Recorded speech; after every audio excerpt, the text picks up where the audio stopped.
I stretched my hands towards the south-facing window and observed the dark sheen of my black fingernails. They had been getting lighter since I stopped using magic, and with any luck, they would one day have a soft pink hue, indistinguishable from humans. Complete fantasy, of course, but slow days like today are great for daydreaming. I closed my eyes and inhaled the fragrant ribbons of smoke drifting across the store from the incense burner.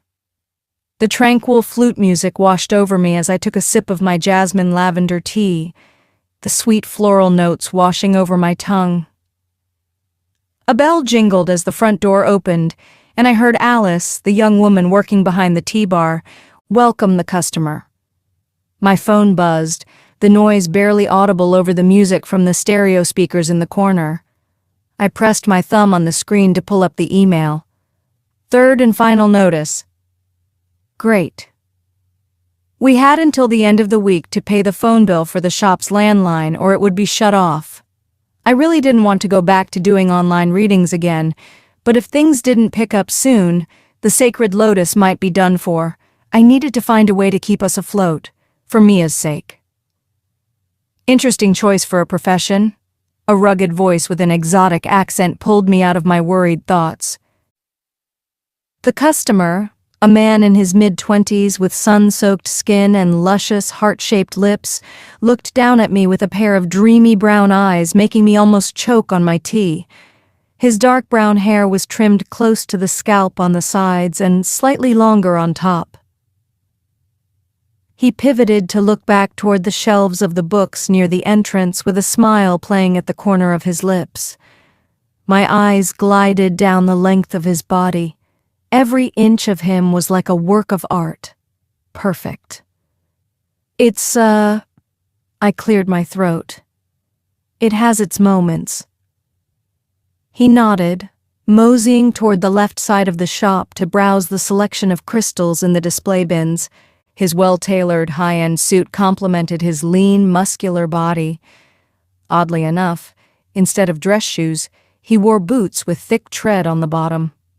My mouth watered at the earthy smell of cedar and cigar smoke clinging to his shirt.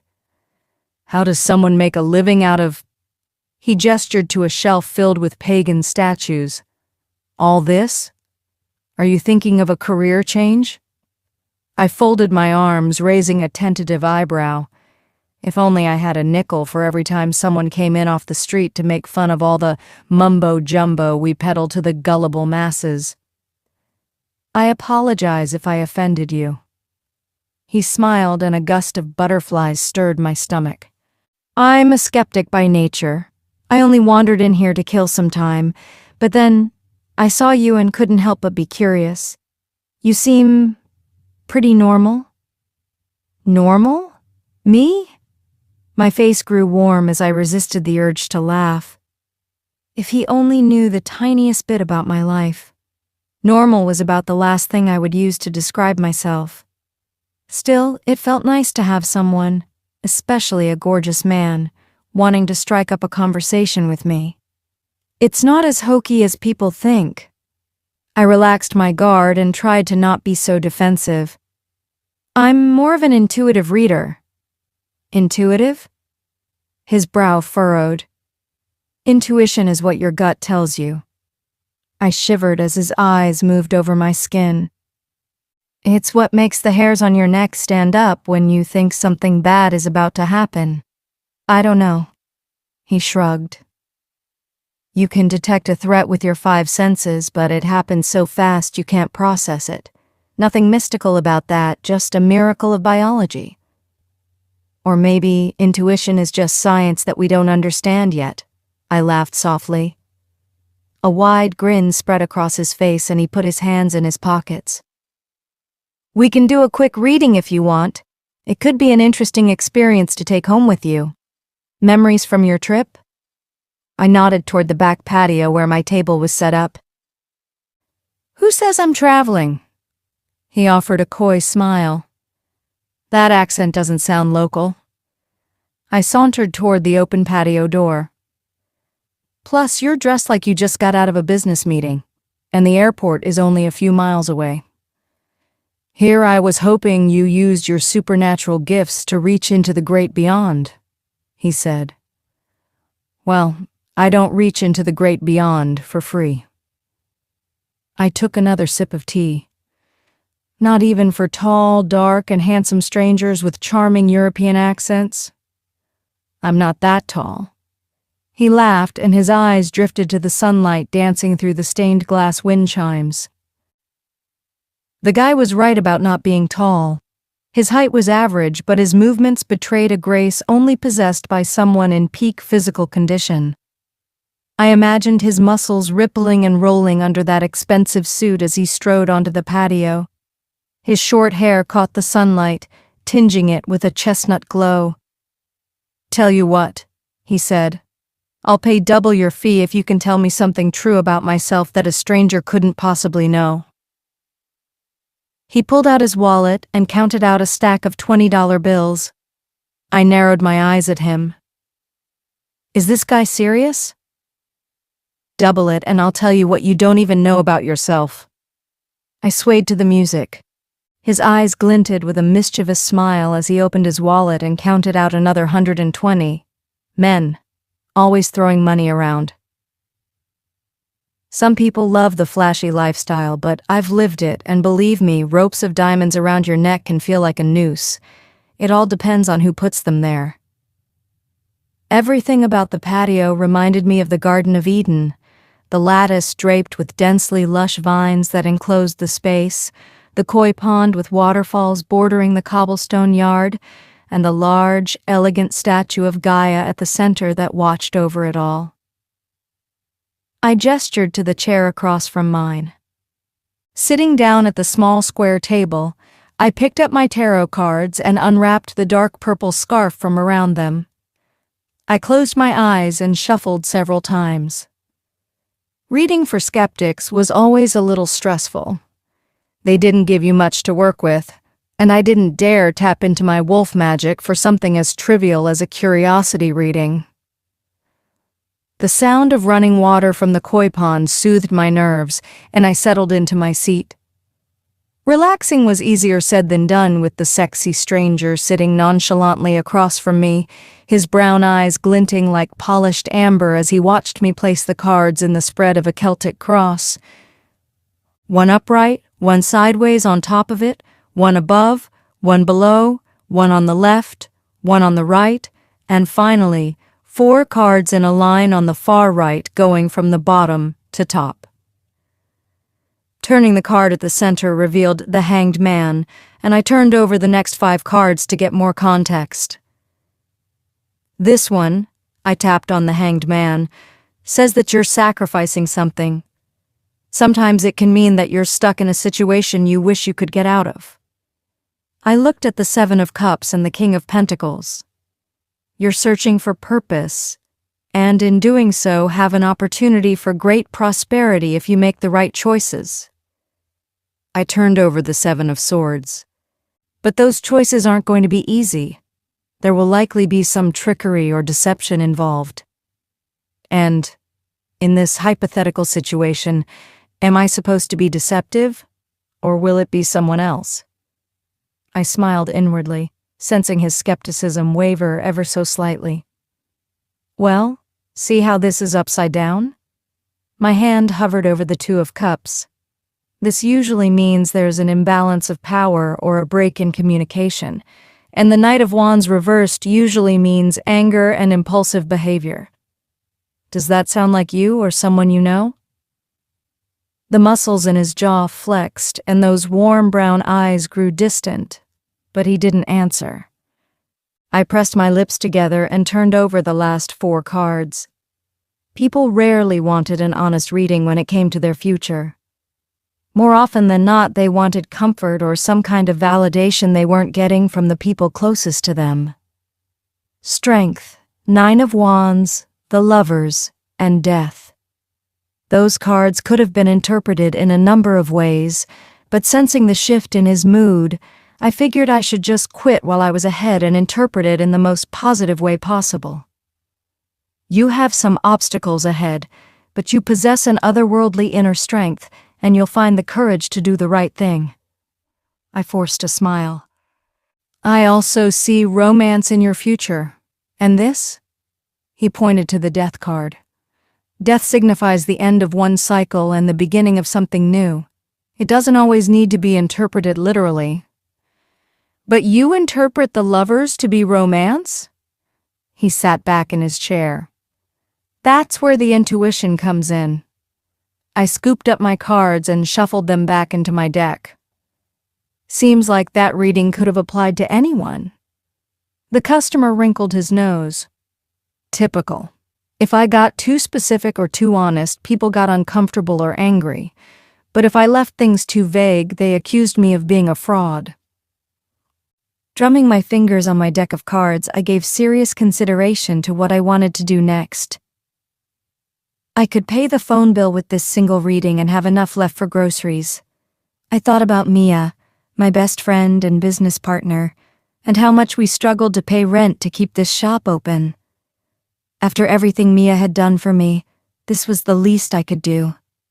I couldn't let that money walk out the door. Let's try something else, I said finally, wrapping the scarf around the deck and setting it aside. I turned my palms upward at the center of the table and opened and closed my fingers, motioning for him to give me his hands.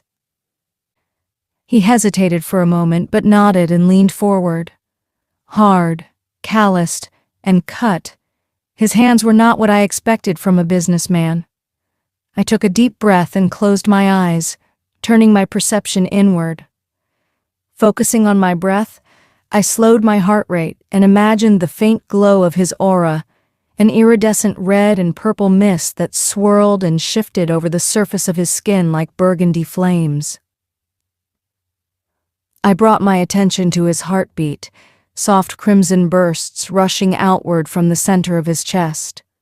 Silver energy flowed from my center through my arms and into his body, syncing my heartbeat with his. The flames surrounding him rippled as he resisted, but slowly eased, dimming as they allowed me inside. His warmth poured into me and I gasped softly at the warm sensation. My skin crawled with prickly sparks as I struggled to control the power, but I lost my hold on the spirit and the walls between us opened like a floodgate. A barrage of emotions swept through me like fire, overwhelming my thoughts as panic gripped my chest. Slow down. I reminded myself of what my mother taught me. Let it happen, and it will pass. You grew up in a poor family, I said, startled at the sound of my voice. But there was a lot of love in your home. I see a mother, a father, and 5 siblings. His breath trembled, but he didn't speak. Something happened to your father? I clenched my eyes shut, trying to glean something more specific, but it didn't come. Something like an injury or an accident. He survived. Just barely, he answered. Then I squeezed his hands. You took a job working for some bad people. You've done things that haunt you, but you do it so you can provide for your family. His aura blazed to life, attempting to force me out. My wolf stirred in the recesses of my mind, her presence warning me to stop, but I couldn't withdraw now even if I wanted to. You hate yourself sometimes. A bitter ache swelled in my chest and I grimaced at the pain. You don't want to be a monster, but enough. He yanked his hands away and a vision came to me. The businessman stood, formidable, in a room with several other men in suits who were just as intimidating. He reached out to shake someone's hand and I tensed as a familiar face came into focus. Fuck, I breathed, scrambling to my feet so quickly that my chair fell over behind me. My father sent you? I took 3 steps back, my mind instinctively calculating the closest exit. Calm down. He put his hands up as he slowly got to his feet. I'm not here to hurt you. If I ran through the front door that led out to the busy street, then the presence of people might have deterred him from pursuing me, but if he got to me before I reached the door, he might have killed Alice to eliminate a witness. Don't do anything stupid, Ivy. He leveled his gaze at me. The garden gate was closer, and it faced the park, which contained a labyrinth of footpaths, stairs, and trees that made it easy to get lost. I might be able to lose him there. I'm not going back. I jumped back another foot, placing the chair between us. You'll have to kill me. Relax. He inched closer. I just want to talk to you. I let out a nervous chuckle, remembering the 7 of Swords from his reading. Deception. Figures. He was easily the most attractive man I had my hands on in, well, never mind how long it had been. But I knew the kind of men my father worked with. A stone-cold predator lurked behind those sweet puppy dog eyes. You belong to this clan. The memory of my father's voice cut straight to my heart. And you will do your duty. I had no doubt that the orders for this errand boy were to bring me back by any means necessary. My muscles coiled like springs, and I dug my fingernails into my palms. It's now or never. Gathering my courage, I bolted through the garden gate, sliding into the alleyway, not daring to look over my shoulder. His footsteps battered the pavement behind me. I pumped my legs faster as adrenaline surged through my veins. He might have been fast, but I was running for my life. The chain-link fence separating the park from the alley was a good 5 feet high. I kicked off the brick wall of the pizzeria, the pointed tips of the fence digging into my palms as I climbed over. My shoulder took the brunt of the impact as I hit the ground and rolled, leaping back to my feet and darting under a hedge archway. Moss-covered trees towered over me on all sides, the setting sun filtering through the golden leaves. Time slowed as I connected with the soft, grassy earth beneath my feet. I felt the life around me from the trees to the animals that scurried away. I missed running like this. My wolf missed it. But it wasn't safe to run at my full speed in public. The last thing I needed was for someone to notice that I was different. My survival depended on my being able to blend in. My shoulder and collarbone throbbed. I must have hit the ground harder than I thought, but it didn't matter. I had to get as far away from my father's henchmen as I could, and I was doing a decent job. I skidded around a corner and ran toward a tall, winding staircase. A cramp dug into my side, but I pushed through the pain. My stomach twisted and I groaned through clenched teeth. Ow! Damn it! I doubled over, using my hands to climb faster. Maybe suppressing my wolf for all those years wasn't the best idea. A strong hand clamped around my ankle like a vice, and I let out a scream, more out of desperation than fear. He pulled me toward him, and I rolled over, sliding down the stairs on my backside. A sharp pain burned on my elbow as my skin scraped against the stone, bruising my tailbone as I went. Kicking wildly, my heel connected with his nose and mouth. His head snapped back from the impact, and blood immediately trickled from his nostrils. My eyes widened as a low growl emanated from his chest. I panted, turning around and scrambling up to the landing. My lungs burned, but I willed my trembling legs to move. Shifting in broad daylight could be dangerous, and I wasn't sure how much control I had over my wolf. But if I just let her go, there was no way she'd let him catch us. That was my last thought before the weight of his body struck me like a speeding car, and he tackled me to the ground. Energy sparked, gathering into a ball at the center of my chest as I struggled under his weight. It had been ages since I felt the power of my magic compressing, and the sensation sent panic surging through my brain. A pulse of ether burst from my palms as the magic exploded, sending my attacker rolling across the grass. My head and arms felt limp as the energy left my body, leaving me drained and shaking. I have to run. I rolled to my side and forced myself up. All I needed was a few seconds to gather my strength. The stranger groaned, getting back to his feet. I'd barely managed 2 steps before I crumpled to the ground. I flailed as he picked me up, trying to slink out of his grasp. "Are you done?" he growled into my ear, his arm wrapping tighter around my waist. I threw my head back, attempting to headbutt his already broken nose, but he jerked his head to the side, grabbed a handful of my hair, and repeated into my ear, "Are you done?" I whimpered as the last of my adrenaline trickled to a stop, and he dragged me back the way we came. I should have known that people like me don't get to just walk away from their clan. I clenched my teeth as I examined my handcuffs. Silver? I groaned. Great. I can't even shift to break out. I had spent the last 5 years building this life for myself, trying to forget where I came from. I got a fake birth certificate and social security card. I was even working on my credit score before the business started drying up. I was stupid to think that I would ever be safe, that my father would eventually stop looking for me. The car had been fabricated with a caged back seat. Nothing but the best for transporting my father's prized possession. They couldn't risk losing me again if he was still planning on trading me to the DeMarcos.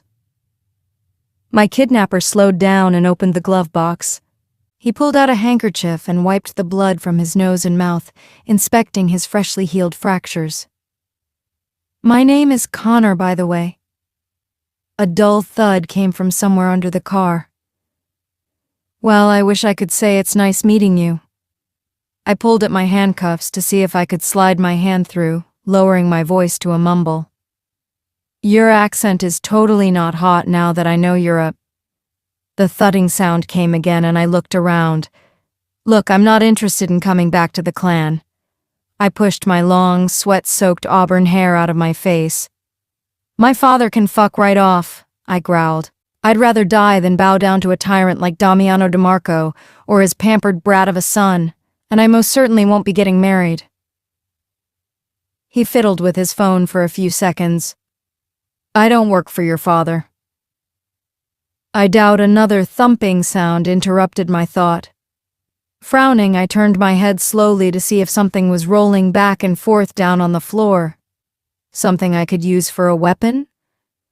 "That would be your mouthy roommate," Connor said over his shoulder. "Feisty little thing."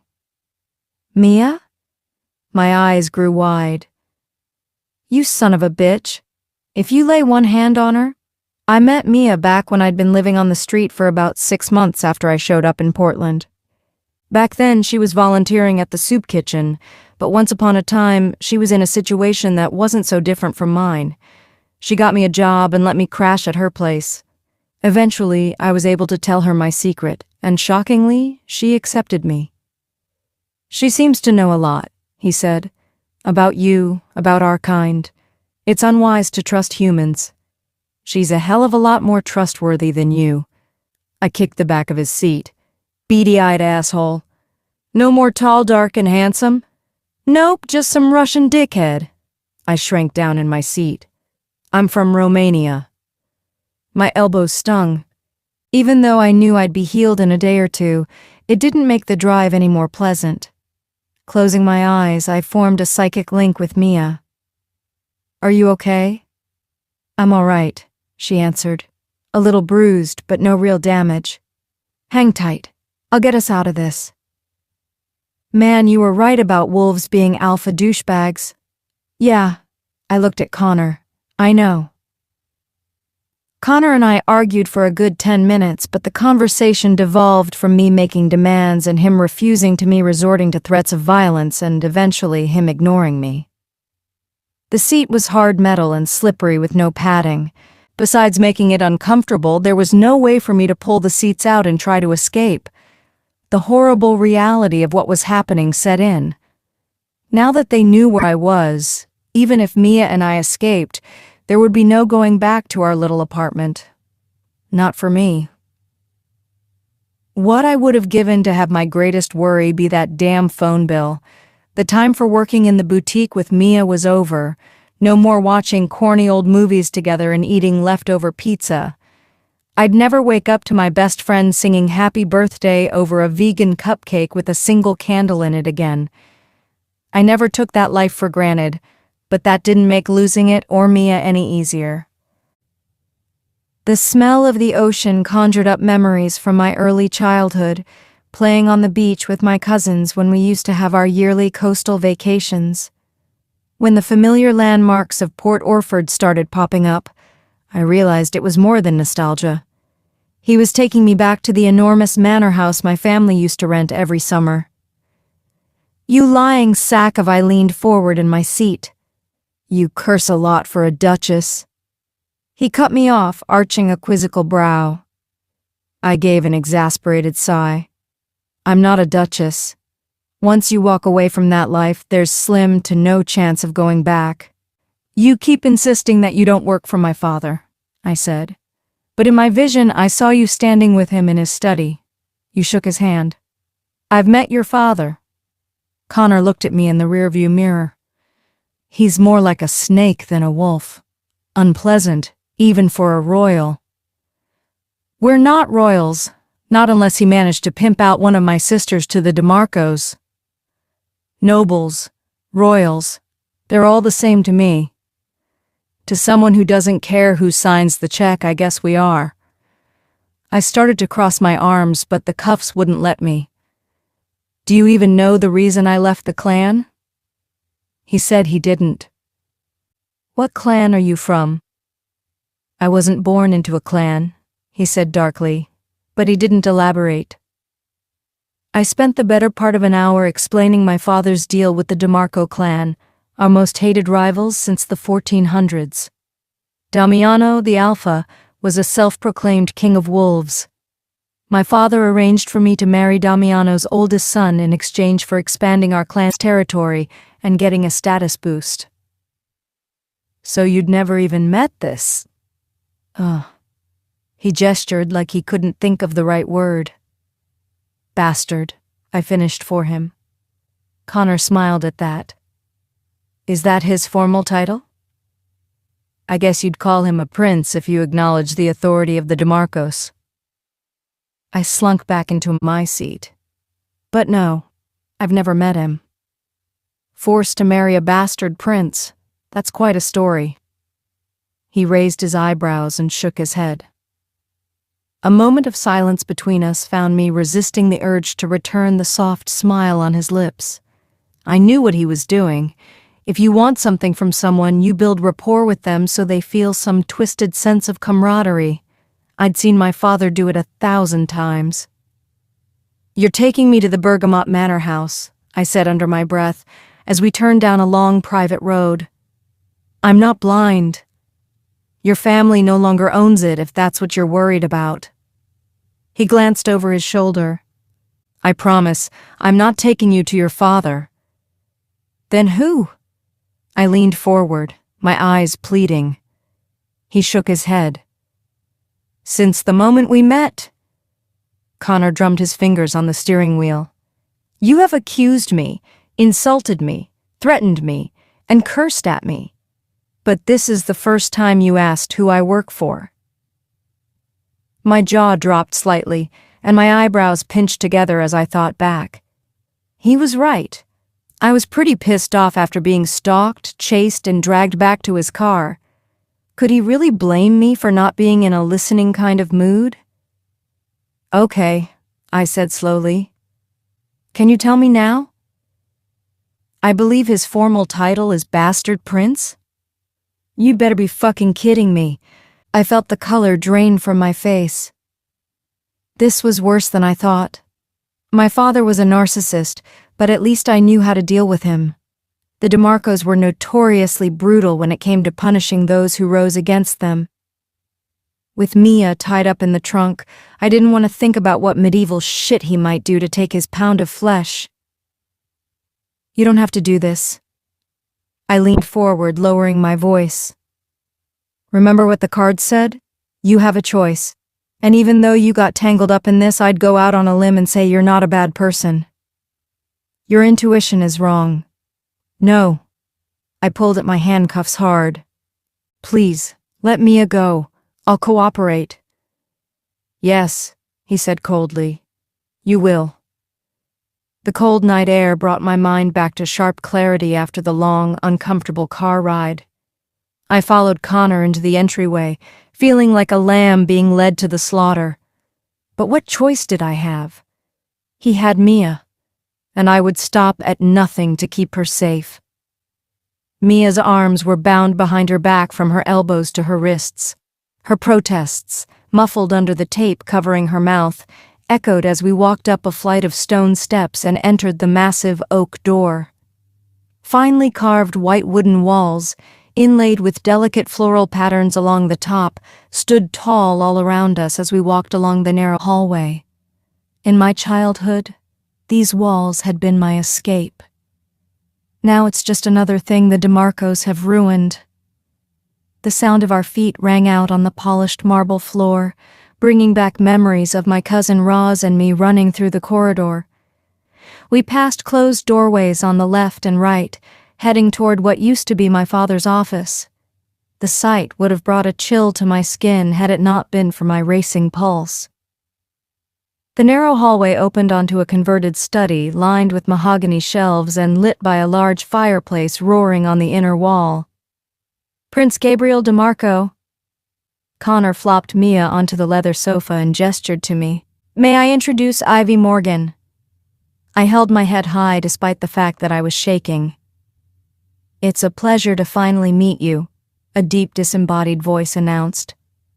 The prince's dark silhouette stepped out from beside the mantel, the moonlight glinting off his reflective eyes. His gaze fell on me and I could only stare, taken aback by how strikingly handsome he was. Gabriel was tall, well over 6 feet, with broad shoulders, his dark, wavy hair combed neatly, parted to one side. His square jaw and strong chin framed full lips adorned with a pronounced Cupid's bow, and his bright blue eyes seemed almost gentle. But I knew better. Connor removed the tape from Mia's mouth. "Ow!" Mia tossed her head to one side. Her long blonde hair was a mess after the car ride. "You won't get away with this." She sent Gabriel a look that could melt the skin from bone if she had been more than a kitchen witch. "Are these two bozos thinking they can force us to marry them because—" As soon as it comes off, she starts up again. Connor gestured to her. "Now do you see why I had to use tape?" "The circumstances are regrettable." Gabriel took a sip from a tumbler, his gaze returning to the hearth. "Regrettable?" Mia and I both spoke at the same time. "Down, girl," I told her through our link. "It wasn't up to either of us." Gabriel looked at me. He turned to Mia with a look of curiosity on his face, before his eyes shifted back to me. "Do you want to tell her, or should I?" "Ivy?" Mia finally seemed uncertain of the situation she was in. Long ago, the fates promised a she-wolf with incredible power would be the conduit for magic returning to our kind. I raised my hands in a plea, and when Mia was silent, her eyes focused on me, I continued. Not every wolf has powers like mine, and when my parents discovered my abilities, my fate was sealed. Even after running away and all those years of hiding, of trying to rewrite what was written, there I was, standing before the man I was fated to marry. I guess Father was right. I may be special, but I can't defy the will of the fates. Judging from our previous interactions or lack thereof, Gabriel's voice broke the trance of shock Mia had been in.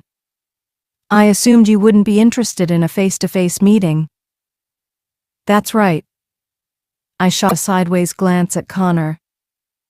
"If you thought that seeing you in person would change my mind about the marriage, I'm sorry to disappoint you." "What gave you the impression that my intention was to change your mind?" He leaned on the mantel. I shifted my weight uncomfortably, contemplating what to say next. "The DeMarcos," I said finally, "are notorious for not allowing their pictures to be taken. No sketches or paintings of any of you. Some say it's an old family superstition, but others think you're all deformed from generations of—" I hesitated but forced the word out. "Inbreeding." He chuckled, taking another sip from his glass. "My gods," he huffed, shaking his head. "I guess it makes sense that you'd run away." My breath hitched as he set his glass down on the mantel and came toward me. The prince put his palms up in a peaceful gesture and took a key out of his pocket. I didn't run away because I expected you to be unattractive. My cheeks reddened, but I forced myself to meet his piercing gaze as he removed the handcuffs. I didn't want to marry you because I don't know you. My father doesn't get to choose whom I love, no matter the consequences I have to face. I wasn't any more enthusiastic about the marriage than you were, Ivy. Gabriel's relaxed disposition was almost enough to put me at ease, but I refused to lower my defenses. Especially considering I was informed of the arrangement when I was 16 and you were 11, but I was willing to do my duty. Duty, I scoffed. Did you ever stop to think that magic is dying out for a reason? Maybe nature just decided that she didn't want us anymore. If that was the case, there would be no prophecy. His blue eyes locked onto mine and he let out a heavy sigh. And you wouldn't exist. He shook his head. Neither of us asked for this. After the chaos left behind in the wake of your disappearance, I was publicly humiliated and disgraced. I could already see where this was going. His bruised ego demanded restitution, and the only currency the DeMarcos accepted in these instances was blood. Look, my eyes darted around as I tried to formulate a plan. I'm sorry that happened to you when I ran away. Get ready. I reached out to Mia through our link. When I move, you need to run toward me. I sensed her anxiety, but urged her to stay calm. I reached out to my wolf, hoping she wouldn't hold all the years locked up in the dark against me. I was stronger than the average human, but there was no way I could outrun them in my human form. But I eyed Connor as he pulled out his phone, and I knew that might be the closest thing to a distraction I would get. I snapped to action. I can't. Picking up an end table, I flung it toward the large window facing the front yard. Glass shattered and Mia leaped to her feet, tripping on her floor-length hippie skirt and hitting the floorboards with a thud. I scooped her up as I dashed past Connor, jumping out the window and landing on the hedges a few feet below. Connor and Gabriel leaned out to look down at us. Taking a deep breath, I threw my head back and howled, summoning my wolf. The magic in my blood stirred, reviving after being dormant for years. Almost instantly, memories of running through the forest with my mother flooded my consciousness. Even in the pitch-black night, every overhanging branch and sharp rock stood out prominently with my wolf's enhanced vision. Anticipating the change to come, I bolted for the tree line, muscles freshly invigorated with new energy. Silver fur pushed its way through my skin, causing a maddening, itching sensation as I changed into my hybrid form. Mia gasped, her eyes widening as she looked back over my shoulder. I took that to mean we were being followed. Ducking under a low-hanging branch, I wove through the trees at breakneck speed. I knew these woods like the back of my hand, and I dared to hope that I could get away before my magic ran out. I inhaled the sweet perfume of Mia's shampoo.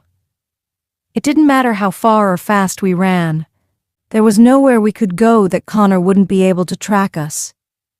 Taking a sharp turn into an old deer trail, I knew there was only one way we stood a chance of walking out of this.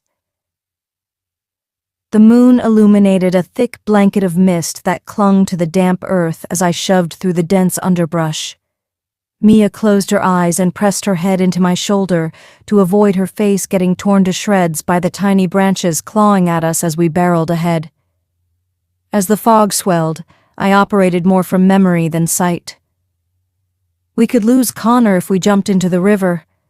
He'd lose our scent at the water's edge, and in the dark, he'd have no way of knowing where we got out on the other side.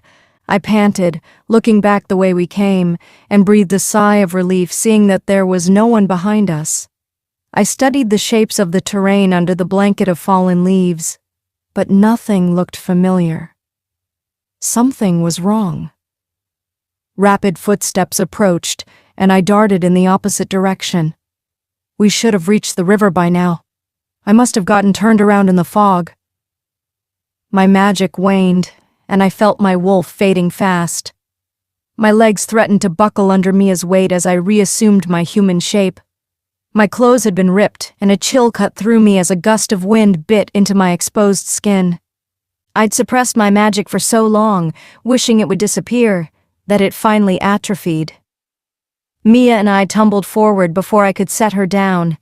She screamed as we slid down a steep, muddy embankment and into the frigid water.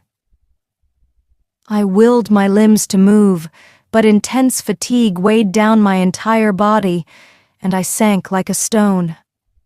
Still bonded through our psychic link, I could feel Mia's pain as her lungs filled with muddy water, burning as she kicked and screamed in a flurry of dark bubbles.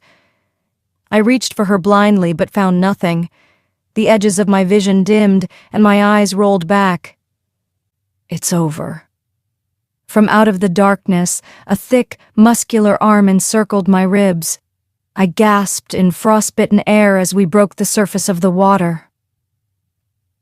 Connor dragged me onto the muddy bank and rolled me to one side. I retched, gagging as my lungs forced out water and bits of moss. Mia. I choked, trying to gather the strength to go back in after her, but I couldn't sit up. Please, you can't leave her. I tried to rally, but before I could get to my feet, Connor pinned me by my wrists and dragged me back to the manor. Mia! I sat up, my heart racing in my chest as the panic revived my mind. Hey, sleepyhead, Mia said, smiling. I guess shifting like that takes a lot out of you, huh? Relief flooded me as I leaned back in the chair, finally noticing the delicate towel that had been wrapped around me. The fire crackled in the large stone fireplace in front of us, emanating warmth through the room that helped ease the chill in my bones. I sensed we were alone and let myself relax to recover my strength. Sorry it didn't work out. I lowered my head. I realize now how ridiculous it was to think we could have escaped on foot. Even if we'd managed to get out on the other side of the river, I would have been drained of magic, half naked, and we'd have both been hypothermic in freezing temperatures. Luckily, I didn't get the sense that either of our new friends had any intention of hurting us. I hope you don't mind.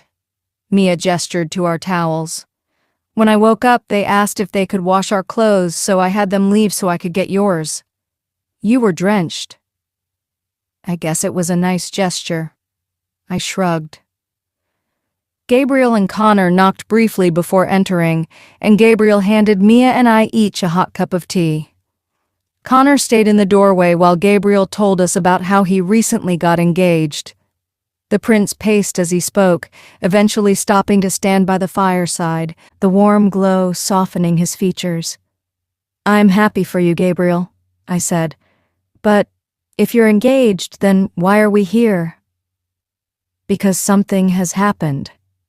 He interlaced his fingers, propping his elbows on his knees. And it concerns both of us. Will you afford me the opportunity to fill you in? Or are you going to try and run again? My shoulders drooped.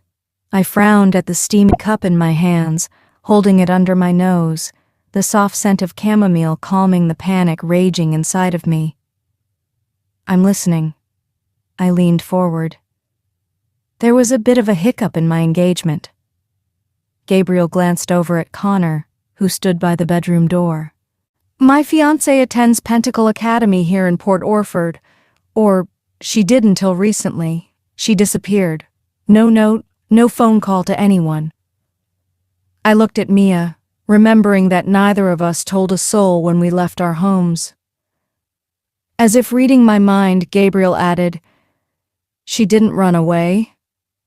He paused, rubbing his forehead before continuing. She consented to the marriage of her own free will. I didn't involve her parents in the discussion until she agreed it was what she wanted. Well, that was... I snuggled down into the towel. Not what you expected? He finished. It doesn't exactly fit your father's MO. I blew into the mug and sipped the tea. Well, that's what concerns me. Gabriel ran his fingers through his wet hair.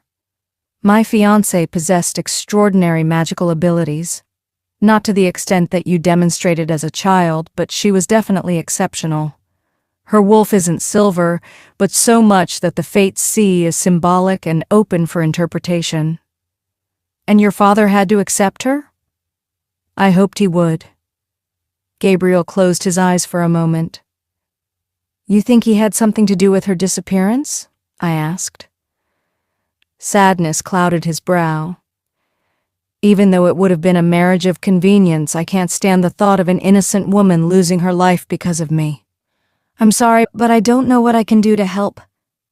I nodded toward the river. You saw me out there. My wolf is unpredictable. I'm not the only one who found you. His steely blue eyes burned into me. My father also knows where you are. Heat rose in my cheeks, and I steadied myself.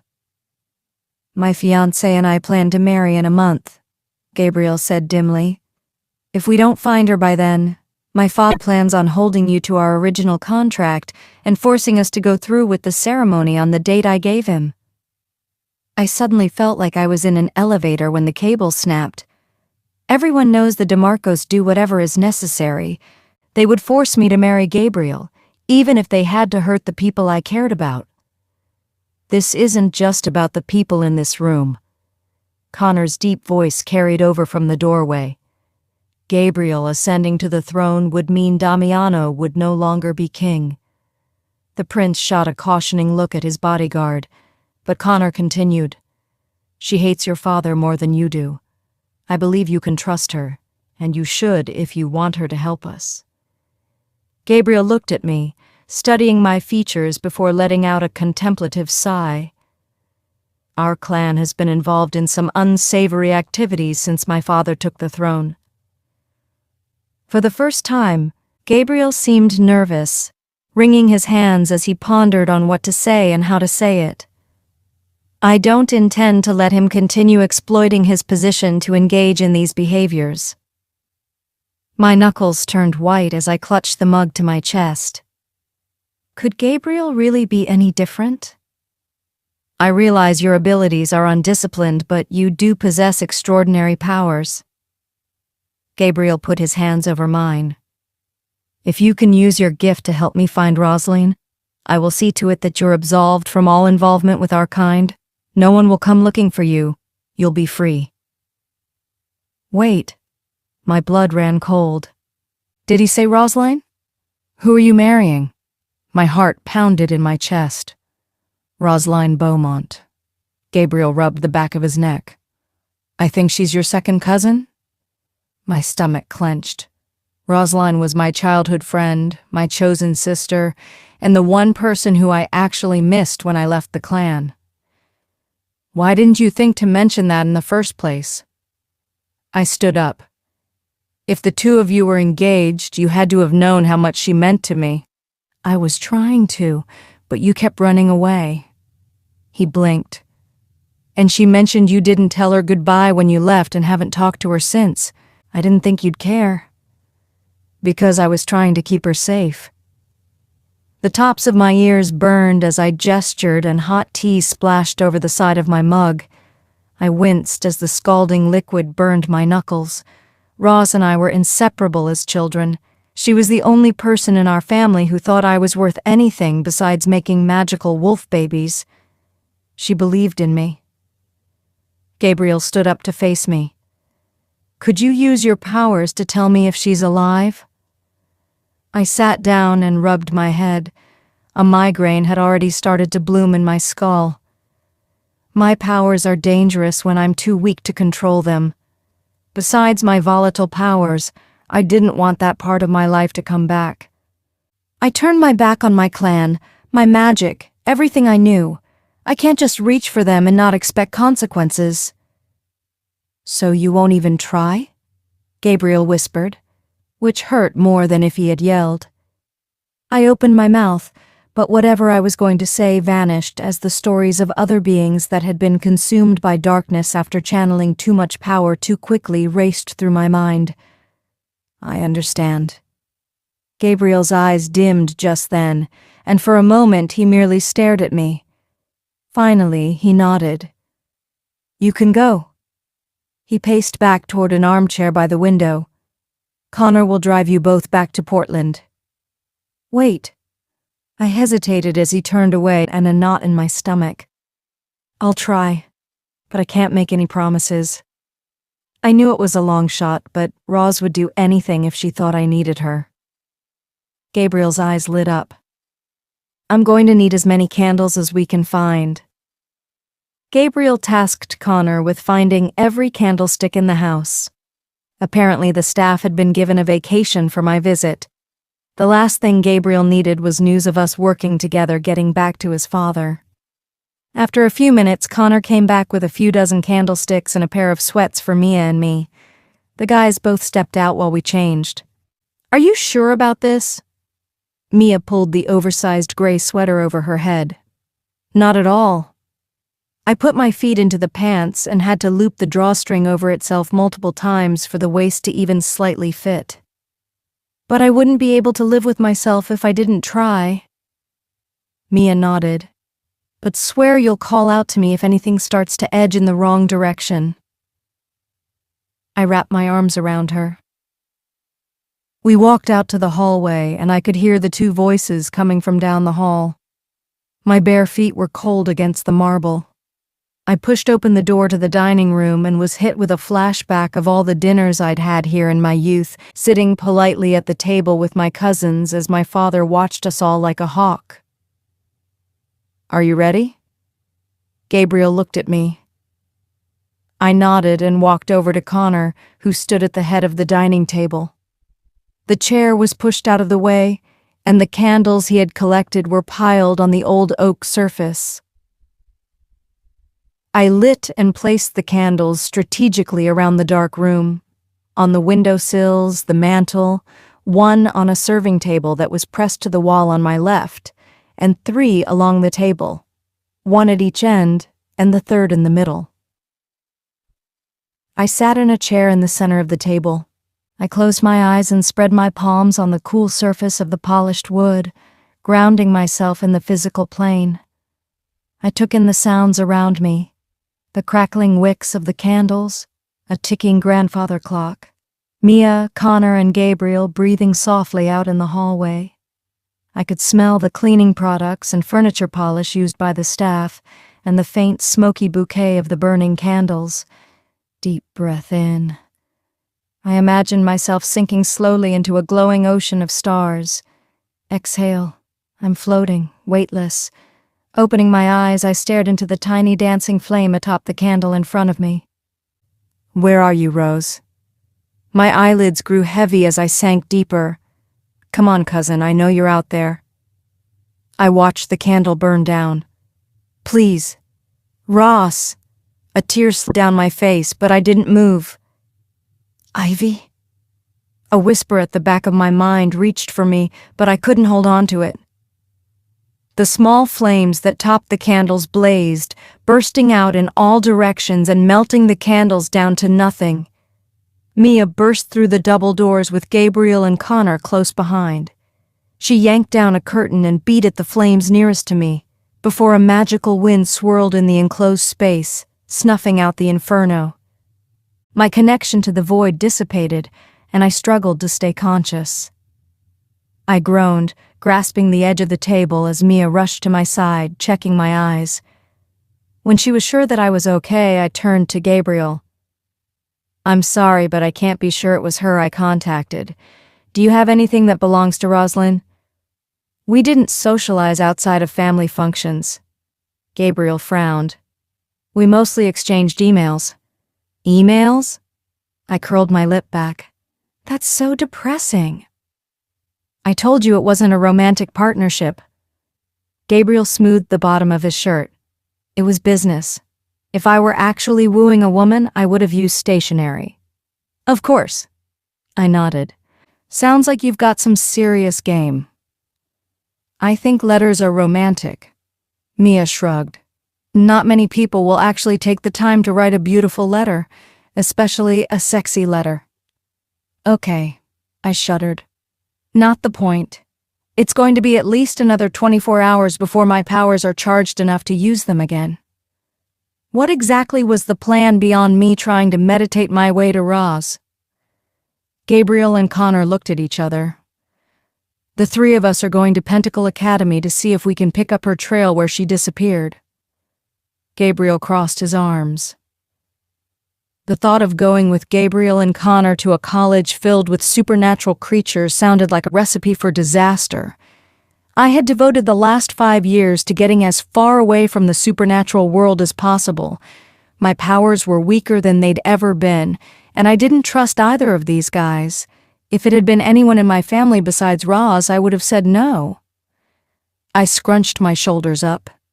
So we're just going to waltz in through the front gate and no one is going to question why we're there? Give me some credit. Gabriel shifted his weight from one foot to the other. We'd be using false identities.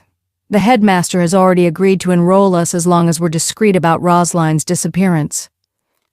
I nodded slowly. Because a missing student would be bad for their reputation, especially if it's the prince's fiancé. He will be Caleb Porter. Gabriel gestured to Connor. I'll be Nicholas Davenport, and you will be Lady Schuyler de la Fontaine.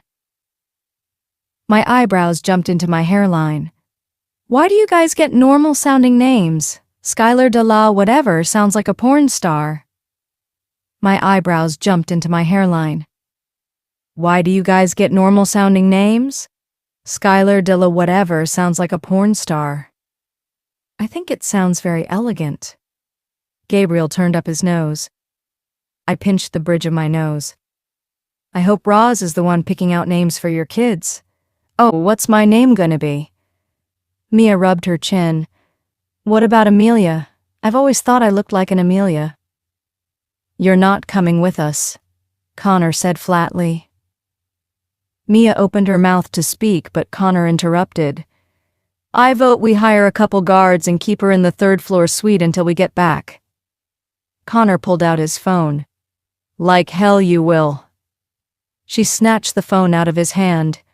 You're the one who tied me up and stuffed me in the trunk. Now you have to deal with me. Like I said. He shrugged. Guards. Everyone, calm down. I took Connor's phone from Mia and gave it back to him. We're not locking Mia in the third-floor suite. It's haunted, and she's sensitive to spirits. I turned to Mia, who had a smug grin on her face. And you're not coming to Pentacle Academy because you're a human. The only humans at Pentacle are alchemists or vampire familiars. Vampires are real? Her eyes went wide. I knew it. But hey, I could totally pass for an alchemist. Name one person who knows more about herbs and tinctures than me. You're a kitchen witch, Mia. I put my hands on her shoulders. There's no way on the God's green earth that you could pass for an alchemist. I turned to Gabriel. Mia has known my secret for years and would never tell a soul. We can trust her. I'll go with you guys to Pentacle, but I want her in a car headed back to Portland. What if something happens and I can't get to you? Mia squeezed my hand. That's why I can't have you anywhere near that place. It's too dangerous. I looked away. For a moment she just stared at me, heartbreak gathering in the corners of her eyes. I knew it wasn't easy, but Mia finally agreed to go back to our apartment. A blue glow kissed the horizon just behind the trees, ushering in a bright pink sunrise as a limousine and town car pulled up in front of the manor. Be safe. Mia put her arms around my neck. I'll be watching out for her. Connor piped in. Always nice to have a kidnapper watching your back, Mia said under her breath as she climbed into the back of the private town car. I'm totally raiding this minibar. Connor rolled his eyes skyward as he shut the door and the sleek car headed down the driveway. I waved at the tinted back window, knowing she was waving back even if I couldn't see it. The next car pulled up, and Connor opened the back passenger door for me. I climbed in, scooting across the seat to the back corner. As Gabriel and Connor settled in, I tried to remember the last time I'd been in a limo. You'd think I'd have missed the opulent lifestyle of being born into old money, but the truth was life with my father was like living in a cage. It wasn't until I gave up everything that I truly understood what it meant to be happy. Gabriel produced a necklace from his pocket with a small black pendant. As he put it on and tucked it into his shirt, his features shifted. The transformation was subtle, but it made enough of a difference that I wouldn't have been able to recognize him. My jaw dropped, and I raised my eyebrows at Connor, waiting for someone to explain. He uses it when he doesn't want to be recognized in public. Connor smirked. It's not like your face is in the tabloids. I leaned in to look closer.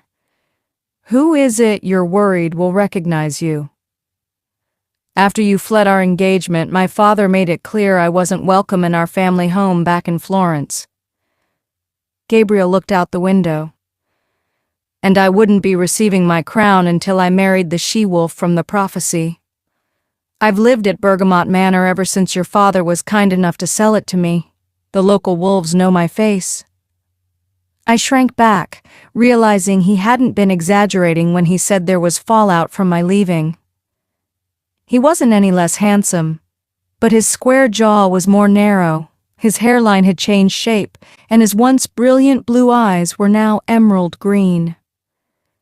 Your father offered me sanctuary in your territory until you, or another suitable match, could be found.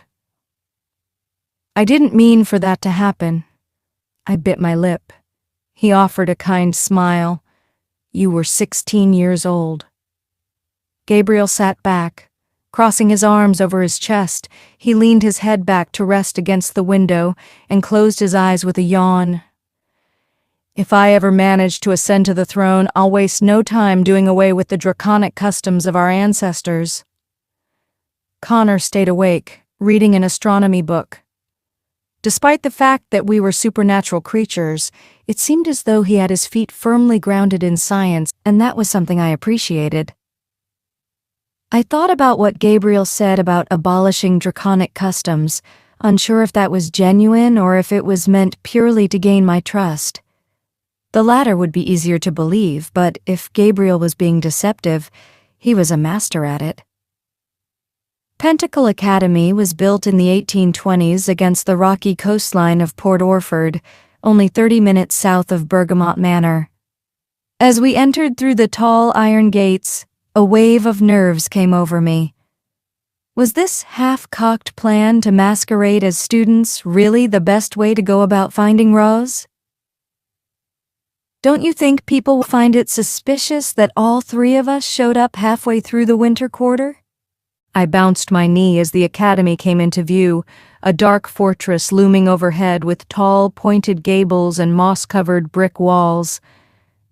It had always been my dream to attend a school like this, but even if I stayed with my clan, I would never have had the chance since Father wanted me to marry early.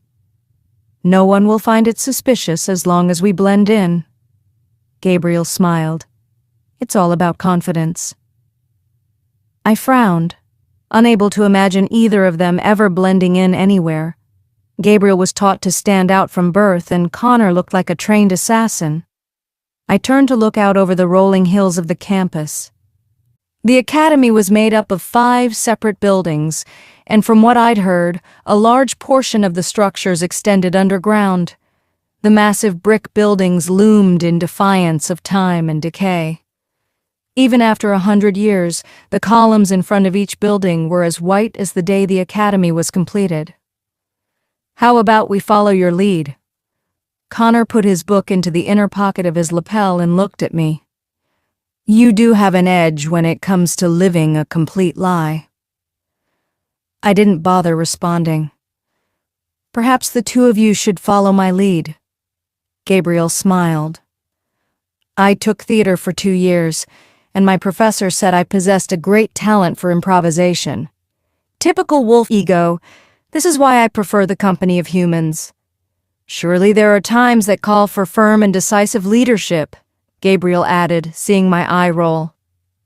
Gods, he almost had me fooled after that comment about doing away with barbaric customs. I never asked for your leadership, Gabriel. I stayed my gaze on him. I'm here to make sure Roslyn is all right. That's all. And regardless of your reasons for being here, I'm calling the shots on this operation, he answered.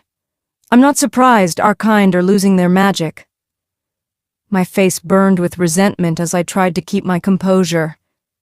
We blame it on humans for diluting our bloodlines, but the truth is, nature eliminates those who fail to adapt, and we have refused to evolve past our ancient, narrow-minded, male-dominated customs.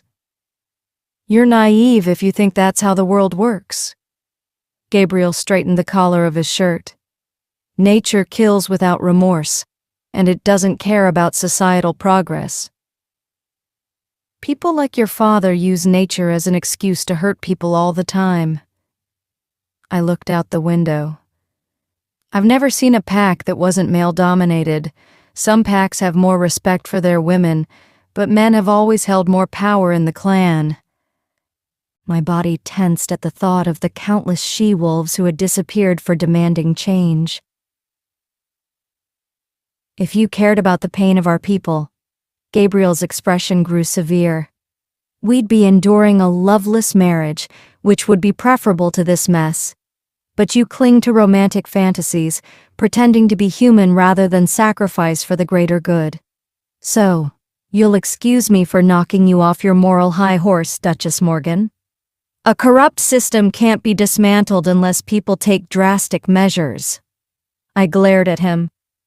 And don't pretend to understand the depth of things I've lost by turning my back on my clan.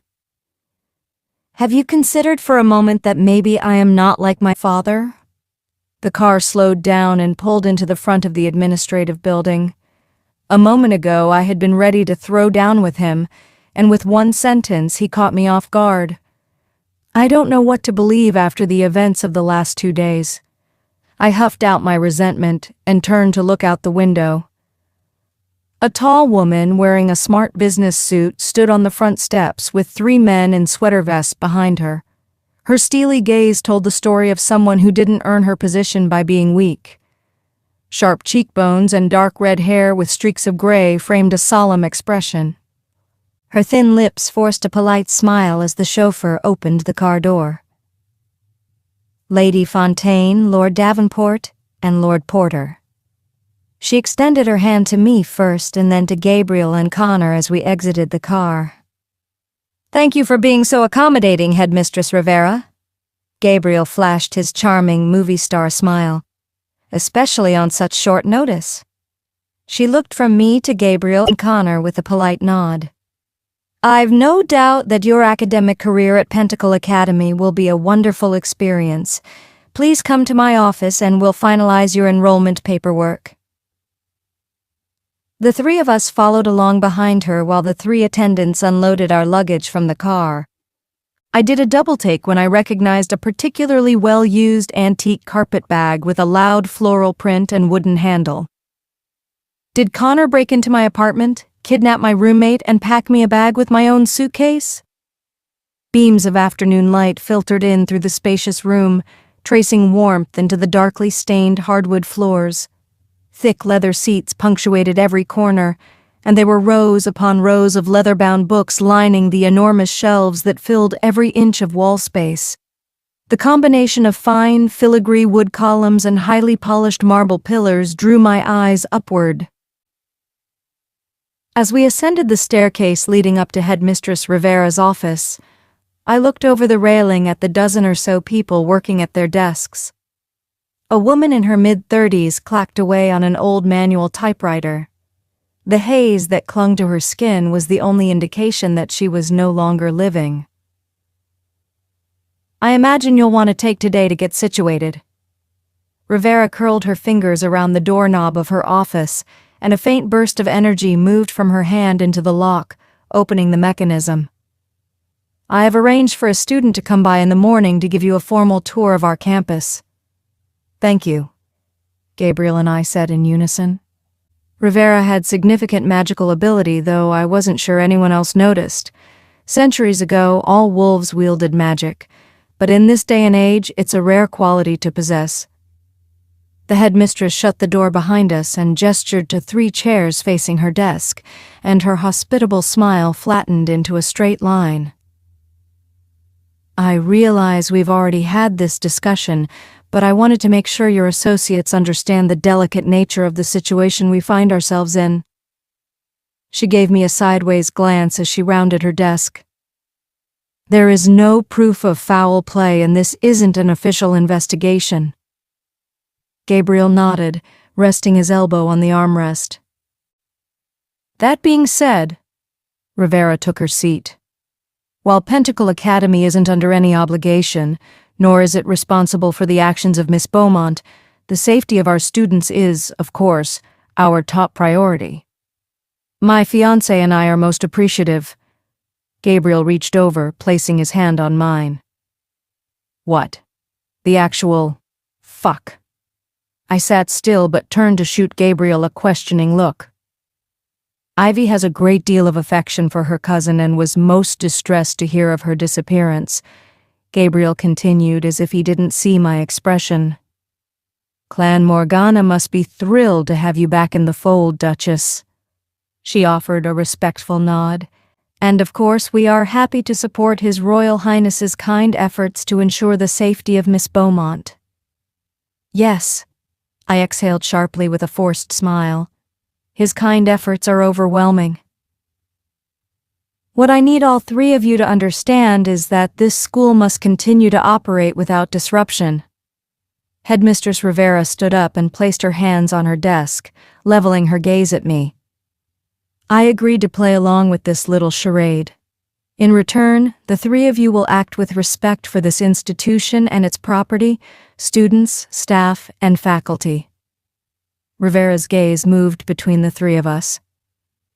You have my word. We will be as discreet as possible, Gabriel said. One last thing, the headmistress added. The fewer people who know, the better. Understood? All 3 of us nodded in unison. The headmistress picked up a pamphlet and a key from her desk and handed them to Gabriel. This is a map of the campus with instructions on where to find your suite. Thank you. He stood up and accepted the objects in her hand. I will be sure to acknowledge your support when relaying your kind thoughts to the Beaumont family. Rivera regarded us with a cold smile. Gabriel maintained eye contact with her for a second before nodding for us to follow him. We made our way single file down the staircase and back to the entrance of the administration building. Are you all right? Connor whispered to me. I'm fine. My hands trembled. Connor shrugged and opened the door leading outside. The crisp morning air was a welcome shock to my senses as we followed the cobblestone path into the courtyard. Gabriel opened the pamphlet to study the map.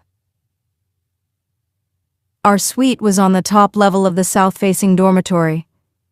It looks like we have an entire floor to ourselves. He pointed to a 4-story building with a cylindrical spire on the corner nearest the western wall. The dark windows of the top floor gaped down at us, and an eerie chill crept up the length of my spine. I doubt we have the entire floor to ourselves. It was rare for buildings that old to be truly uninhabited. As we headed toward the south end of the academy, I took the opportunity to commit the layout of the campus to memory. 5 main buildings were all interconnected with a series of angular footpaths. I hadn't had a chance to look at the map, but I surmised that they were spaced out evenly like the 5 points of a pentagram. While each building was unique, they all had a cone-shaped spire incorporated in the architecture, and I wondered if that was somehow significant. A thick curtain of vines adorned every wall of our dormitory. The foliage had distinct arrowhead-shaped leaves that were a deep purple with a green shine at the edges. The landscape of the entire campus was highly manicured, Every hedge was perfectly smooth and symmetrical. The grassy hills were lush and bright green. Decorative flower beds bordered every walkway and statue. A massive fountain with an ornate stone sculpture of a dragon stood at the center of the courtyard. Powerful wings folded elegantly against its back, bits of moss and sediment clinging to the tiny creases between the scales. I tilted my head, noting a melancholy expression on the dragon's face. No, I wondered how the artist could capture that kind of emotion while depicting a creature that hadn't been seen in over 1,000 years. Dragon shifters, being the first to lose their magic, disappeared long before this school was ever built. Their descendants still existed, and some even passed down stories of their ancestry. Maybe someday we'll all be human. The thought comforted me. No more secrets or isolating ourselves. We could finally join the society we'd been alienated from for so long. "Ivy," Connor said softly, "we should get up to our room and make a plan for tomorrow." I nodded, taking a deep breath and glaring at the back of Gabriel's head. Entering the bottom floor of the bustling dormitory, we found ourselves looking up at an enormous candelabra. Dark wine-colored rugs lined the 2 cherrywood staircases, sweeping down from either side of the second-floor loft. Footsteps and chatter clattered through the hallway, overlapping with the smell of leather-bound books and burning sage. And for the briefest of moments, a childhood longing welled up in my chest. This was an experience I'd always wanted for myself, a place away from home, where I could learn about the world beyond the shadow of my clan. As we walked, 2 young women passed by, laughing and whispering to each other as if they knew something no one else did. A sad smile reached my lips as I imagined all the memories and connections I'd never get the chance to make. I focused on the conversations around us as we made our way to the end of the corridor, pushing the ache back down from whence it came. Turning right, we ascended another staircase that spiraled up to the 3rd-floor common area. A few heads turned as we passed, and I had the feeling it had been a while since anyone had occupied the 4th-floor suite. Gabriel turned the large iron key in the lock, and the door made a creak as he pushed it open.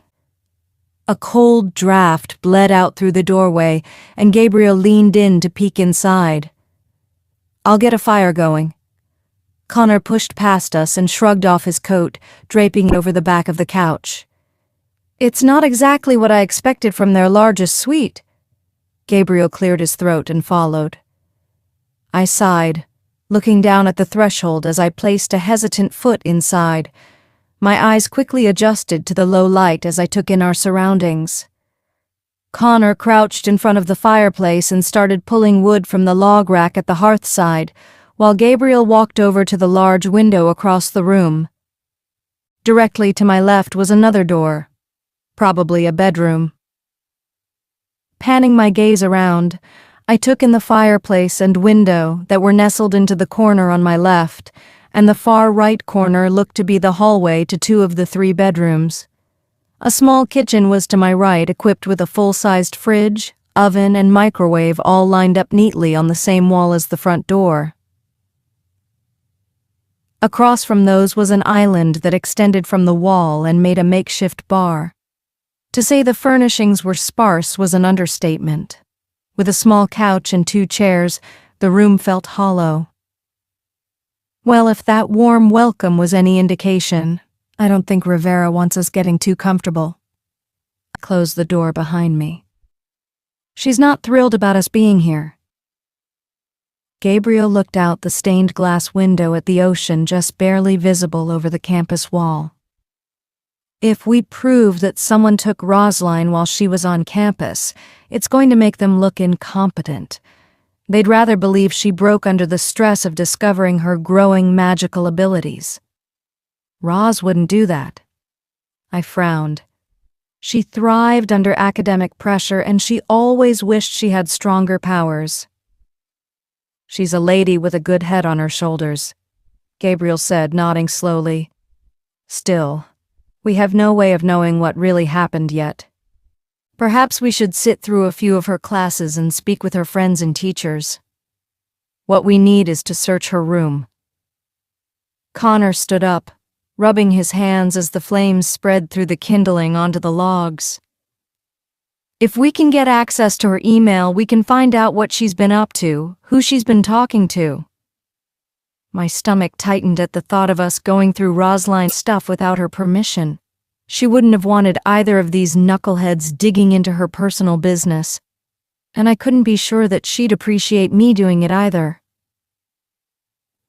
She was probably using a school computer. My chest felt heavy as I uttered the words. Our parents, and the clan in general, don't think it's proper for ladies to own communication technology. Gabriel's brow furrowed, and he got a far-off look in his eye as if this explained something that he'd previously noted as odd about my family. It's funny how easy it is for male wolves to take little freedoms for granted, and judging from their puzzled expressions, this tidbit of information seemed to have escaped their notice until now. I need a minute. I shook my head and headed through the living area, past the kitchenette and down the hallway. There were 2 rooms across the hall from each other, and the doors to both were open. I spotted my carpet bag on one of the beds, raking my fingers through my hair as I went inside. My breath clung to the frost in the air, visible as the sun shone through the window. Is this really happening? I shivered, rubbing my arms as I plopped down on the bed. Gabriel knocked on the open door, crossing his arms to lean against the door jamb. I said I needed a minute. I chuffed. I really can't deal with you right now, okay? Are you upset with me? He prodded. Actually, yes.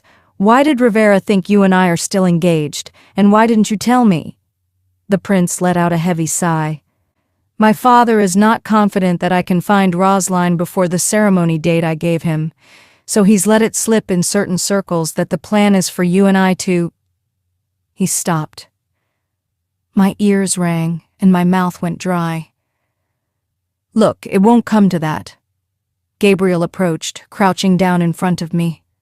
We'll find Rosaline, and then you can go back to telling fortunes and giving life advice to little old ladies. Can you please leave? I refused to meet his gaze. I really just need to be alone. He opened his mouth, then closed it. When he tried again, all he could say was, "Of course." Gabriel stood and left the room, closing the door softly behind him. It's true Gabriel wasn't at all what I expected. Hell, under different circumstances I could see his appeal. But that didn't change the avalanche of emotions that crashed over me at the thought of being pulled back into the clan for the sole purpose of being his wife. My chest heaved as I held back the sobs, forcing myself to focus on unpacking my clothes. What the hell? I found a wad of bras and panties, 2 mini-skirts, a crop top, 2 pairs of jeans, a leather jacket, a tight little sequin dress that I'd only worn once, and my favorite pair of impractical heels. Seriously? I groaned at the thought of Connor digging through my closet, trying to pack my bag. This isn't going to work. I put everything in the closet and came back to go through the rest of my bag's contents. Thankfully, Connor had been considerate enough to remember my toiletries, my first aid kit, and a box of tampons. Even though I was stuck dressing like a TV vampire slayer until further notice, I at least had a toothbrush and shampoo. In the side pocket was a paper shopping bag. It contained an unopened deck of tarot cards and an amethyst quartz pendulum. I glared at our competitor's logo on the side of the paper bag. I guess he didn't want to risk showing his face in my shop twice. With my stuff put away, I glanced around the rectangular room. The door that led to our shared space was behind me. The headboard of the queen-sized bed with a 4-post canopy stood against the far wall, and I hoped the door on my right led into a private bathroom.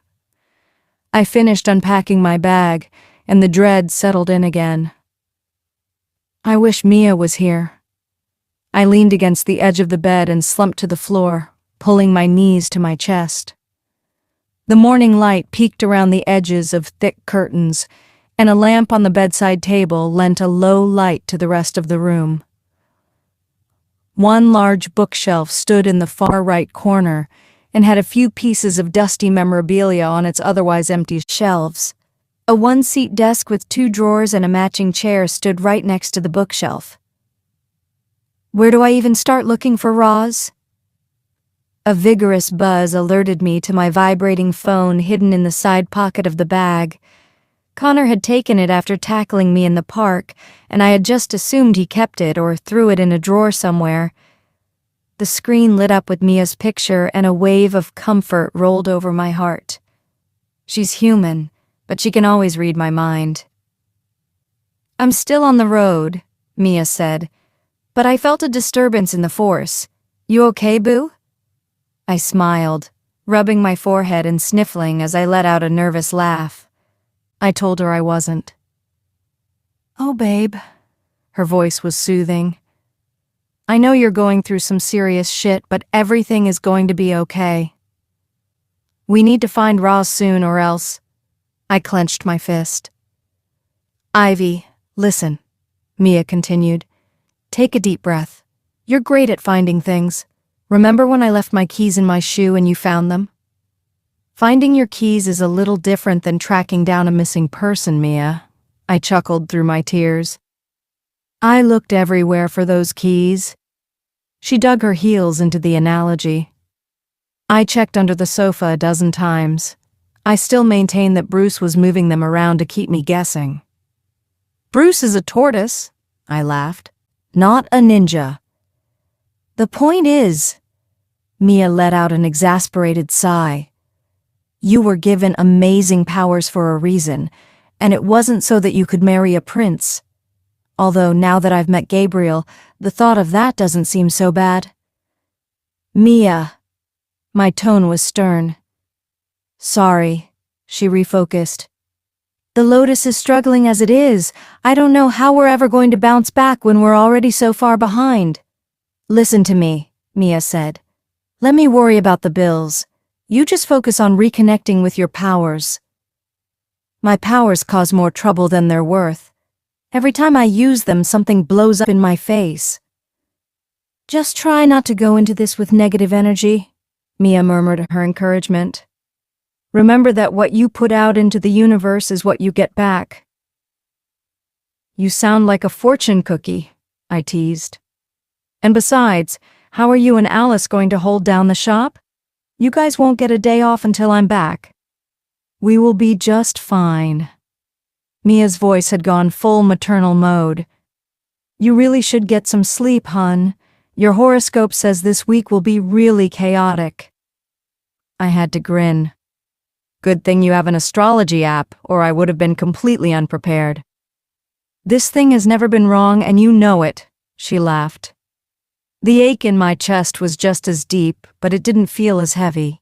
Scrolling through my account settings, I moved the toggle from unavailable to available, and almost immediately, the first call came through. The guilt came back swinging. While some psychics claim to have the ability to work over the phone with strangers, my powers simply didn't work that way. There were times when I could connect with people I knew over long distances, but, more often than not, I operated on psychology and guesswork when I did readings online. I hated it. A text with a selfie of Mia drinking a tiny bottle of champagne came in. I smiled at the image before a hailstorm of notifications came through with emails regarding the bills we hadn't paid. I bit my lip and flicked over to the phone psychic app I used to use for work before we opened the shop. Mia never let anything get the best of her. I wished I could imitate her. After taking 4 or 5 calls, I closed my eyes and tried to remember the breathing technique she had taught me, but my mind kept slipping into images of my missing cousin. Roz could be hurt somewhere. I laid down on the soft pillow, and I only have a month to find her. I wanted so badly to wake up and find that all of this was just a bad dream. But after a restless sleep, I woke to the same cold room I'd left behind. Only now it was darker, and Connor was knocking at my bedroom door. "What?" I jerked the door open. He jumped a little as we locked eyes. "Gabriel went to the library. I thought now might be a good time for us to walk the perimeter. We can get a feel for the surrounding area, and you could get some fresh air." As much as I would have preferred to get fresh air without the company of my new flatmate, it seemed I would need to get used to his presence. Reading the expression on my face, Connor glanced back toward the door briefly. "Or you can just sleep for another 12 hours. That seems to be helping your mood." "Wait," I sighed as he turned to leave. He stopped and looked back over his shoulder. "I'll go." I turned back to my room to grab my leather jacket from the closet. Crawling into a hole and hiding from the world isn't going to help find Roz. I expected the campus to be winding down at this hour, but to my surprise, it was even more lively than it had been that morning. The only thing that had changed was the ratio of vampires to other students. While vampires are capable of going out in the daylight, the nightlife is more agreeable for their bodies. Sunlight saps their power, especially if they are exposed to it too often, which is why there have always been misconceptions about it burning them to a crisp. The number of people in the halls was overwhelming. Connor's hand found mine, and we moved together through the crowded space, making my cheeks flush. I didn't realize how comforting the gesture had been until the warmth of his hand retreated when we exited the front door. Has it really been that long since I was close to someone? My anxiety shouldn't have been eased by holding my kidnapper's hand. That's for damn sure. The campus hummed with energy as we walked towards the main gates. Students made their way between buildings and small groups gathered in patches across the courtyard. I looked up at an ornate lamppost and its source of illumination. A small blue flame dancing in midair, captured within the glass dome. Magic is slowly fading from the world, and the school still feels a need to flaunt its power. Connor shook his head as we passed by the magical street lamp. "What's wrong with solar-powered LEDs?" I chuckled under my breath. Connor, the prince's hired muscle, was the last person I expected to be upset about the unnecessary use of magical resources.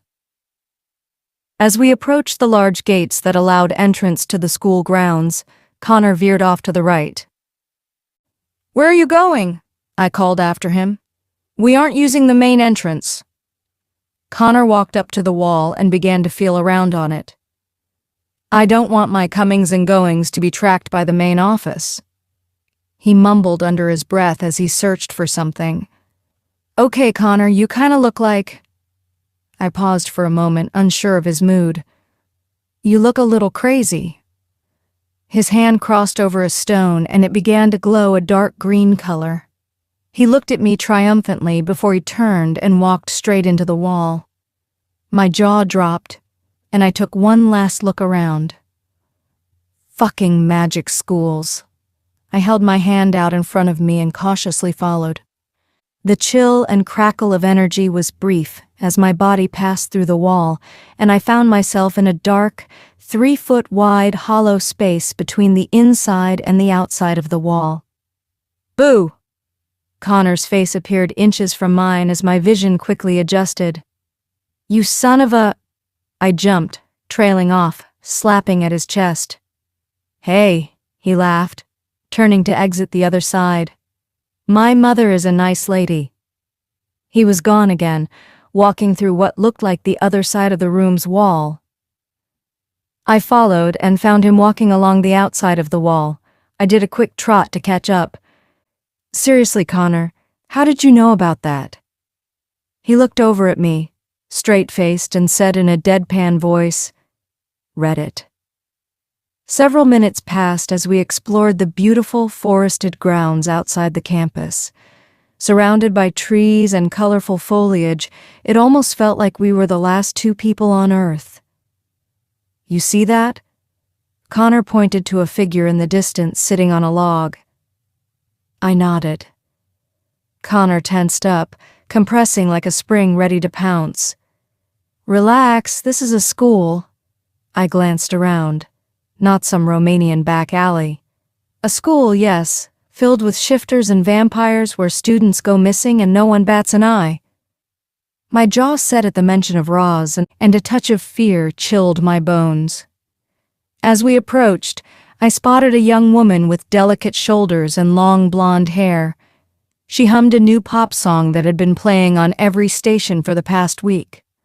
Her head was down and her gaze intent on something she held in front of her.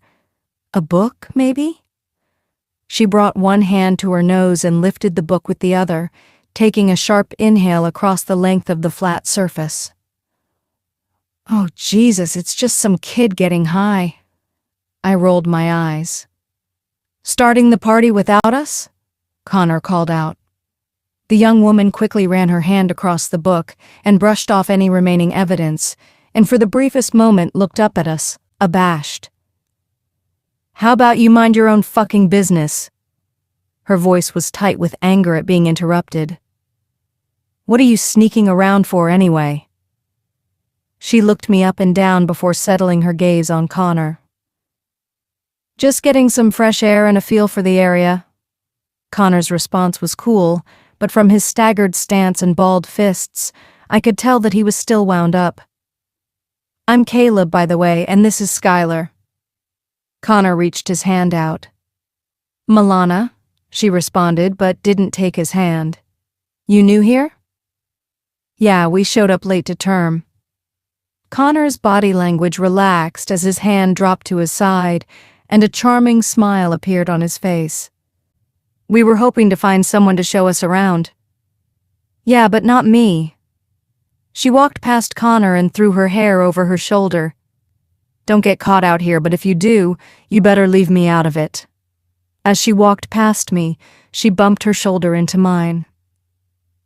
A flood of emotions and images crashed through my head. I staggered backward as she walked on, not even caring about the slight. An image of Roz flashed through my mind, and then I saw Milana laughing against the backdrop of a dark party. In a moment, the images were gone, but it was my first clue. Are you all right? Connor held out a tentative hand as if to catch me if I fainted. You're pale as a ghost. I put my hand on his shoulder to steady myself. I looked up and the woman was gone.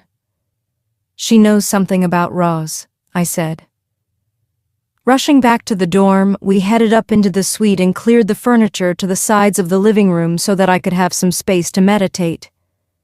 Connor placed a pillow in the center of the room while I scoured the rest of the suite for candles. I found 4 in the bathroom closet and set them in a circle in the living room around where I would be sitting. Should we wait for Gabriel to come back? Connor glanced out the window facing the library. I told him it was unnecessary as I sat on the pillow crossing my legs. I'm trying something different this time. I didn't want to try the same avenue as before. I still didn't think I was strong enough for that. And if I tried a different path of magic, I might find better results. Mia always encouraged me to use my powers, but I was always adamant about leaving that part of my life behind. She'd have been giddy if she were there. Connor's brow furrowed as he pulled up a seat. Different how? I'm going to ask for help. I closed my eyes. From who? Shh. I pinched my eyebrows together. I'm trying to clear my mind. Astral projection is as difficult as it is dangerous. The last known person who attempted it was a shaman from our clan who died centuries before I was born. He left his body and never returned to it. I hadn't tried astral projection since I left home, and back then I didn't know that was what I was doing. If I'd known I might live the rest of my life paralyzed, I probably wouldn't have done it. Well, except to save Roz. A floating sensation swept through me, and I felt myself lifting from the physical plane. The darkness pulsed around me in rhythm with my heartbeat as the spiritual fibers connecting me to my body loosened and stretched like bits of spider web, allowing me to let go. A soft blue light blossomed around me, and I found myself standing behind Connor. Looking over his shoulder, I could see myself sitting on the pillow. "Ivy?" Connor waved his hand in front of my physical body's face.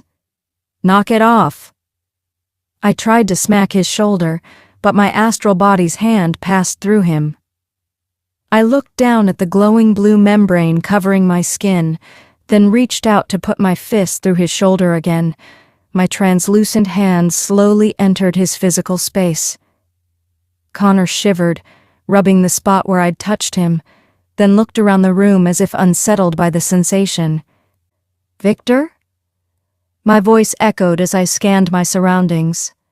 "Can you hear me?" Victor was my spirit guide. When I first started having visions, my mother would tell me they had just been my imagination. "Don't waste your time looking for what isn't there," she would say. Victor was the only one then who helped me understand what I was seeing. I allowed several seconds to pass, concentrating on connecting with him. "I know you're out there," I swallowed. "Please talk to me." I found myself surrounded by a bleak, narrow corridor. Suddenly, a feeling grew in me that I was being watched. I stood straighter, looking behind me to see if it was Victor. There was no one there. Nothing moved except the sound of dripping water coming from a broken pipe. But the feeling persisted, making the hairs on my skin stir. "Still a spoiled brat, I see." A gnarled feminine voice scratched over my eardrums like fingernails on a chalkboard. "Crawling back to us after all these years." "No." I froze, fists clenched at my sides. Anyone but her. "Not happy to see me?" Yvonne's wide grin emerged from the dark corner on the ceiling, her bloodshot eyes filled with rancor. "Fucking pathetic.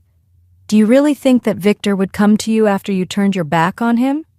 You are not real." I shook my head, gritting my teeth.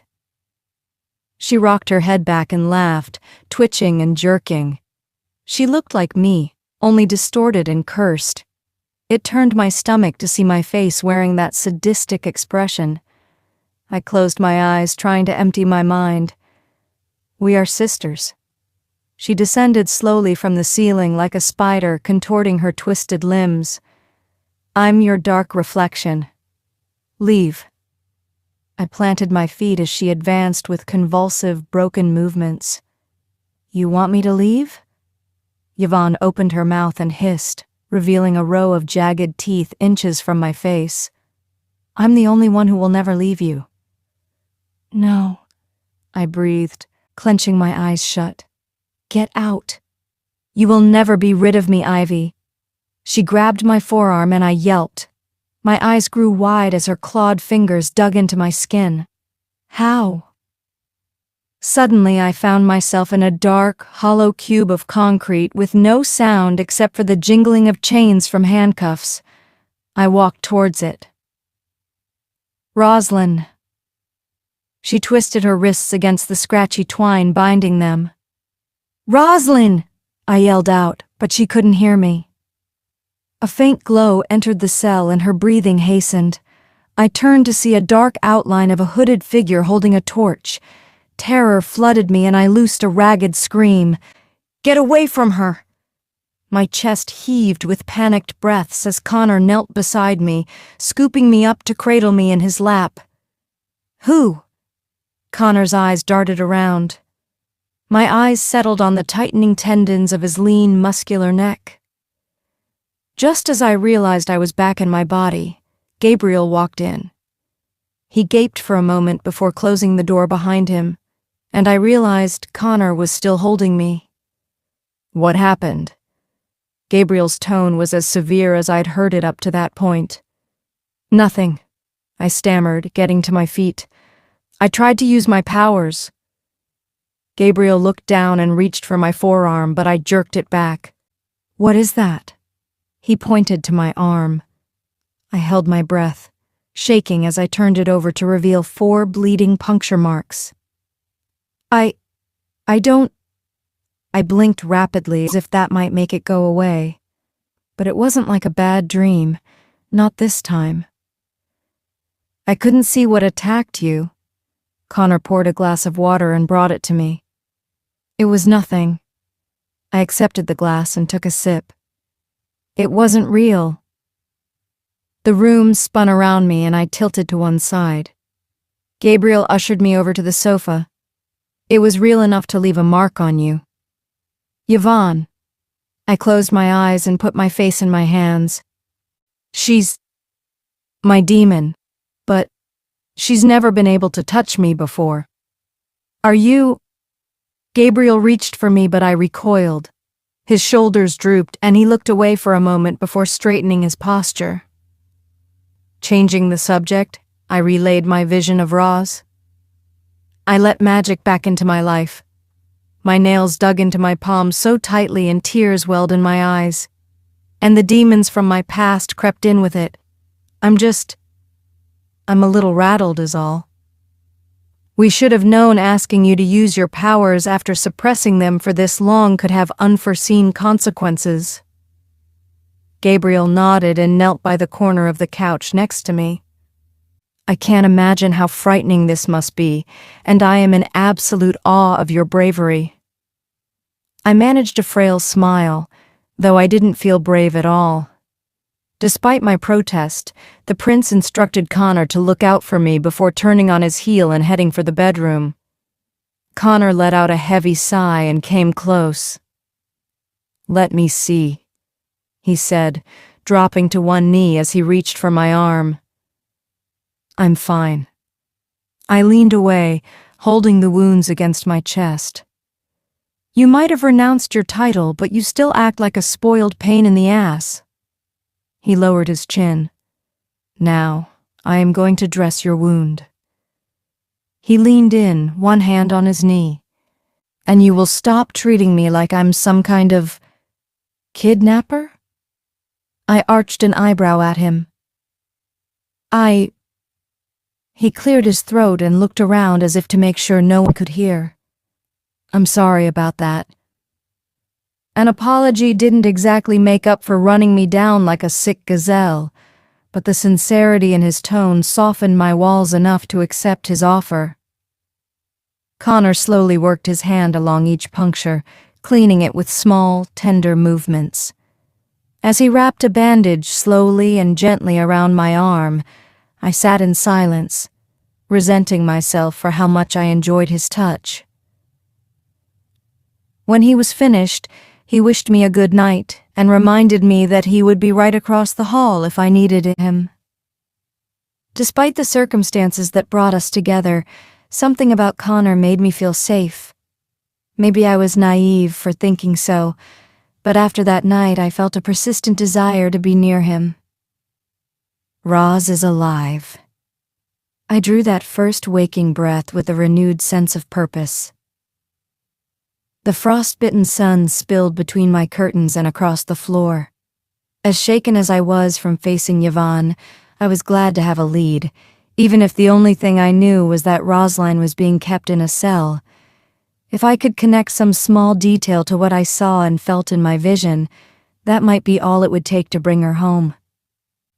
I'd barely had the chance to pull my pants on when someone knocked at the door. When neither Connor nor Gabriel responded, I groaned and headed into the hall and through the living room. Peering through the peephole, I saw a tall, lean guy in his 20s with a wavy mop of blonde hair and a collection of colorful tattoos on his neck, rocking back on his heels. "Sorry, we're running a little behind this morning," I said as I opened the door. "Speak for yourself." Gabriel emerged from the bedroom wearing a tight black t-shirt, blue jeans, and a leather jacket. My jaw dropped a little. It was hard to imagine him in something other than a suit. Damn. I closed my mouth. He looked good. "I'm Jameson." The guy smiled, looking me up and down. "You must be Skylar de la Fontaine." I shot Gabriel an annoyed look, remembering the name he'd picked out for me. "That's me," I said. "Pleased to meet you." He took my hand, caressing it with his thumb as he gave it a slow, awkward shake. "Is this our tour guide?" Connor came out of his room just as Jameson noticed the bandage on my arm. "I'm Nicholas Davenport," Gabriel offered a polite smile. "And this is my good friend Caleb Porter." "Pleasure." Connor didn't even crack a smile. Davenport and Porter. Jameson let out a laugh. "That's a funny coincidence." "What is?" Gabriel blinked. Jameson's smile faded as he realized he was the only one laughing. "You guys both have Port in your last name, and you live together. It's just, well, I thought it was a little funny. Maybe it's not. Shall we?" Gabriel gestured to the open door. Our tour guide showed us around the common areas of the dormitory, which were extensive. The gym had a wide variety of weight machines that far surpassed anything you'd find in a gym designed for humans. It also had a sparring area and the largest indoor rock climbing arena I had ever seen. The recreation halls were complete with pool tables, 3 70-inch flat screens with several video game consoles, and a small stage with a few amplifiers and a mic stand. The showers are on the bottom floor in the north half of the building. They're cleaned daily, but you need to bring your own soap. Jameson beckoned us to follow him down the hall. They used to be separated by gender and species, but it just turned into a big argument, so they're kind of a free-for-all now. I guess that doesn't really matter since you got one of the swanky rooms. Your suite has its own bathrooms, right? I nodded and blushed as I walked past the archway leading into the open showering area. The chatter and bare skin in my periphery was hard to ignore, but I kept my eyes straight ahead until I was on the other side of the entryway. Shifters didn't balk at nudity as a rule, but I grew up amongst nobility. The only time we shifted was for our monthly run, and we certainly didn't hang out in a big community shower together. I know it's a lot to take in. Jameson was suddenly right next to me. "Please let me know if you have any questions. Do you feel the need to stand that close to every woman you meet?" Gabriel narrowed his eyes at Jameson. It must make for some awkward interactions. I was surprised that he took the initiative to say something. Most men wouldn't have even noticed. "Apologies." Jameson looked at me, taking a half step back. "Are you guys a couple?" No. I shook my head. "Apology accepted." Connor came forward, planting his feet next to me, and Jameson backed farther away. "Actually," Gabriel came up on my opposite shoulder and put his arm around me. "We're a throuple, isn't that right, darlings?" My jaw opened and closed a couple of times, but nothing came out. Maybe I could convince him that Gabriel was joking. "Yeah," Connor said in a flat monotone. "The 3 of us are deeply in love. We go everywhere together." "Huh." Jameson nodded, slack-jawed, then gave a disappointed shrug. "Well, love is love. It's definitely not the weirdest romantic connection I've seen at the school. Let's go have a look at the art gallery." We followed Jameson down the hall, and he rambled on without taking a breath about the sporting events. "Throuple?" I pinched Gabriel in the ribs. "Ow!" he chuckled. "I told you I could improvise." "What happened to being discreet and keeping a low profile?" I snapped in a hushed tone. "Polyamory is widely practiced amongst wolves," Connor said from the corner of his mouth. "One alpha male sometimes has a harem of females, but it's never been the other way around." I shielded my eyes from the sun as we left the dorm building to follow Jameson along the path leading to the gallery. "Well, maybe it's time things change." Gabriel smiled, donning a pair of sunglasses and taking a deep breath of fresh air. After showing us every floor of all 5 buildings, Jameson led us back to the dorms, stopping on the front steps. As this concludes the tour of our wonderful campus, I hope you all can find your way back from here. He opened the door and did an awkward half bow. "Thank you for showing us around." Gabriel eyed the guy with a frown but promptly walked through the open door. Connor ushered me in after Gabriel and was close behind me. As we trudged upstairs, passing the common area, I noticed a group of young women gathered in the reading nook. The one in the center had an afro of tight curls and tears running down her face. The two other women were trying to console her, but it didn't seem like it was going so well. "What is it?" Gabriel followed my gaze. "Do you think she knows something?" Connor lowered his voice. "I don't know." I grabbed Connor by the shirt and pulled him along after me. Making sure to keep my voice low, I whispered to them, "But it couldn't hurt to find out why she's upset." Gabriel and Connor stayed at my side as I racked the pool balls, pretending not to eavesdrop. "You're wrong." She took off her thick-rimmed glasses and wiped her tear-soaked eyes. "Something happened to her. I know it. She wouldn't just leave school in the middle of the night." I grabbed a cue stick and the chalk, and Gabriel and Connor followed my lead. "Lindsay, sweetheart, take a breath." A redhead with a strong southern drawl rubbed the crying woman's knee. She was always kind of withdrawn.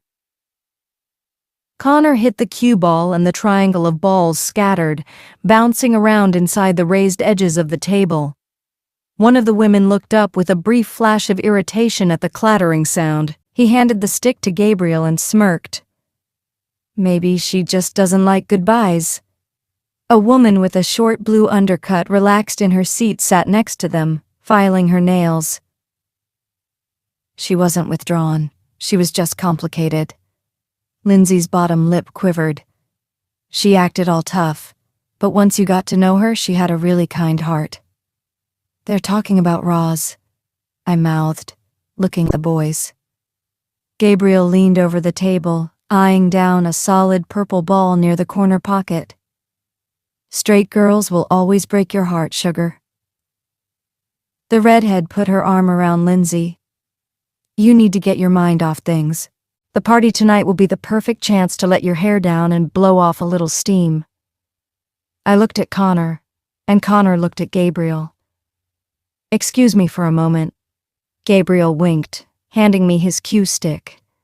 "You guys play without me." He leaned in, planting a soft kiss on my cheek. A wave of heat swept over me at the soft touch of his lips. I tried to ignore my body's reaction to the heat lingering on my cheek as he headed over to the group of women. "Where's he going?" I sank another solid ball. Connor cracked a smile as the women noticed Gabriel's presence. "For the love of Gaia," I chuckled, sinking the solid yellow ball. "Those girls are going to shoot him down so fast. He's not a prince here, he can't just—" The women all giggled, chirping in overlapping conversation. I botched the shot and ended up sinking a striped ball right into the middle pocket. Any minute now, I thought to myself, they're going to send him packing. But they didn't. In fact, the man was like a magnet, commanding all the attention in the room, including mine. The redhead tore a page out of a notebook and started writing something down.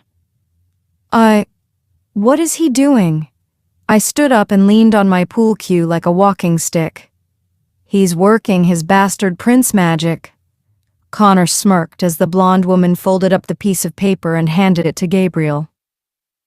The prince excused himself from the group, blowing them a kiss as he turned around and made his way back toward us. He flashed that dashing smile as he held out the folded paper between his index and middle finger. That was exactly the kind of arrogance that made royals so insufferable, or at least that's what I told myself. I took the paper, reading what was visible without unfolding it. "Miranda, call me. XOXO. I raised an eyebrow. "Not that." Gabriel took the paper back and unfolded it. "It's directions on how to get to the party they're attending. This could be a great chance to get to know Lindsay over there. One of her roommates left without notice, and she could really use a friend right now. Well, maybe not at this moment, but at a crowded party while all of her friends are distracted." "I see." I crossed my arms, cocking my head to look at the redhead. This is so that we can find out what happened to Roz. Exactly. Gabriel nodded. Strictly a business outing. I narrowed my eyes at him. Strictly. He held up his hand as if he were swearing an oath. Unless you think you can go over there and talk to her now without being suspicious. Gabriel took my cue stick and sunk another solid ball. The women were still all around Lindsay, stroking her hair and offering words of comfort. I let out a sharp exhale and snatched the pool cue back from Gabriel. I nodded. With barely a glance, I cracked into the 8-ball and it bounced off the back wall, sinking into the middle left pocket. Connor did a double take, examining the table's lack of solid balls with wide eyes. I resisted the urge to smirk at my winning shot. The moon illuminated the trail as the three of us made the mile trek out into the woods on the eastern side of campus. The tall Douglas fir trees reached towards the heavens with foliage fanning out in every direction. I could smell the salty Pacific Ocean faintly on the breeze. In a wide clearing, a rectangular stone entryway descended into the dark passage beneath. The ground had an almost sponge-like feeling from all the generations of forest growth.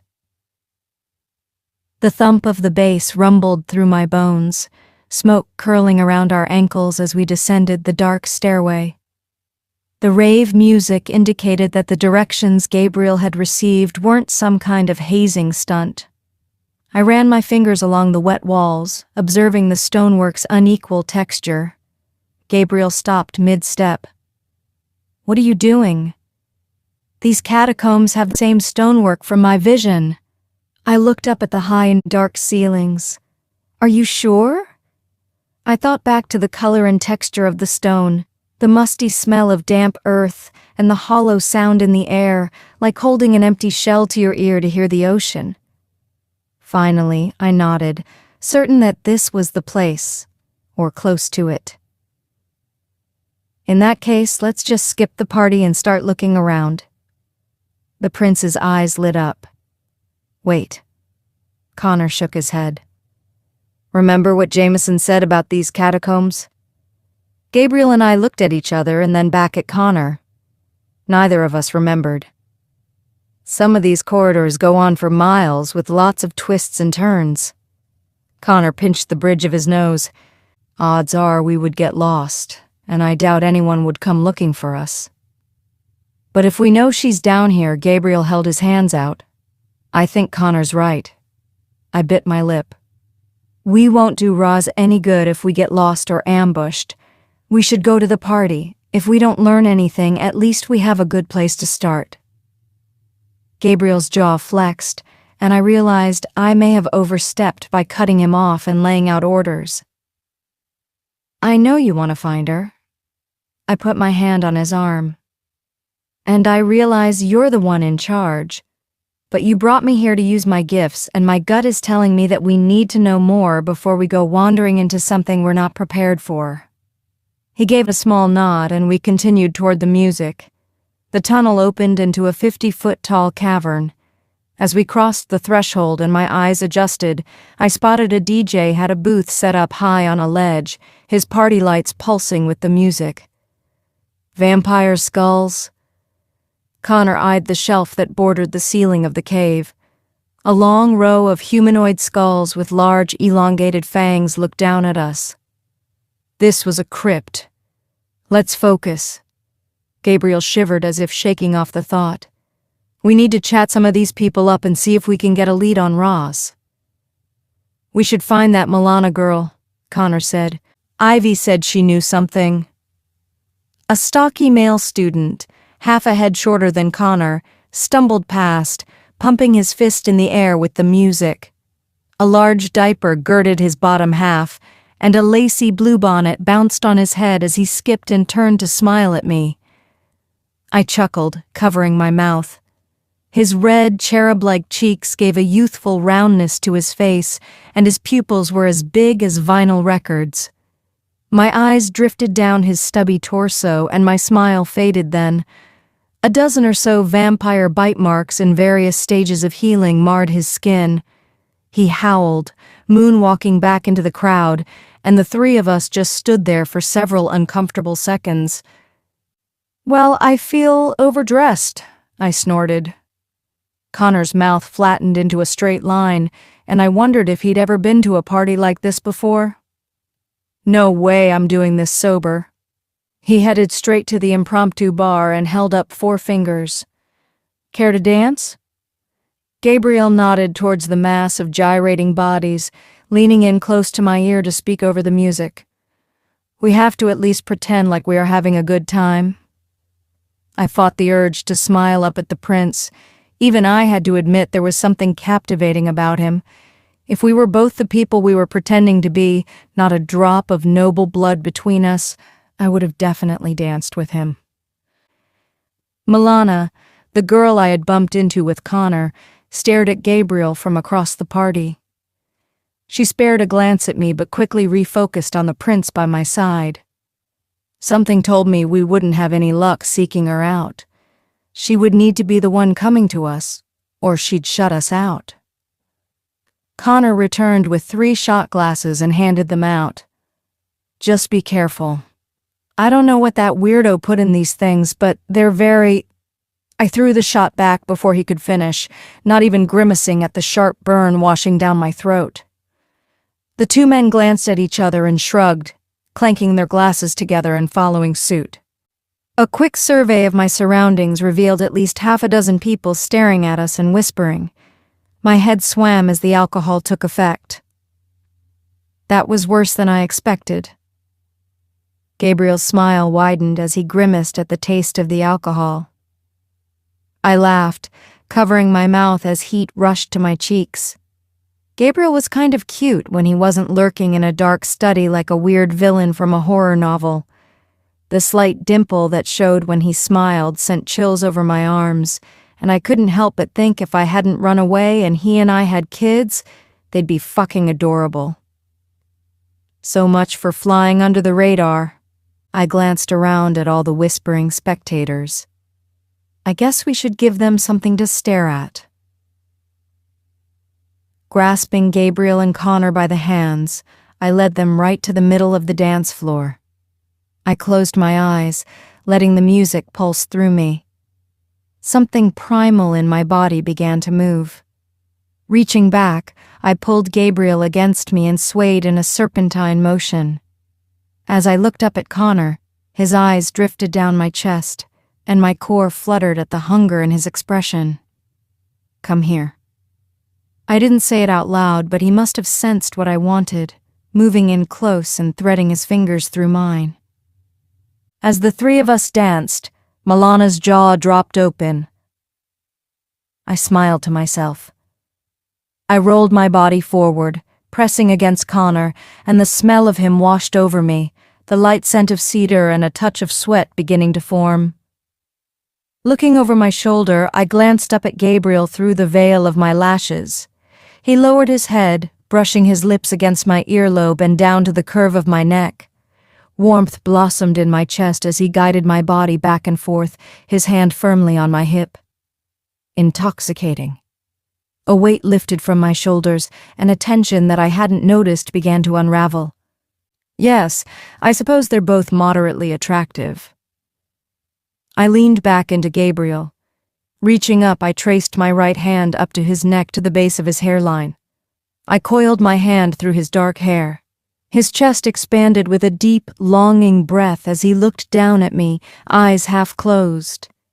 He nuzzled against my cheek and I responded, tilting my face toward him. He advanced, brushing his lips against mine. But then he hesitated.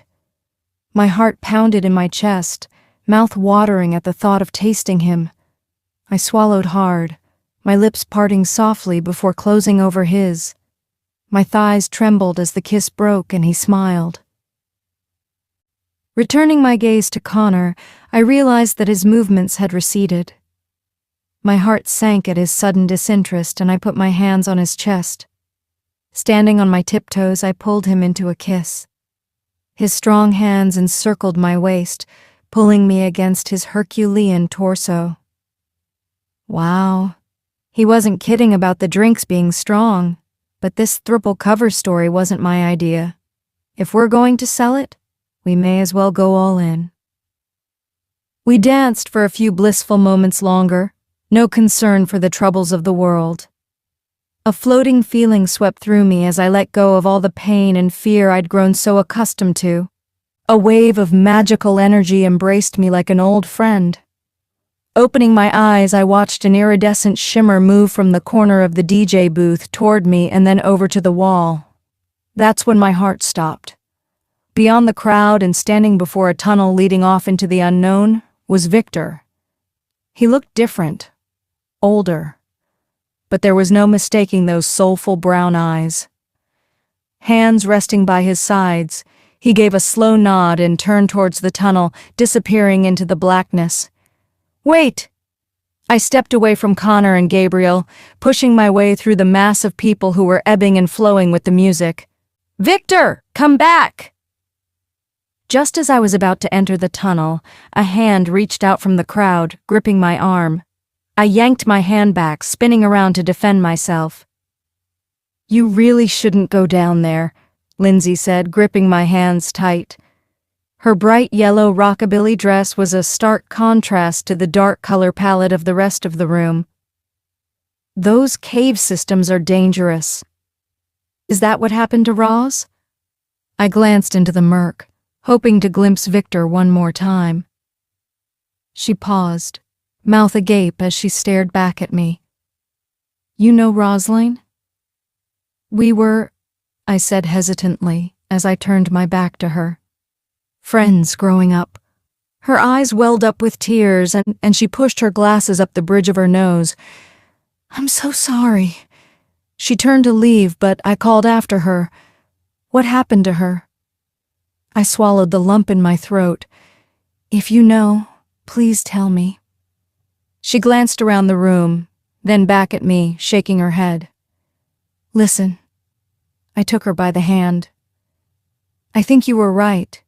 Even if she was in some kind of trouble, she would have faced it head on. The tips of my ears burned with shame. She wouldn't have run off in the middle of the night. She's too brave for that.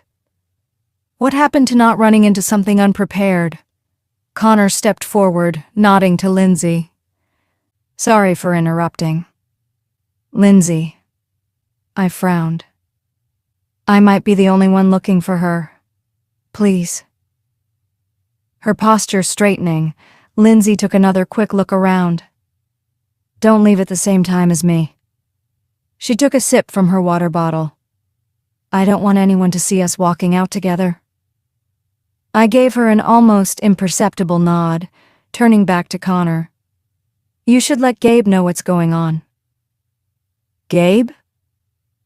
Connor tilted his head to the side. When did you start calling him that? What? I tried to think. I don't know, look, I'll be right back. Where you go, I go. Remember? Normally that was the kind of statement that would elicit the raising of a very specific finger, but the look in Connor's eyes wasn't that of a handler keeping tabs on a fugitive. I could sense that he wanted to be sure I was safe. I'll be fine. I rested my hand on his bicep. He let out a discontented sigh before turning to leave. I turned back to Lindsay to find that she had vanished. Psst! A swatch of bright yellow fabric disappeared behind a tall bush a few meters into the trees. I moved closer, looking over my shoulder to make sure no one had followed me out of the catacombs. Leaving the clearing near the stone entrance, I stepped into the trees and breathed a sigh of relief when I found Lindsay waiting. Everyone says she took off, but she would have said goodbye. Lindsay's cheeks flushed and she wrung her hands. I know she didn't like me the way I wanted her to like me, you know. But she was my best friend, and she would have told me if she was planning to leave. Maybe she was protecting you. I glanced toward the ground. Maybe she wanted you to have plausible deniability so that... Didn't you hear about how her stupid cousin left without so much as a word? Her eyebrows shot up toward her hairline. Roz has way too many abandonment issues to do the same thing to someone else. My mouth went dry. Did she say anything about meeting someone new? I changed the subject. Was she involved in anything that could have been dangerous? I mean, it's Roz. Lindsay rolled her eyes. When is she not doing something dangerous? She said she got engaged to some Italian shifter prince and that had trouble written all over it. Oh, wow. I rubbed my neck with a nervous chuckle. I know, right? Lindsay put her hands on her hips. Roz seemed way too smart to fall for a catfish.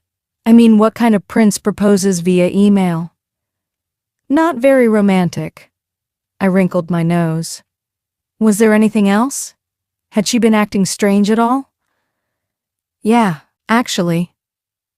Lindsay's eyebrows drew together. But how do I know you actually care about her and aren't just trying to get some juicy gossip? A nostalgic smile crossed my lips as I remembered all the nights Roz and I stayed up together, laughing and telling spooky stories in our blanket forts. The Roz I knew loved sour candy. My eyes clouded with tears. She was a horrible singer and a terrible liar, and the only things she was afraid of were clowns and men with big mustaches. Lindsay's chin quivered, her eyes glistening. She threw her arms around me, sobbing into my shoulder between words. She still hates clowns and mustaches. I let out a soft laugh. When she didn't let go, I finally squeezed her in return, and she unleashed a flood of tears. It'll be okay. I patted her on the back. I promise. Now, can you please tell me what you were going to say? She let go and took a step back, licking her thumb to smudge the mascara off my neck. Sorry about that. She swallowed hard before going on. I was going to say that Roz had been acting weird, spending a lot of time in the library at all hours of the night. I don't know what she was reading, but she seemed scared.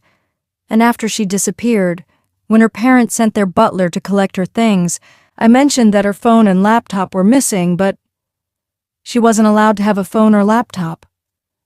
Numbness spread through me as I remembered what our families were like. Her clan wouldn't have allowed it. Yeah, that's what the butler said, Lindsay continued quickly. So I just dropped it and said I must have been mistaken, but Roz did have a phone and a laptop and they're both missing. It makes sense that she'd have her phone with her. I sighed. If she had a laptop, she might have hidden it so her parents wouldn't find it, especially if she knew there was a chance she'd disappear. Do you really think she was involved in something that sketchy? Lindsay frowned. I don't know. I shrugged. I wish I could tell you more. Is there anything more I can do to help? She sniffled. I started to tell her no, but the cold breeze on my midsection reminded me of a less pertinent problem. Actually, now that you mention it, I shifted my weight from one foot to the other, looking down at my adorably slutty outfit. My boyfriend packed a bag for me, and his choices weren't exactly practical. Do you have any normal shirts I could borrow? I'll totally pay you back if... Oh, girl, I have more clothes than I could ever wear. You're in the haunted suite, right? She took off glasses to wipe her tear-soaked eyes with the back of her hand. I'll bring some stuff for you tomorrow. Did she say haunted suite?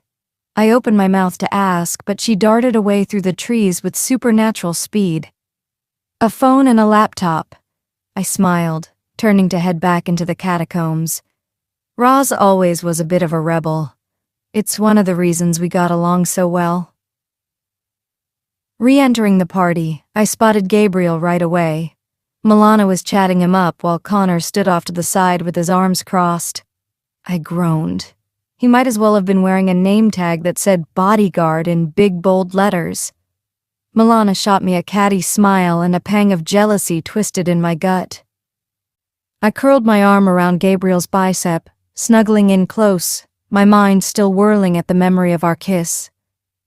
"This is Milana Voss." Gabriel put his arm around me, and I rested my head on his shoulder. "Milana, meet Skylar de la Fontaine." "We've met."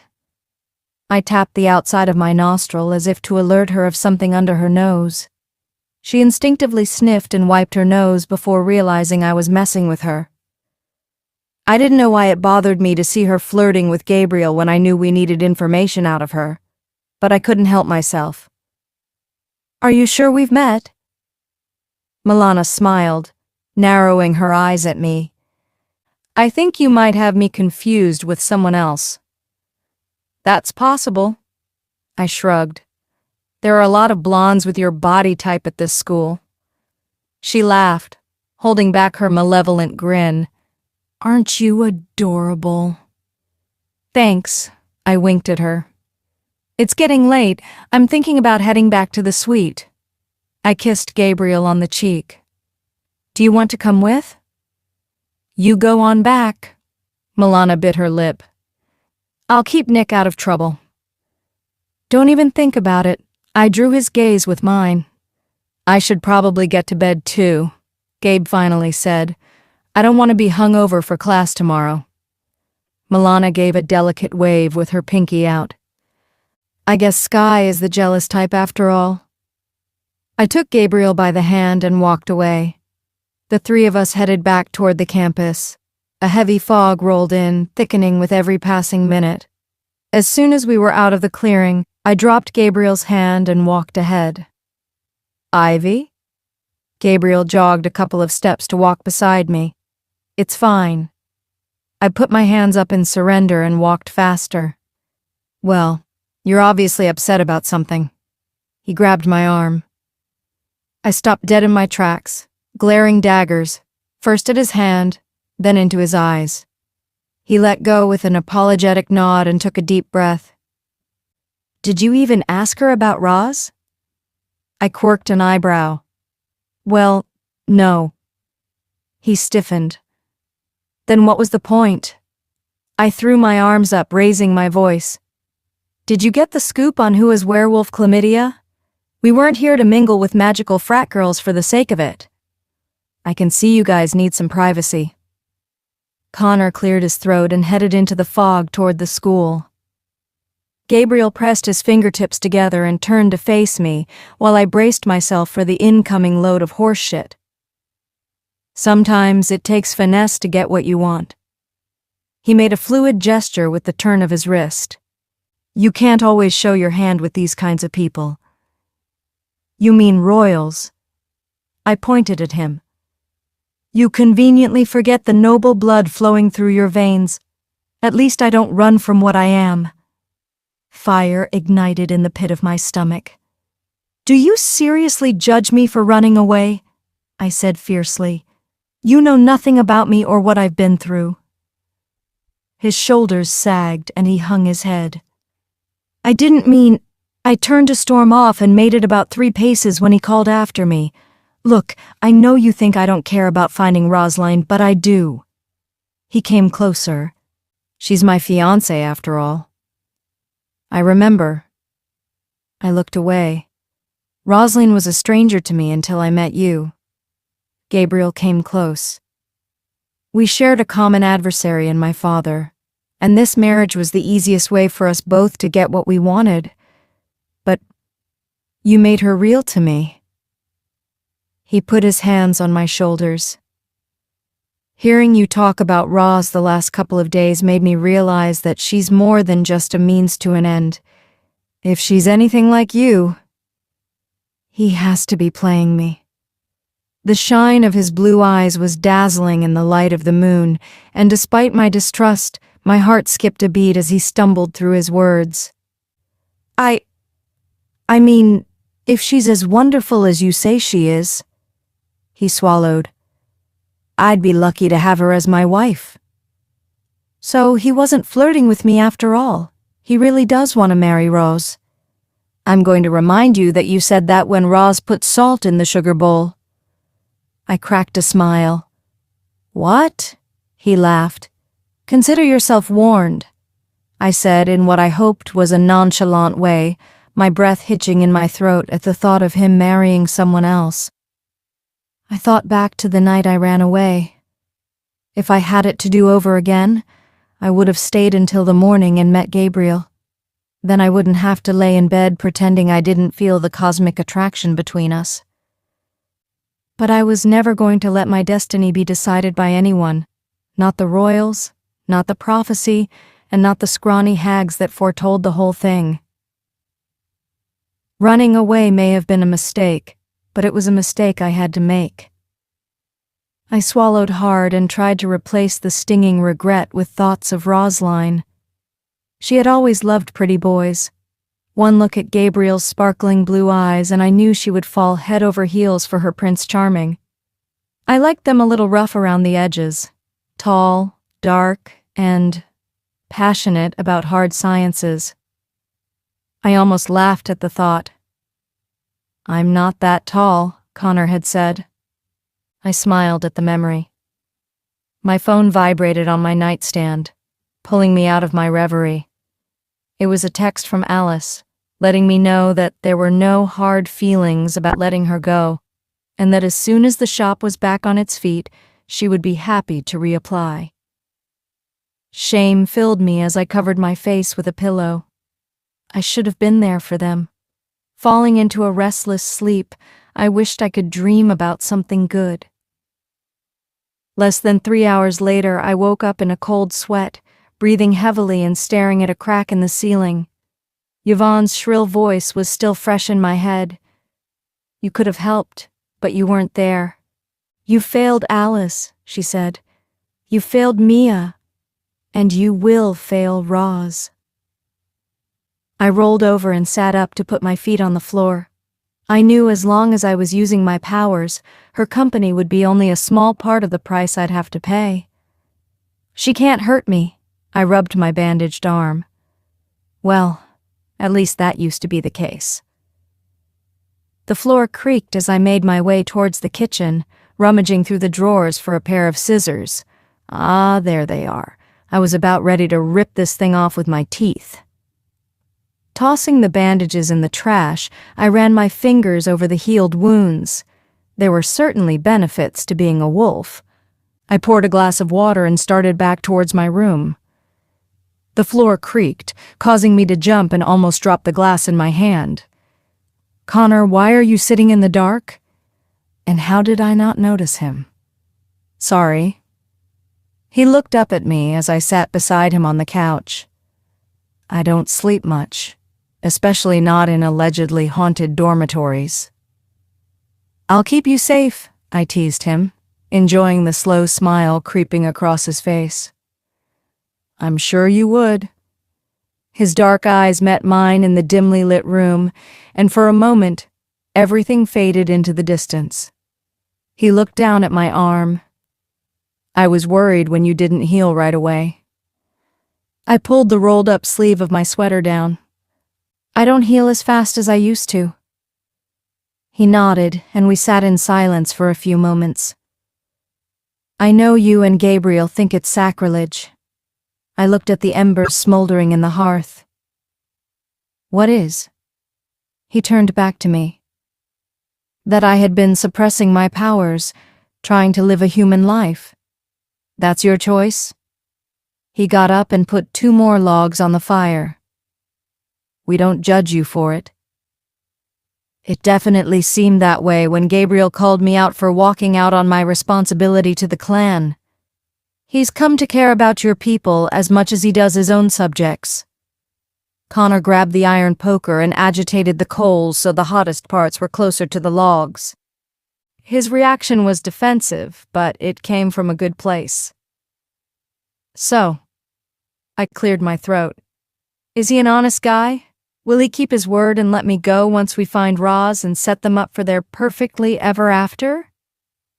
Connor sat back down, his biceps swelling underneath his shirt in a way that made it hard not to picture him without it. I pulled myself out of the fantasy as he took on a serious tone. "Gabriel can come off as callous. The ends justify the means is the saying that comes to mind. But he's genuine. How did you two meet? I asked. I got in trouble with the administration at Nocturnus Academy. I lashed out.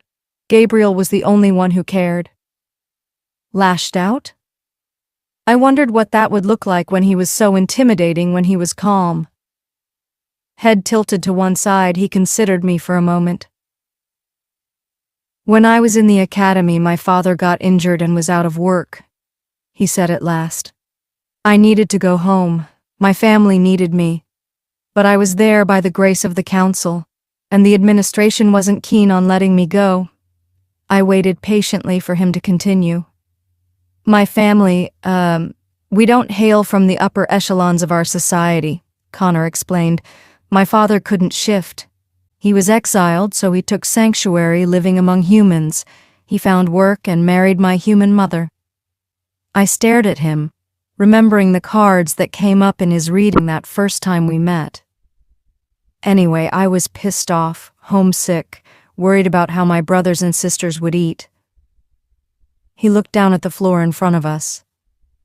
Gabriel approached me and told me everything would be okay.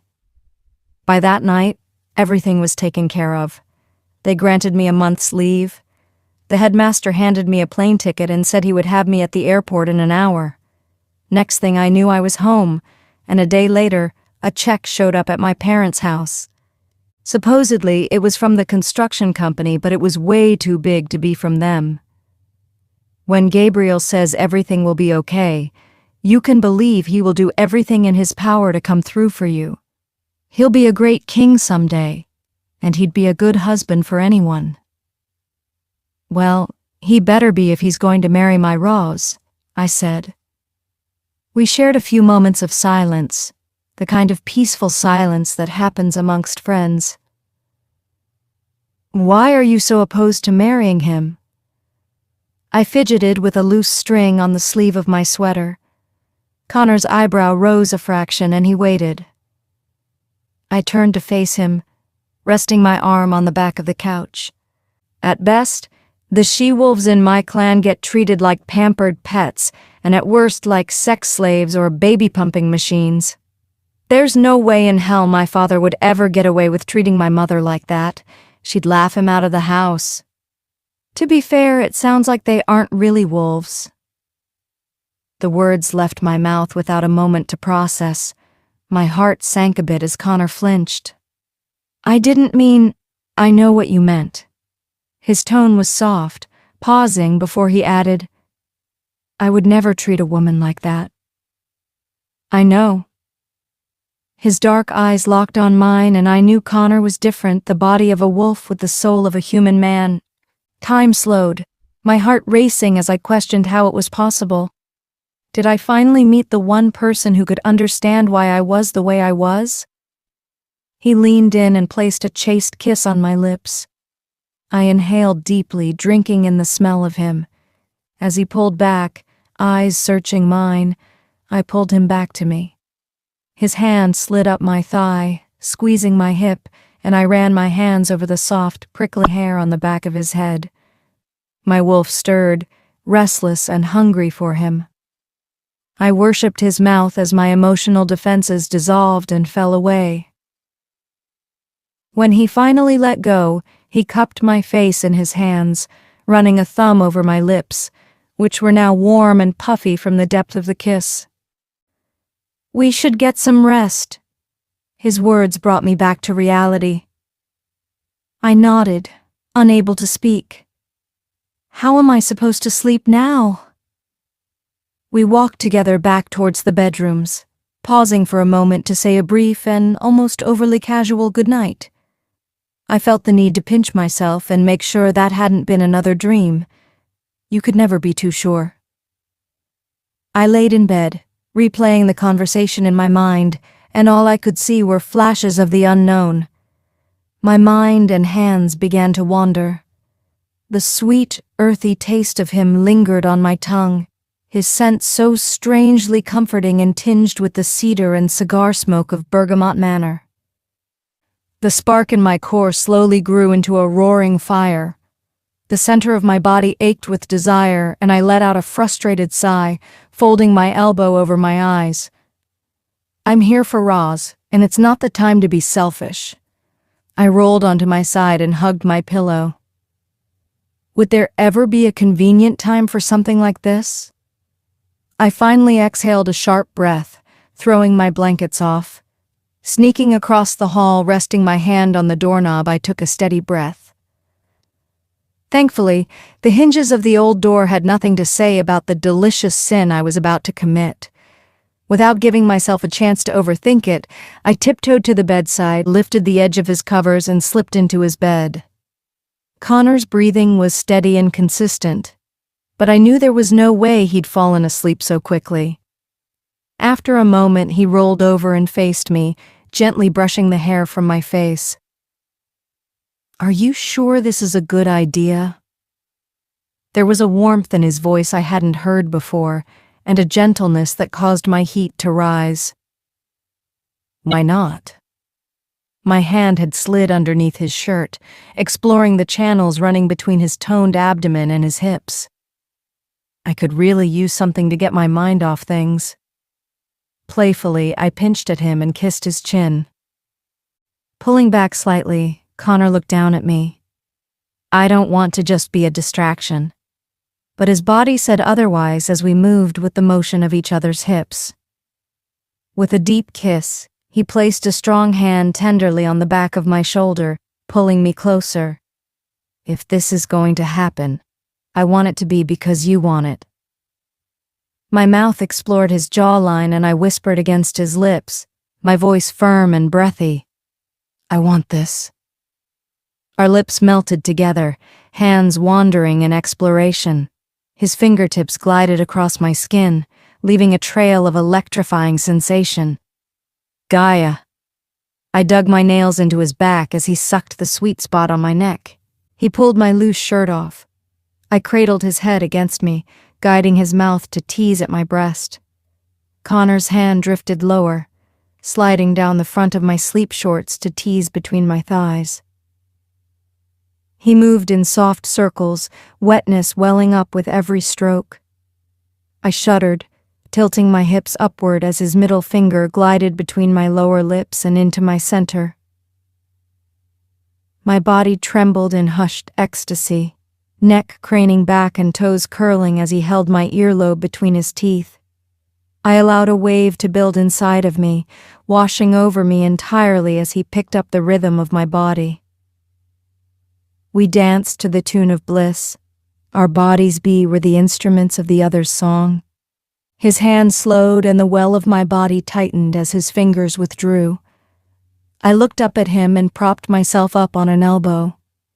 He slid my shorts down over my ankles, tossing them aside before he pulled me into another kiss. Connor moved closer, and I curled my fingers over the elastic at the top of his boxer briefs, the weight of his body settling against me. The pressure of his hardened member pressed against my leg, and my wolf hummed from the back of my throat. My legs drifted apart as Connor tugged his shorts down. With the exhalation of a breath I didn't realize I was holding, I bit his shoulder. His tip touched the warmth of my entrance, and my hips lifted of their own accord, inviting him in. With a growl, he sank slowly into my depths, and I breathed a moan of pleasure as I released his shoulder. He pressed his mouth against mine to capture the end of my moan. My body reacted with his every move, repositioning to feel every bit of pleasure available. The low growl built in his chest, resonating and filling the room. His hand slid up my back, his fingers curling around my shoulder as he rocked his hips against me. Our breaths matched, quickening as the overwhelming pull became unbearable. I pressed my thigh into his side and he moved with me as I rolled on top of him. Pinning his muscular arms above his head, I took control of the cadence and worked myself on him. Oh gods, yes. I trailed off, light-headed with ecstasy. Pleasure surged, rippling through my lower body. My pussy tightened, clutching around the girth of his cock as I rocked uncontrollably. I pressed my face against his chest, releasing a hardly concealed gasp, and he gripped a handful of my hair, holding me close. I trembled against him, collapsing at his side. We panted, staring at the ceiling until our eyes wandered back to find each other. Connor's gaze held a hunger that I didn't expect, and the sight of it began to build another wave inside of me. With a gentle caress of my cheek, he reached out and rolled me to face away from him. His hand drifted over my abdomen, pulling me against his still erect cock. The hard calluses on those perfect hands moved up over my breast, tracing along my collarbone. He ran his rough fingertips over the soft flesh of my neck before gently closing them around my throat. I swallowed, breathing against the pressure of his palm. Arching my back, I closed my eyes as he guided himself into me. We both exhaled, swept up in the feeling. I gave myself over as our breaths became louder and more frequent.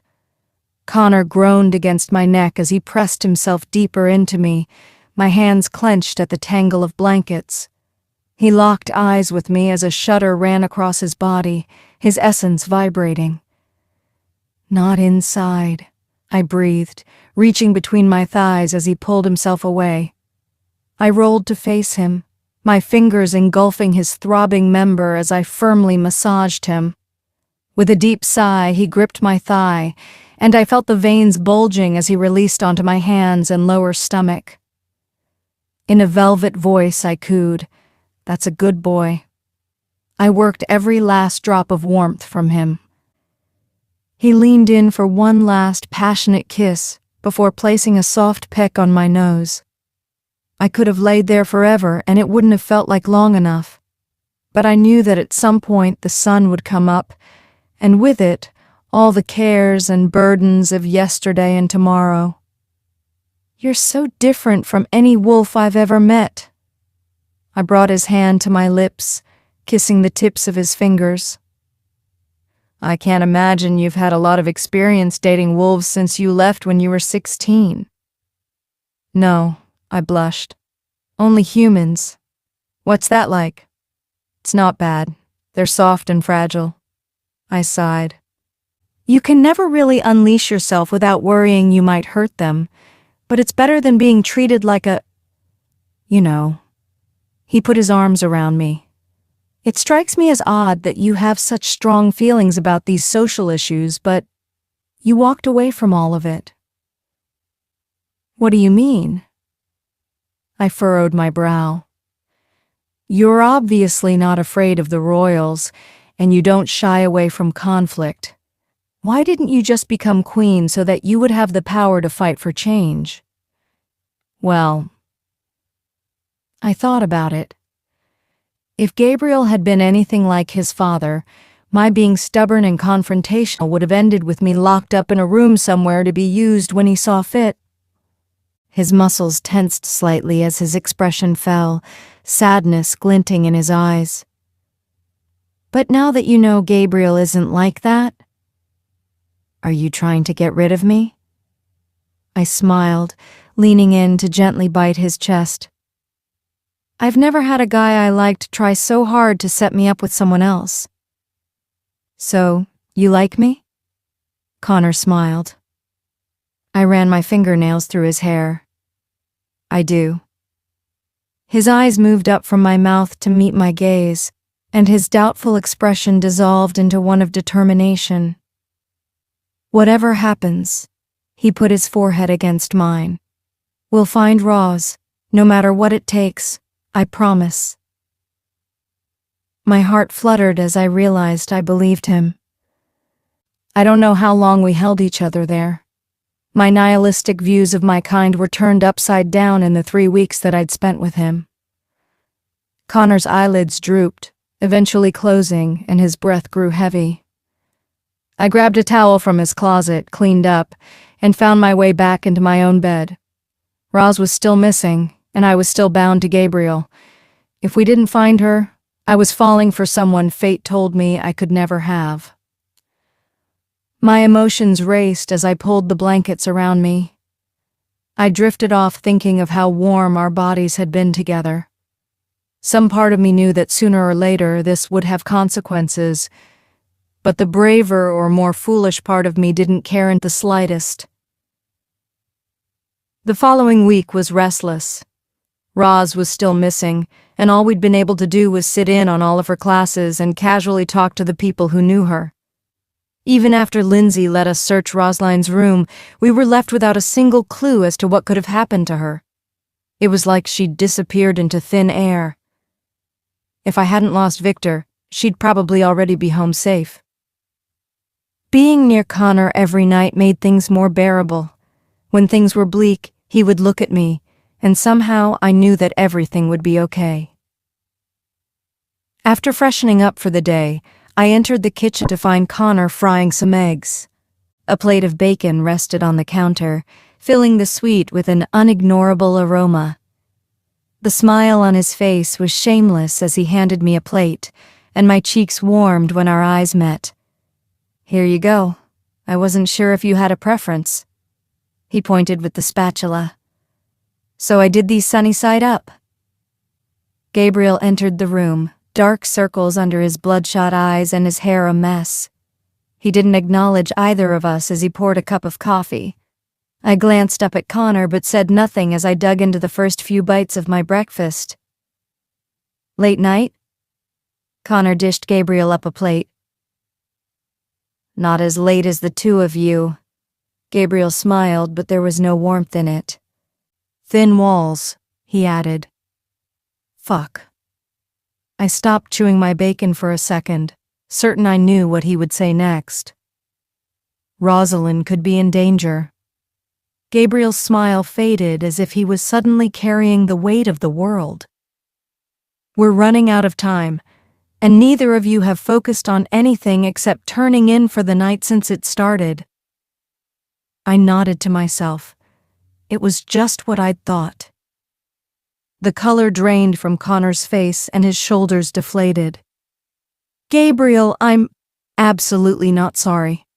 I broke in with a sidelong at Connor that stopped him short of saying something idiotic. "Well, maybe you should be." Gabriel braced himself on the back of the chair. "Have you forgotten what happens if we don't find Rosalind?" "Of course I remember. How could I forget?" I calmed my frustration before responding. "We'll find her," I said, despite the self-doubt bubbling inside me. "Ivy." Connor jumped to Gabriel's defense. "He's not entirely wrong. I mean, maybe we should focus." "I honestly don't want to hear it from you either, Connor." Gabriel put a hand up, a pained expression clouding his face. "I can understand why Ivy didn't give a shit about how this would affect me, but you?" The bodyguard seemed to shrink by several inches. "So this isn't about finding Roz at all," I said. "This is about politics and your wolf's bruised ego." "This isn't about my ego," Gabriel said, his eyes focused on me. "Then exactly how does this affect you?" I slid my chair back, standing to meet Gabriel at eye level. "It's not like we're still engaged. This has nothing to do with you." My last words reduced him to speechlessness. But by the way he looked at me, he didn't need to say anything for me to understand. Gabriel wanted me just as much as I wanted him. "Look," I put my hands on the table. "When we find Roz, none of this will matter, and God's forbid if we don't, we'll work this out later." "Fine." Gabriel turned to face the living room and set his coffee on an end table, slicking his hair back and straightening his tie. "What do we do now?" Connor and I turned Rosaline's old room upside down but didn't find anything. I sighed deeply, thankful to move on to another topic. But the night of the party, I think I saw Victor leading me down into the catacombs. "You think?" Gabriel's expression begged me to tell him off, but I kept my cool. "I haven't seen him since I left the clan, and he looked different." I placed my elbows on the table. Those days seemed like a lifetime ago. "I almost never used my magic after that, and when you turn your back on the spirits—" "So you offended Victor?" Connor's jaw slowly dropped and he narrowed his eyes. I told him I thought I might have and sat down. Can we trust him to lead us down a dark maze of underground tunnels? Connor glanced at Gabe. If he's pissed off, he might not be the best ally. My money is on Milana. Gabriel sounded confident. She's definitely hiding something. Being a horny bully with a narcotic problem doesn't make her a kidnapper. I scratched my head. Untrustworthy, sure, but that doesn't spell out means, motive, or opportunity. Why am I defending this chick? She said, and I quote, "That bitch deserves whatever she got." Gabriel took a sip of his coffee. Half a glass in and the girl can carry on a conversation by herself. It seems like there's a lot of animosity there, and that's enough for someone like her. Connor chimed in. And there's also the missing phone and laptop. I looked at Connor, who seemed more reserved than usual. So which lead do we follow? All of them. He looked to Gabriel for reassurance, and the prince nodded. Connor and I crossed the threshold of the library. The massive mahogany doors stood like harbingers of knowledge, adorned with intricate carvings painted to shine like ivory and Baroque brass handles that gleamed in the sunlight. The doors swung open quickly and with ease despite their size. I braced myself against the movement as Connor placed his hand on my lower back. My eyes took a moment to adjust inside the dimly lit foyer. Before us was a regal desk with stacks of heavy tomes. The titles on the spines indicated some kind of multi-volume directory. I flipped through the first book, glancing back at Connor, whose attention had wandered down to my backside. You going to help or just stand there staring at my ass? My eyes glinted with amusement, but I gave no other sign of it. Every hour was one more that Rosline was in trouble, possibly being taken farther away. Connor cleared his throat and leaned over my shoulder. Port Orford Catacombs, he said in a commanding tone. With a flash of blue light, a book at the bottom of the first stack slid out, opened, and lifted to chest level. The book floated in place as the pages turned on their own, coming to an abrupt stop in front of me. I glanced over the references, noting a specific listing, a sequence of numbers and letters, highlighted in a dark blue aura. My finger drifted over the reference number and the light shot out from the book. A line of energy stretched out before us like a trail to follow. Hundreds of rows stood in the main room, with students and staff following similar trails of light that zigzagged across the floor. So do you always give your prince an excuse to play with pretty girls while you do the grunt work? I said as I rushed to follow the trail before us. What? Are you jealous that your could-be fiancé is spending time with another woman? He gave me a sidelong glance. That stung. He's not my fiancé, besides, what's there to be jealous of? A group of passing students eyed us warily, whispering once out of earshot. I stepped in close and fixed Connor in place with a steady look. I think picking Milana's little brain is a monumental waste of time, which we are rapidly running out of. It's not like it takes 3 people to dig through the library. Most of the work is done for us. He squeezed my hand. And considering how he feels about you, you could at least give him some space to lick his wounds. I don't know what you're talking about, I muttered, pulling away. It's obvious. He reached for my hand, but I pretended not to notice. The way he looks at you, his smile when you're not looking. Gabriel is clearly very into you. I ignored him, focusing on the blue line that ended at a section of shelves. I know his feelings don't mean that you're obligated to feel the same, but you could cut him some slack, Connor added. Gabriel is a good person. Being aware of his feelings wouldn't hurt. I didn't twist your arm about sleeping with me, buddy. I pulled down 2 canisters that glowed at the end of our trail and handed him one. And if you two are so close and you thought he was into me, Maybe you should have been more careful with his feelings. Turning to the table, I rolled out some large blueprints that detailed information about the surrounding area.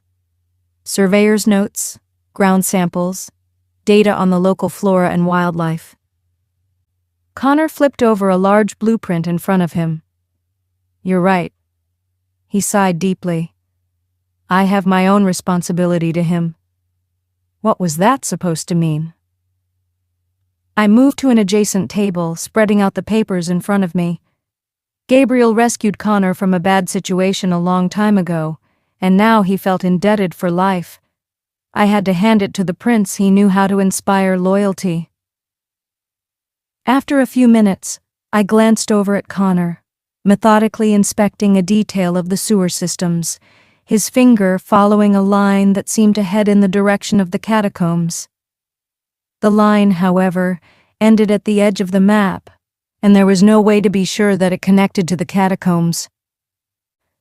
I turned back to the shelf and drifted my eyes off the area, allowing a deep breath to escape. I focused, following my intuition. A dull red book stood out, and the dry leather binding beckoned to me. I carefully reached for it and turned the cover over. In a stylized script, the title read, Northern Coast, Coven Affairs. My hands had pulsed with energy. With newly found rigor, I turned to the tables and pulled out a chair, opening the cover as I sat. The book narrated the Battle Rock Massacre, a tale riddled with speculation and controversy that had been part of my traditional education growing up. There was evidence of an indigenous vampire coven that inhabited Port Orford in the early 1800s, and that was something that wasn't a part of our curriculum. I continued to read. The energy pulsing in my hands not only persisted, but grew stronger with the turn of each page. The account stated that the coven and surrounding indigenous humans coexisted in harmony with nature. The vampires were revered as protectors of the lands until they vanished with no known cause to explain their disappearance. I glanced at Connor as he scanned through blueprints and detailed drawings. He compared the blueprints with the digital map he had on his phone. Several small markers dotted his map in or around where the school should be. What are those little drop points? I asked. They're points of interest. Connor quickly pressed a button, and the screen darkened. I need to go check on something. And without another word, he had run off down the hall, not bothering to roll the prints back up. Okay, ass, I said under my breath. The vampire librarian shushed me from 300 feet away. Great. I shook my head. A Karen with super hearing. Wait, can vampires hear people's thoughts, or is that just in movies? I should have paid attention in school. You can't trust Hollywood, and you can't exactly Google this shit. Finally, Yvonne's voice made me jump. She plopped down in the seat next to me and leaned her elbows on the table. I thought he'd never leave. What do you think he's hiding? I took a deep breath, refusing to acknowledge her. Oh, come on. You're giving me the silent treatment now? She spat black saliva across the page I was reading. I looked at her with a, "Do you mind?" expression. You didn't even say thank you for showing you your cousin was still kicking. She dug in her ear with a jagged, cracked fingernail. You're welcome. Making me miserable while I'm trying to sleep isn't enough, I whispered. Now you have to pester me during the day. Shh, the librarian hissed. Yvonne let out a loud belly laugh. I got you in trouble. She tugged on my hair and got up to dance around. Besides, you're doing a fine job of making yourself miserable. You were literally handed Gabriel on a platter and you fucked it all up. I don't have time for this, I said as quietly as I could. Please go away. You have nothing but time. It's too late to save Roz. You may as well get used to old Princey Pie because I hear wedding bells in your future, and you've ruined any chance of him loving you now that you boinked his BFF. So it's gonna be an awkward living situation. I pressed my lip together and closed the book I was reading. Is that what you want? I turned to her. I'm talking about what you want. She grabbed the chair, turning it backwards to straddle it, making obscene grinding motions with her hips as she moaned in a sing-song voice. Oh, Princey, I'm not sure your little errand boy is enough for me anymore. Give me some of that royal dick. Shut up! I put my hands over my face. The librarian's head snapped up and she started power-walking toward me with narrowed eyes and puckered lips. Sorry, I said at full volume as I grabbed my books and put them away. Leaving Yvonne laughing her ass off in the library, I decided to take a small break and check in on Gabriel. Once I had reached the building with our suite, Connor jogged up towards me. I went back to the library and couldn't find you, he chuckled, opening the door for me. I shot him a sideways glance. Points of interest?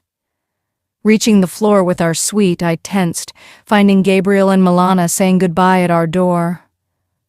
Gabe leaned against the wall while she laughed at whatever charming spell he was casting. Her eyes remained glued to him, her hand running down his arm. My stomach churned at the sight of her touching Gabriel. I'll meet with you tomorrow and bring whatever I can find. The smell of her overly sweet perfume mixed with the smell of wine assailed my nostrils as she passed by. I managed a sarcastic smile, though the urge to slap the smirk off her face was strong. Gabriel held his arm out towards the door. Come on, you two. We've got a lot to go over. Was his hair messed up? My fists clenched at my sides. No. Come on, Ivy, chill. Connor held out a chair for me at the table. I pulled out a chair for myself and sat across from him. He shrugged and sat down. I got some leads. Apparently Milana and some of her friends noticed that Roslane had been acting weirder than usual. Gabriel used air quotes. And acting weirder how? I nodded towards the wine glasses on the counter. Roslane was sneaking out of the dorm area after midnight and often wouldn't return until around dawn. Gabriel picked up the wine glasses and rinsed them out in the sink. And she always had her laptop and bag with her.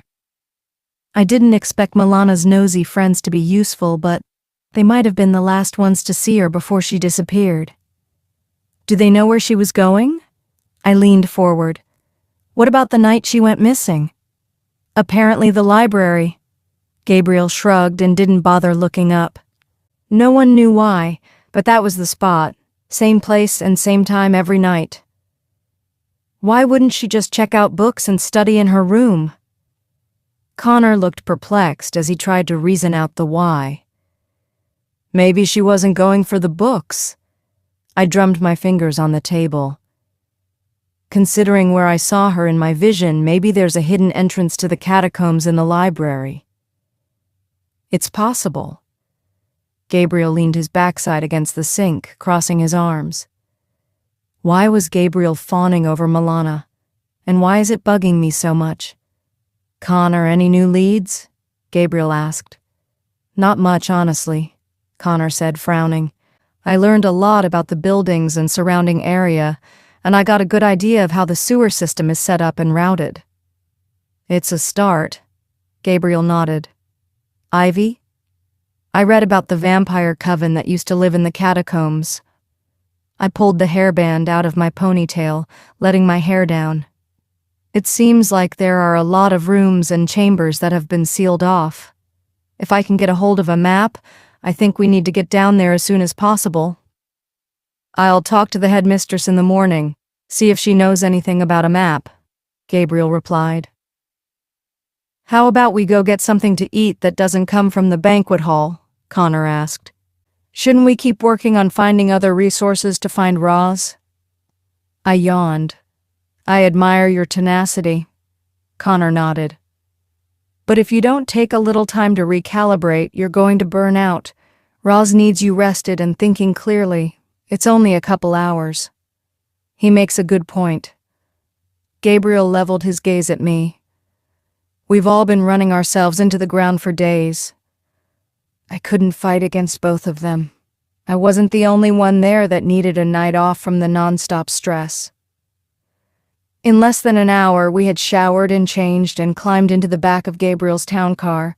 The city proper was only a short drive from the campus, and the beautiful green scenery gave us all an excuse to enjoy the view and decompress from the long day. When I was little, Port Orford was very quaint. It was only a small cluster of buildings bordered by the ocean. You could smell the seafood in the air, but with the chill that carried on the wind, there weren't many tourists around during winter. Or at least, that was how I remembered it. The night the three of us went out, the streets were thick with traffic, and I was grateful to have come in a town car, considering the lack of parking. "What's going on?" I leaned forward to ask the driver. "I've never seen it like this." "It's that dragon festival the locals used to do back in the 20s, the elderly driver said over his shoulder. "That new lady mayor decided to bring it back to see if it might draw a crowd.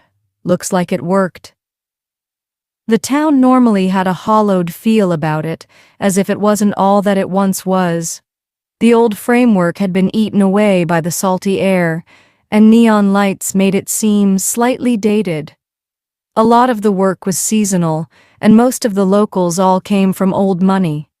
There was an impressive selection of bistros and cocktail lounges to choose from, and Gabriel decided on a French-American-style restaurant. The boardwalk that extended down to the pier was alive and bustling with the sound of celebration. Jovial music from the beach below echoed off the cement pillars and rocky outcroppings. The darkening sky reflected the soft glow of thousands of hanging fairy lights, tiki torches, and a few roving spotlights. As soon as we went inside, we stopped in our tracks.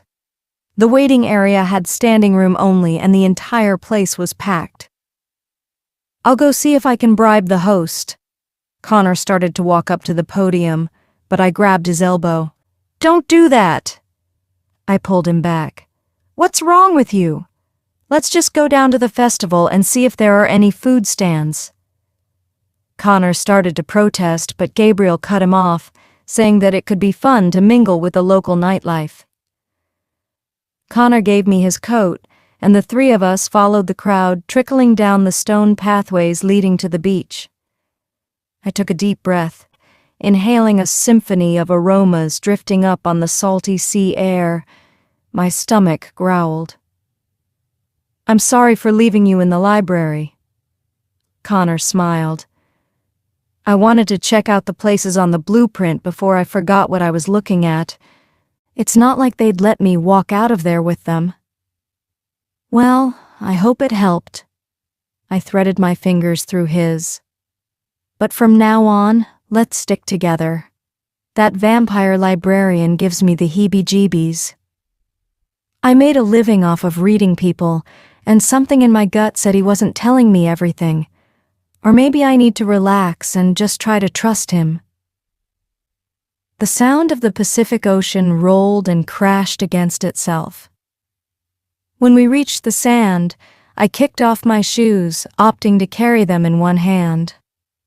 Connor put his arm around me, and I kissed him on the cheek. "Are you three old enough to drink?" A petite brunette waved at us from an outdoor bar attached to the back of another restaurant. "I'd love a glass of wine." I took out my ID. "A red blend if you have it." Gods know I could use a bottle after the past few days. "2 bourbons, please." Gabriel held up 2 fingers. "And 3 oyster shooters." Connor nodded. The waitress winked and keyed in the order. "Oyster shooters?" I crinkled my nose at him. "Seriously?" "I take it you haven't tried it," Gabriel said. "Cold, slimy blob creatures don't exactly scream appetizing." I looked across the beach at the various food stands. The oysters arrived, and I promptly ignored them. "It's actually great with the peppered vodka and hot sauce." Connor held one of the tall shot glasses in front of me. "You didn't strike me as the kind of person who was afraid of trying new things." Reverse psychology doesn't work on me. I narrowed my eyes at him. I'm a grown woman. Just saying. Connor shrugged and lifted his glass toward his lips, pausing as if to give me a chance to change my mind. Leave it alone, Connor. Gabriel piped in, accepting his glass. You can't force someone to have an open mind. Jesus. I took the shot glass with the rubbery-looking blob staring at me through the glass. To having an open mind. Here, here, Gabriel said. Connor just smirked at me. We clinked our glasses together, and I threw the shot back before I had time to think about it. The thick concoction went down with little resistance, and I had to give it to them. It wasn't bad. The texture was odd, but the flavors were fresh and colorful. Look, I wanted to apologize. Gabriel's eyes seemed sincere as he looked from Connor back to me. I reacted badly when I realized you two were, He trailed off. Banging? I said with just the tiniest dose of sarcasm. Yes. He opened his hands, indicating the two of us. I was processing a lot, and it wasn't my place. Connor, you're the closest thing I have to a brother. We're all adults here, and we are free to make our own decisions. Gabriel. Connor reached over, placing a hand on Gabriel's shoulder. I'd rather jump in front of a bullet than hurt you.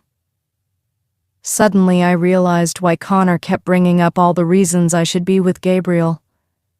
There was a lot of love between these two men, and in the short time since we'd been here, I'd driven a wedge between them. Maybe you two should kiss and break all this sexual tension, I whispered through a wry smile. They both turned to me with matching expressions of surprise. Unable to keep a straight face, I cracked up laughing. I'm sorry. I picked up my wine from the bar as the waitress set it down. Not that it wouldn't be hot. The wink I gave Connor caused his cheeks to flare bright red, and Gabriel shook his head with a smile. Duchess Ivy, Gabriel chuckled, I can't deny that you're amusing. He raised his bourbon to me and we drank. We relaxed by the bar until our glasses were empty, then continued down to the food stands. I settled on a lobster roll, Connor got beer-battered steelhead and chips, and Gabriel decided to try the filet mignon tacos. I could say I didn't tease the prince for living in the U.S. for the past 5 years without ever trying tacos, but that would be a lie. He thought it was odd that tacos were considered such an American staple when they're supposedly Mexican food. A few couples made their way toward a weather-eroded amphitheater with stadium-style cement benches facing the shore. On the lit stage was a woman playing violin and a man dancing with wire fans, the tips of which were rimmed in flames. He moved fluidly, his cut, muscular body glistening as he danced, and I couldn't help but wonder where the roots of this festival began. We need more drinks. Connor glanced around. I'll be right back. Want to check out the show? Gabriel stood, offering me his arm. I said yes, and curled my hand around his bicep. Gabe already got me pretty drunk. It doesn't take much. I said the last part in a staged whisper loud enough for Connor to hear. Gabe? The prince narrowed his eyes at me. Since when do I get a nickname? We're deeply in love, remember? I smirked. It's a little less formal. Don't your friends call you Gabe? I don't think anyone does. His eyes went up and to the right as if he was trying to remember. But I like it. The waves crashed on the shoreline and the setting sun covered everything in a beautiful purple hue. As we made our way to the seating area, a familiar voice ordered a beer up at the nearest outdoor bar. Jameson, the guy who gave us our campus tour, proceeded to hit on the waitress, who had a mullet and wore a flannel shirt with the sleeves cut off. This poor idiot doesn't have a clue, does he? I tugged at Gabriel's sleeve. When Jameson's eyes met mine, his face immediately brightened. Not this guy, Gabriel said under his breath. Looks like you found the local cool spot. Jameson abandoned his new paramour and hurried down the stairs to our row. I was just waiting on a few friends to get here. Good to see you. How are your studies going? Gabriel moved to shake his hand. It's great. Lots of work, but hey, I love it. What is it that you study? I leaned in so we could keep the conversation private. He gave a quick look around before answering in a lowered voice. The great art of alchemy. Waving his hand, he added, So if you're ever in need of an elixir to keep you awake while cramming for a test, I'm your guy. Not to mention stuff for sleeping, stuff for improving stamina in and out of the bedroom, and I even have a couple of products that are purely for having a good time. My friend Angus stared at an anthill for like 6 hours. Apparently, it was a really profound experience. Good to know. Gabriel did not look impressed. What are we whispering about? Connor stepped over the cement bench and sat between me and Jameson. Magical shit, Jameson said with an exaggerated wink. Well, I don't know about you guys, but I could go for a magical shot. Connor handed me the tiny red solo cup filled with what turned out to be tequila. Ugh, that brings back memories. I thought back to the time Mia and I went skinny dipping in the neighbor's pool while they were on vacation. Jameson gave a long anecdote about how a warlock coven tracked him down after he wound up in trouble for manufacturing an herbal supplement in a high school chemistry lab. I blinked hard, trying to stay awake long enough for the bartender to deliver my caffeinated booze. Even though I can't technically be a warlock because I have no magic in my family history, I got into Pentacle based on my talent for understanding compounds. Jameson beamed. I'm kind of like I don't want to say a prodigy. I nodded, taking a sip. That's really cool. So, how did the three of you get together? He grinned, eyebrows fluttering like it was an inside joke. Yeah, Nick. I nibbled Gabriel's earlobe. Tell him the story of how the three of us fell in love. The prince forced a smile and took a deep breath, unloading a dramatic tale involving the two of them competing for my affection, only to discover that the solution was right in front of us all along. Right, sweetheart? Gabriel reached out and put a hand on Connor's knee. I've never been consumed by so much passion, Connor said flatly, putting an arm around me. And I'm not ashamed to admit it. Ah, yes. Gabriel fluttered his lashes, taking another sip of whatever cocktail Connor had brought him. These two are the best things that ever happened to me. Plus, the sex is amazing. I sipped my drink and Gabriel choked a little. So many options. It never gets boring. Huh. Jameson nodded with a far-off look in his eyes as his imagination took over. Seems like a lot of work for you, Skylar, even if you're ambidextrous, unless you dudes take care of each other.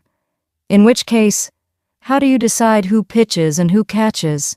Is it a taking turns kind of thing, or do you flip a coin? Even though he looked like a rock star, the poor guy had no social skills whatsoever. I don't know how he'd managed to survive a magical academy this long. I'm getting cold. I gave Gabriel and Connor each a quick peck on the lips, and I need to drink some water. Maybe I'm having a little too much fun with this. I sauntered back up to one of the food stands, my cheeks warm and flushed. But to my utter dismay, standing at the top of the stairs with a sparkling seltzer in her hand was Milana friggin' Voss. I watched as she watched Gabriel. She chased the pink plastic straw in her drink around the rim of her glass with her tongue. When he looked up and noticed her, he flashed that gallant movie star smile and my heart sank. Maybe he just wanted to show me and Connor that he had truly moved on and there were no hard feelings. That seemed likely, but it didn't suck any less. If anything, it only made me feel worse. I'd been so callous to his feelings, and I deserved this gouge. Is it my pride hurting right now? I looked back toward the doors as Gabriel and Connor came inside to find me. Or is it something else?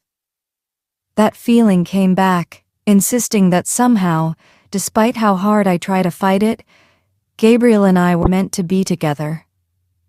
You all right? Connor frowned. We've got company. I nodded toward Milana, who stood in a group of other Pentacle students. Gabriel ascended the stone steps, greeting her warmly.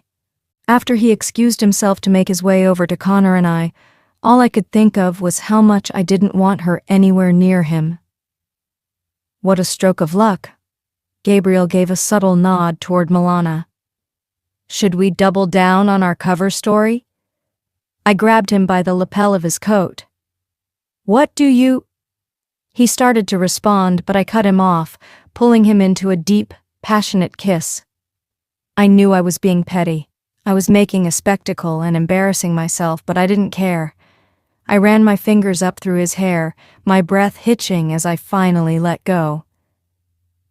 What the hell am I doing? I looked up at the prince, shame burning on my cheeks. How weird will all this be after he's married to Roz? Are we going to just laugh it off, or will we have to collectively agree to never speak of it? And poor Connor. How uncomfortable must this be for him? Gaia, I'm a horrible person. This is incredible, Connor whispered with a wry smile. The more attention you pay to Gabriel, the more it drives her crazy. Look at her face. Milana rolled her eyes, curling her lip back as she whispered to her friend. Yvonne twirled out from behind the group of girls, a half-eaten human hand clamped between her teeth. My demon waved at me before bending over and doing a rump shake against Milana's crotch. I'm drunk. I put my arms around Connor, leaning all my weight on him as my stomach churned. I really want to go back to the dorm. I'll stay a while and see if I can get any more leads. Gabriel wiped my lipstick off his face with a handkerchief. No need to wait up. My gut twisted. Whether it was Yvonne or Gabriel's obvious attraction to Milana getting under my skin, I knew I was done for the night.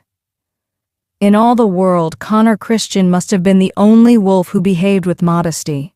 Despite having enough strength and intelligence to be an alpha, he had no thirst for power, no hidden agenda. And the more I got to know him, the more I wanted to spend time with him. Wonderful thoughts despite all the grimness surrounding us. Days passed with Connor poring over books in the library. Gabriel doing Gaia only knew what to get more information out of Milan, and me attempting tarot reading and scrying, though my attempts were unreliable at best and downright dangerous at worst. Yvonne had embedded herself into me, and I wasn't sure I'd ever shake her off.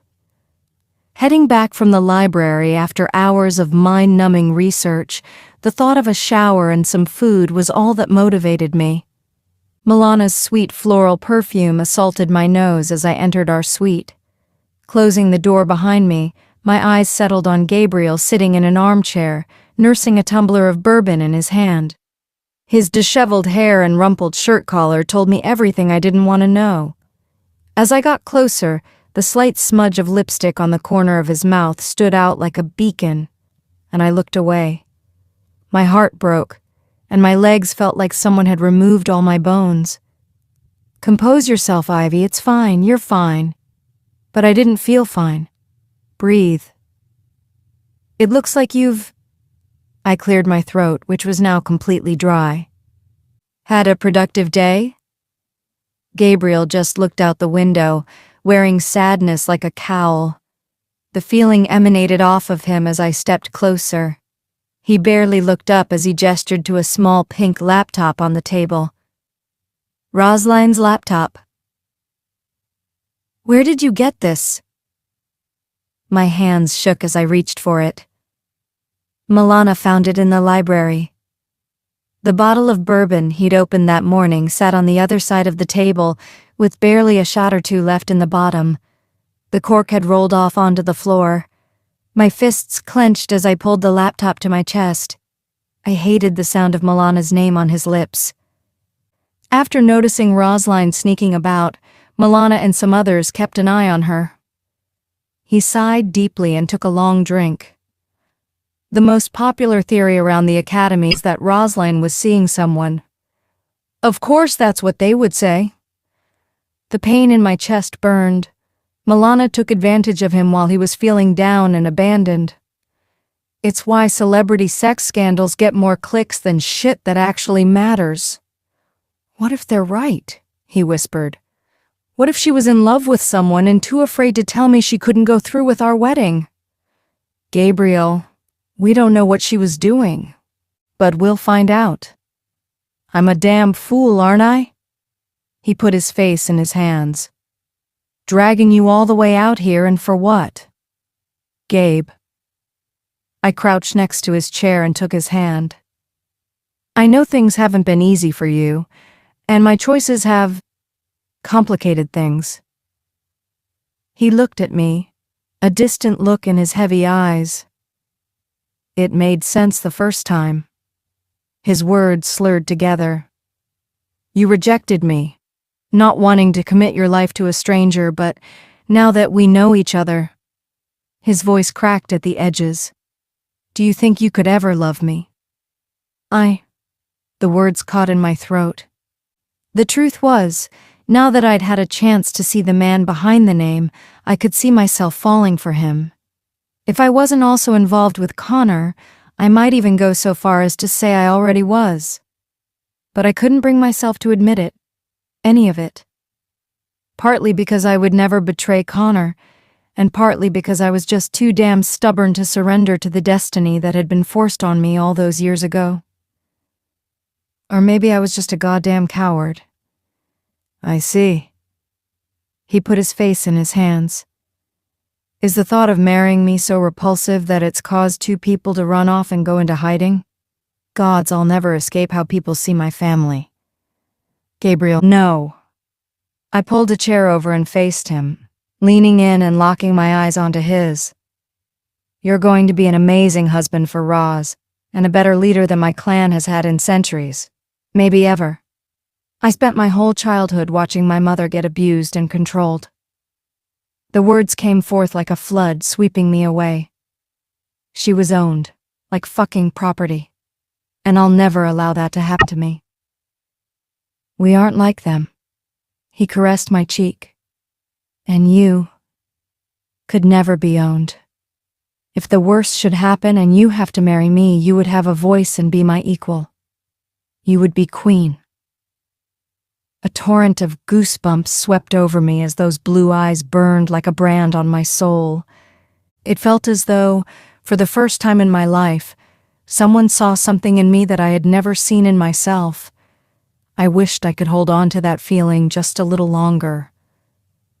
Remembering Connor, I shrank back, and Gabriel withdrew his hand from my cheek. Tell me this. Gabriel's voice was flat. Do you care for Connor? I do. My heart ached as I forced the words out. He's a good man, and I'd hate to see him needlessly hurt. Gabriel pulled back. If things don't go as planned and we are forced into a marital arrangement, I ask that the two of you exercise a bit of discretion, for all our sakes. His authoritative kingly mask back in place, he lifted his gaze away from mine. In my vision, Roz was scared, I insisted. She wasn't off on a vacation with some frat boy. She was being held somewhere against her will. And she's not the kind of person to agree to one thing and then up and abandon it without a word. That's not who she is. So you keep saying. Gabriel sipped his bourbon. But maybe your visions were wrong. Connor burst into the room, taking in the scene in an instant as he made his announcement. I've got a lead on Rosalind. Fucking unbelievable.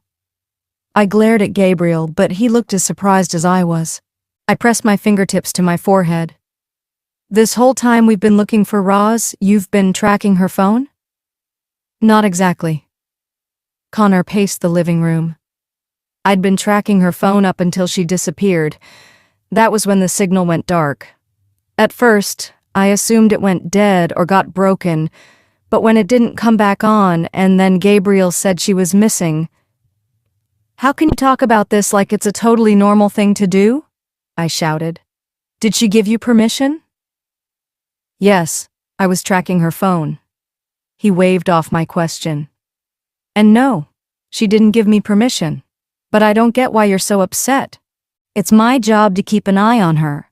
Her safety became my responsibility when she accepted the marriage proposal. I opened my mouth to speak, but Connor cut me off. For the God's sake. His arms fell to his sides and he put his head back.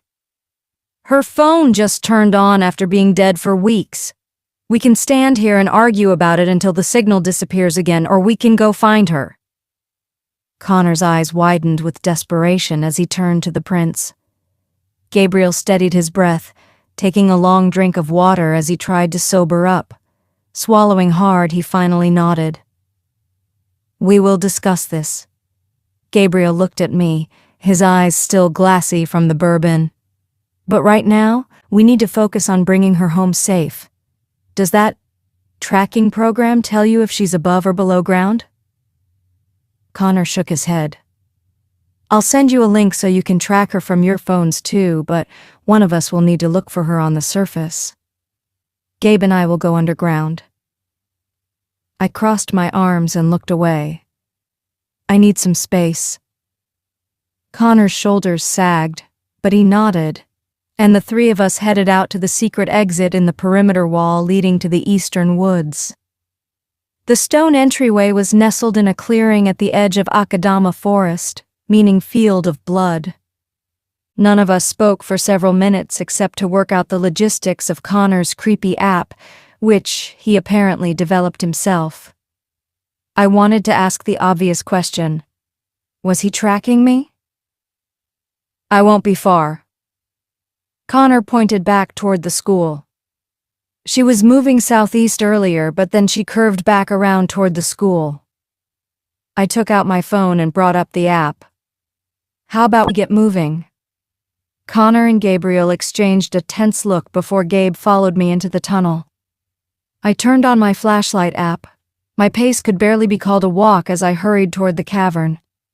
The tunnel walls disappeared from around me as I entered the chamber, the light from my phone dimming in the wide open space. The sticky floors and the smell of stale booze, blood, and sweat that hung thick in the air brought to mind images of the depraved parties that went on down here. I stopped and turned back toward the entrance to get my bearings. This seemed like the ideal place for Yvonne to jump out and scare the living shit out of me. Dark, enclosed spaces were never my favorite thing.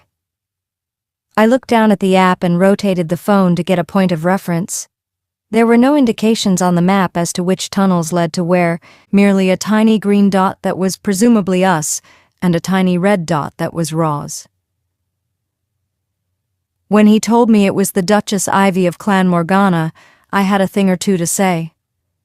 If you've never seen a 16-year-old boy throw a temper tantrum, you should have seen me when they told me you were 11 years old. I called my father some very choice names. He wasn't used to me slashing back at him, and said if he'd wanted another useless child, he'd have asked the gods for another daughter. After I was dismissed, my mother was so upset that she went out for a walk to clear her head and she... His eyes glazed over. She never came back. What do you mean, she? At sunrise, when she didn't return, my father ordered the captain of the guard to form a search party. We searched every inch of the surrounding forest for days, and we couldn't find a trace of her. No sign of a struggle, not a trail of her scent. Nothing. It was like she disappeared into thin air. Gabe. I stopped and turned toward him. I'm so sorry. He forced a polite smile, keeping his eyes on the screen of my phone. I shivered as we walked on. Gabriel shrugged off his coat and held it up for me to put on. No, please. He frowned. I pressed my lips together with a sigh. It'll make me feel better. He raised his eyebrows and I finally relented. Then he continued his story. The last words my mother and I exchanged were said in anger. She believed in the fates and the old religion. Mine too. I placed my arms through the large sleeves. Gabriel was just as muscular as Connor, but it stayed well hidden under his tailored dress shirts.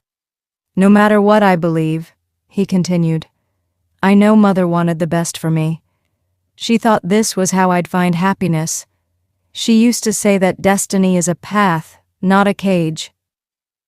He handed me my phone. The red and green dots were much closer now. "You can choose not to follow it, but you're more likely to get lost." I looked at the forking tunnels ahead, finding no indication of any movement. "What's that?" Gabriel pointed to the tunnel leading to the right. I squinted in the darkness, stepping forward slowly. Oh, gods. I dashed toward the small gray rectangle on the muddy ground next to the brick wall. I picked up an older smartphone with a cracked screen that was smeared in wet red clay. "Roz!" I yelled into the dark, but the only reply that came was the cold echo of my own desperate voice. A keypad lit up on the touchscreen, asking for a 6-digit PIN. I tried her birthday. "Wrong PIN!" Yvonne cackled from somewhere in the dark. "Then mine." Wrong again. The demon came up behind me and rested her chin on my shoulder. "Did you try 696969? "Shut up," I said through gritted teeth. The battery sank to 2%. "I didn't say Gabriel started. Not you." I shook my head. Shit. I bit my lip and tried to think of what else it could be. Closing my eyes, I imagined looking over Rosaline's shoulder and watching the pattern of her fingers dance over the keys. 1, 9, 2, 8, 3, 7. I held my breath as the phone froze. Suddenly, it chimed, unlocking and lighting up again. Yes. Just as I opened her text log, the screen went dark, and this time, it refused to turn back on. "Wait." Panic welled up in my voice as I spammed the power button. "No, no, no, no." "Ivy." Gabriel took me by the shoulders, holding me back as I turned to run deeper into the tunnel. "Rosline!" I yelled down the corridor. "Ivy!" Gabriel shook me. "What?" I snapped, shoving him away. "Do you think it's a good idea to alert whoever has her that we're down here?" He held a hand out, gesturing to the dark passage. "Maybe we should." I held my chin up, standing as tall as I could. "Maybe then we could—" "We don't know how many there are," he said softly. "We don't know what kind of creatures they might be." "But she was just here." I whimpered, tears stinging my cold cheeks. "She was moving in that direction. What if she's just a little further down?" Gabriel rubbed the back of his neck, taking a deep breath as he looked down the tunnel in the direction we'd been moving and back the way we came. I knew what he must have been thinking. He was trying to calculate the risk. Is this our shot or an ambush? Sure. Roz might have been hiding her phone the whole time, waiting for the right opportunity to try and call for help. But it was just as likely, maybe even more so, that whoever had Roz turned her phone on to draw us down here. "Ivy." The prince took my hands in his, squeezing them as he locked eyes with me. "If your intuition says we need to go down that passage, I'll trust you, but I need you to promise me that you're using your best judgment." I studied his expression, shocked that he was considering doing what I asked when he was so clearly conflicted about it. "Is your magic telling you to keep going, or is it just because you want to find her so badly?" I knew the answer, but it tore my heart out to say it. I wanted to take the risk and run to her. I wanted to throw my arms around her and tell her how sorry I was for abandoning her and not reaching out for all these years. But I knew it wasn't the right call. We should go back. My voice was barely a croak as I held back tears. Rosaline's best chance was for the only people looking for her to stay alive. He bit his lip and then put his arms around me, pulling me tightly against him. He stroked my hair, holding my head under his chin. "We're going to find her. If I married you, this never would have happened. I sobbed into his shoulder. Tears streamed down my face. He kissed the top of my head and exhaled a weighted sigh. "None of this is your fault, Ivy." Gabriel cupped my face in his hands, wiping my tears away with his thumbs. He put his arm around my shoulders to guide me back toward the entrance. I'd wanted so badly for this to be the day we found Roz. So many times I envisioned finding her, cold and dirty but safe, her big blue eyes lighting up as she reached for me. Of course it wouldn't be that easy. My disappointment simmered into a nagging doubt as I thought about Connor and what he had done. When did he plan to tell us that he'd been tracking Roz this whole time? What else was he hiding? As we stepped into the open air, I took a deep breath, clutching the phone inside the pocket of Gabriel's coat. He took out his phone and called Connor to let him know what we found. It felt good that Gabriel listened to me. It was more than I expected. But the more I got to know the prince, the more I realized he was full of surprises. Were the wolves in my clan really that different with how they treated women? Maybe my perception of the world was all wrong because of how my father ruled our territory. Something's wrong. Gabriel scanned the surrounding area. Connor always answers before the second ring. It went to voicemail. Connor's voice roared, echoing through the trees, and Gabriel took off at a full sprint toward the sound. I followed, but struggled to keep up. Remembering how little time I was able to hold my hybrid form when I tried to escape the Bergamot house, I knew I needed to save my magic in case there was a fight. "Let her go." Connor's words gave my feet new speed as I imagined Rosline being dragged away by some unknown assailant. "Wait." Gabriel put his arm out to catch me as I skidded to a stop at his side. My eyes darted from one dark, hooded figure to another.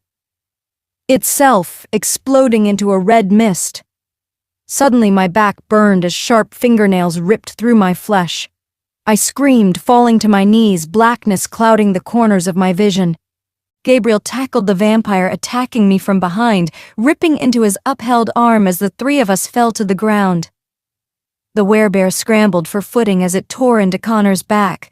I got up, rolling away just in time to avoid Gabriel and the vampire, who were struggling in a deadlock. A wave of fatigue and nausea threatened to put me down, my body no longer able to sustain my wounds and my magic. I could barely track Gabriel as my body slowly reverted to human form, the remaining vampires rushing towards me. With all I had left, I channeled power through my mostly human hands. Nothing. Damn it! I fell to my knees. What good were these stupid powers if they never worked when I needed them? "Get off him, mutt." The vampire pulled me up by my hair and hissed in satisfaction as it bore its teeth at me. "I said," he sneered at Gabriel, "get the fuck off him." Gabriel looked up and released the vampire pinned and bleeding underneath him. The prince shifted back to his human form, his clothing hanging in shreds. Gabriel held his hands up. "This got out of hand." "Out of hand?" The vampire's eyes bulged as he shouted. "This bitch murdered my friend. Now I'm gonna—" Connor let loose a bone-chilling roar, and his chest and arms doubled in size. Claws and teeth extended to a terrifying length as he pushed the bear creature off of him and ripped into its neck. The werebear flailed, groaning in pain. After what must have been a few agonizing moments, it pulled away from Connor at the expense of a thick, hairy chunk of flesh. The bear moaned as it fled into the thick woods. Bright yellow eyes shone and blood dripped from his fangs as Connor moved to the next target. In a flash, he was on top of the vampire Gabriel injured, and, with a sickening crack, he bit into the undead's torso and twisted his neck. I gaped in wide-eyed horror as the pale body fell to the ground in two pieces, and those demonic wolf eyes turned to the wide-eyed vampire holding me by my hair. In the momentary distraction, I reached up into the low-hanging tree branch and broke off a large twig, shoving the sharp and jagged end into the vampire's right eye.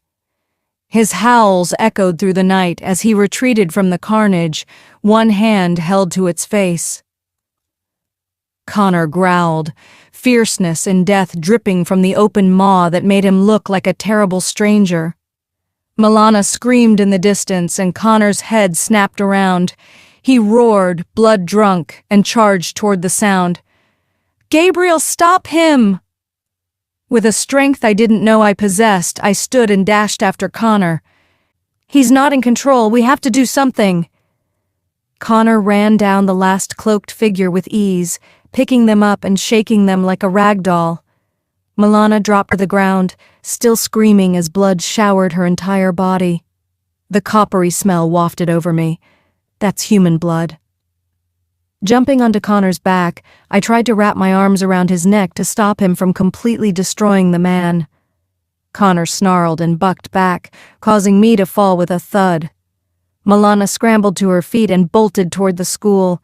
Her sudden movement caught Connor's eye and he dropped the body, chasing after her.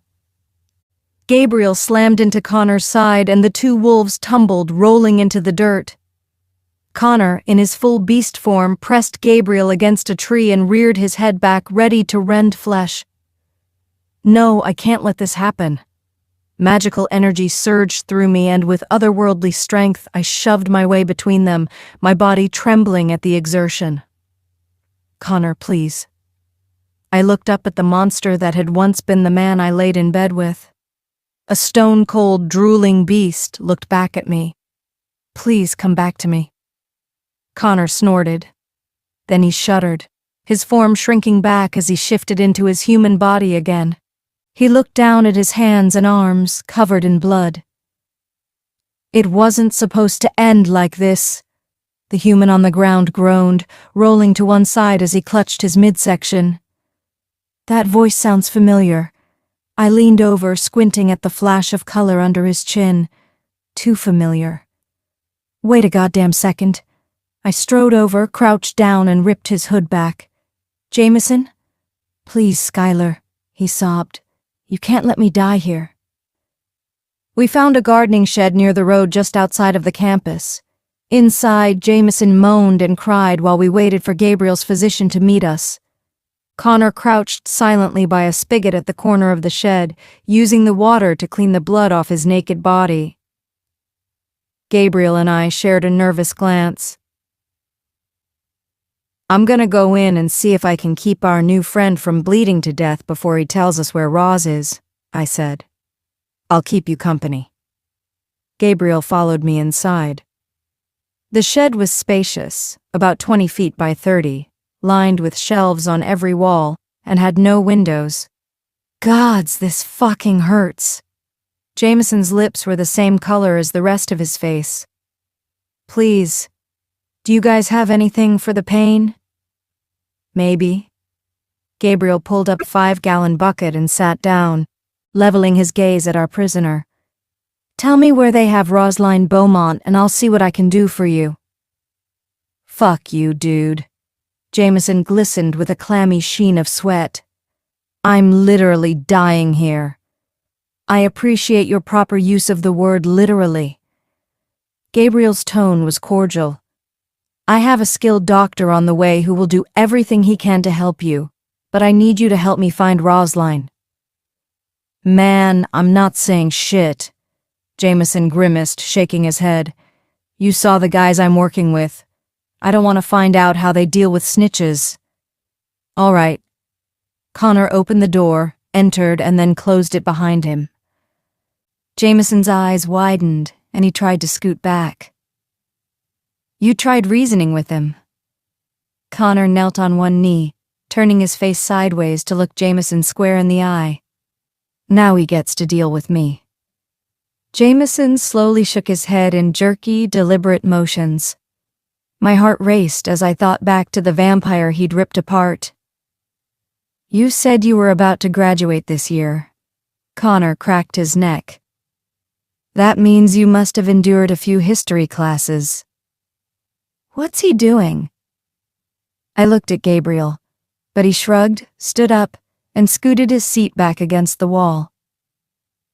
"I preferred science myself." Connor continued with a casual grimace. History is so morbid. Were you paying attention when they talked about how witches were tortured? Jameson pursed his lips, spitting a bloody glob onto Connor's face, but Connor stayed still. Absent that week. Connor looked back at Gabriel, then turned to me. I think you should step outside for a few minutes. Connor, I started to protest. I won't make you leave, but if you stay, you might not feel the same about me after this. He wiped the spit off his face.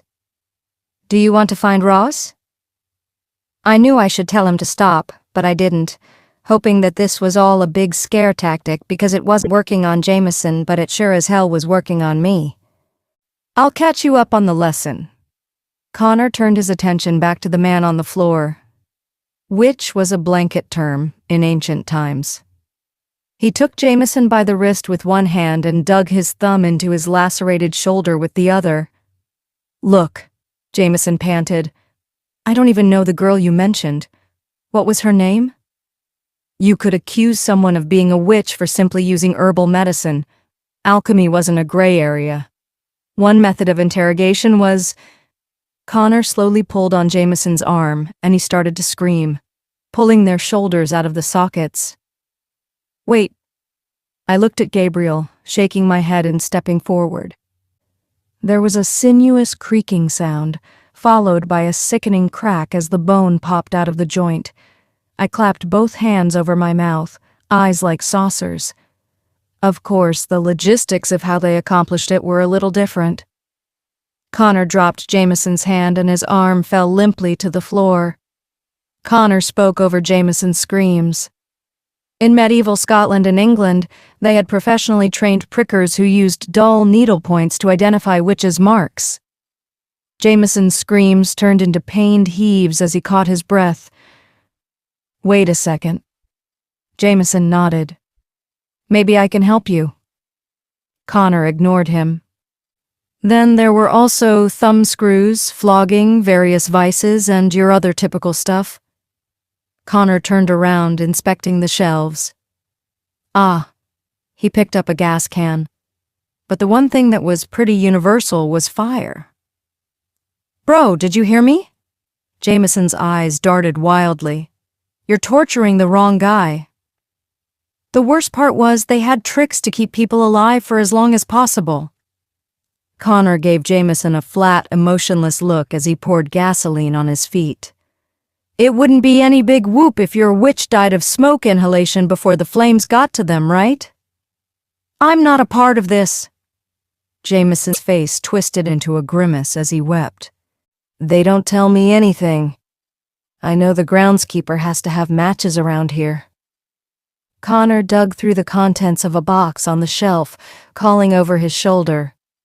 Give me a second. I'll find them. Please help me. Jameson looked up at me, his lips trembling. I swear to the gods I would tell you if I knew anything. Is he telling the truth? Gabriel whispered. I focused, staring down at Jameson's broken and bleeding body. My thoughts raced as I tried to keep my breath steady. I shook my head. I don't know. I bit my lip, looking toward Connor. I can't tell if he's lying, but Connor, we can't do this. Connor held up a box of wooden matches. Won't be doing anything. This might be a good time to reevaluate my suggestion to step outside. I said, that's enough. I snatched the matches out of his hand. His gaze met mine and a chill went up my spine. This was a completely different man than the one I'd come to know over the past 3 weeks. I'm taking over, and I think you need to step outside. Connor glared at me, but I didn't waver at his intimidating stance. I'll give you 5 minutes. His gravelly voice was a low growl. Then what? My first instinct was to challenge him, but I thought better of it. He was obviously not himself. I hope for your sake that I can get through to you, buddy. I sat down next to Jameson with my legs crossed and slid the box of matches to one side. Please don't let him kill me. Tears streamed down his dirt-smudged cheeks. I don't deserve to die like this. Turning my attention inward, I sensed a small regeneration of magic at my core. Let's talk about Rosalind Beaumont. I reached over and lightly touched my middle finger to his temple. Did you know her? Ouch! A spark pricked my skin and I yanked my hand back. Rubbing the scorch mark on my finger, I narrowed my eyes at Jameson. Could someone have built a defense around a specific memory? Okay, how about we try something else? Chess. I put a hand on each side of his head. Let's go back to your worst childhood memory. Something that you wish you could forget, but you can't. Listen, I don't know what you're... He stopped mid-sentence as I pulled the memory forward, searching for a vulnerable spot that no amount of torture could reach. I separated his consciousness and engulfed him in the memory like a possum trapped in a wildfire. Threading the memory back around, I created a loop, forcing him to relive it over and over. The doctor will be here soon, Jameson, I whispered. You're going to be well taken care of, but you're not coming out of there until you're willing to talk. His face relaxed, tears streaming down until his expression morphed into frozen terror. A raspy whimper gurgled at the back of his throat, and finally, he willed his lips to move. We didn't hurt that girl. His chest heaved with rapid, shallow breaths. I was trying to help her. Roz didn't want anyone to know. She made me promise. I looked at Gabriel, who was holding a loose fist over his mouth. Where is she? I leaned in to listen to his strained words. Don't know. His whole body shook. They moved her. I'm going to pull you out so that it's easy for you to talk, I said. But if you don't cooperate, you're going right back in. Please, he breathed. I closed my eyes and visualized untying the thread and letting it blow away on a gentle breeze, back to the darkest part of his subconscious. Jameson gasped, blinking hard over and over again as he shook off the remnants of the memory. Now, I asked, what did you mean when you said they were trying to help Rosalind? She was sick or something. His head swayed from side to side. I don't really know what was wrong with her. The only reason I was even included was she told her friends I could help with an elixir. She paid me half up front and said she'd give me the rest if it worked. I guess it didn't. And why didn't you tell someone about this when she disappeared? I forced myself to stay calm. And get expelled? He chuckled. I wasn't worth shit before I came to this place. I'd rather die than get kicked out. What was the potion she commissioned you to make? Gabriel piped in. It was an isolation elixir. Jameson's eyes started to roll, either from blood loss or shock. Complicated shit. The vamps wanted to see if they could extract some component from her blood to see if they could replicate it. Not that it matters. I already told you it must not have worked. And you're sure you don't know the vampires that have her? I gave him a light slap on the cheek and his eyes fluttered. Stay with me, Jameson. His face relaxed, and his words hissed out like air escaping from a flat tire. Tell Angus to clear my browser history. Jameson's eyes glazed over. My heart thrummed in my ears as I nudged him. Come on, snap out of it. The door opened and I jumped. A stout man with a red beard and a bald head leaned his inside. I froze like a deer in the headlights. Is this it? Are we all about to go to prison? Bloody hell, Your Highness. The man stepped inside, followed by two muscular men in skin-tight black t-shirts. I'm not a damn necromancer. What did you expect me to do for him? Obviously, he was alive when I called you, McBride. Gabriel clenched his teeth. He's not. I looked at Jameson's face. Dark circles had formed under his eyes, which now stared aimlessly into space, and his jaw hung open slightly sideways. I stared out into the woods, shaking all over, more from my shredded nerves than the cold as the doctor cleaned and bandaged my wounds. The voices of the two men cleaning the shed faded along with the dreary patter of rain on the tin roof. I'd never seen so much blood in my life, and I'd never seen a dead person before. I don't know what I expected death to be like, but that wasn't it. I wished I could go home and go back to telling fortunes for people whose biggest worries were finding their soulmates or ideal jobs. More than anything, I wished that I could see Roz and Mia again. The thought should have made me smile. Rosline, Mia, and I all sitting around my living room, drinking wine and laughing. But all it did was make me feel worse. Who was to say we would even find Roz after that? The doctor finished with me, and all that was left to do was go back to our suite, but I wasn't ready. I was too afraid to face Connor, and to face myself. The man that I was falling for, the one that I thought was so gentle, just tortured a man to death. And I just murdered a vampire. Even with all the corruption in the shifter courts, I never would have imagined that I'd be watching bodies get dragged away and blood being scrubbed up with bleach. I should have done something. Something besides interrogating the poor guy right up to his very last breath. How can I go back to my normal human life?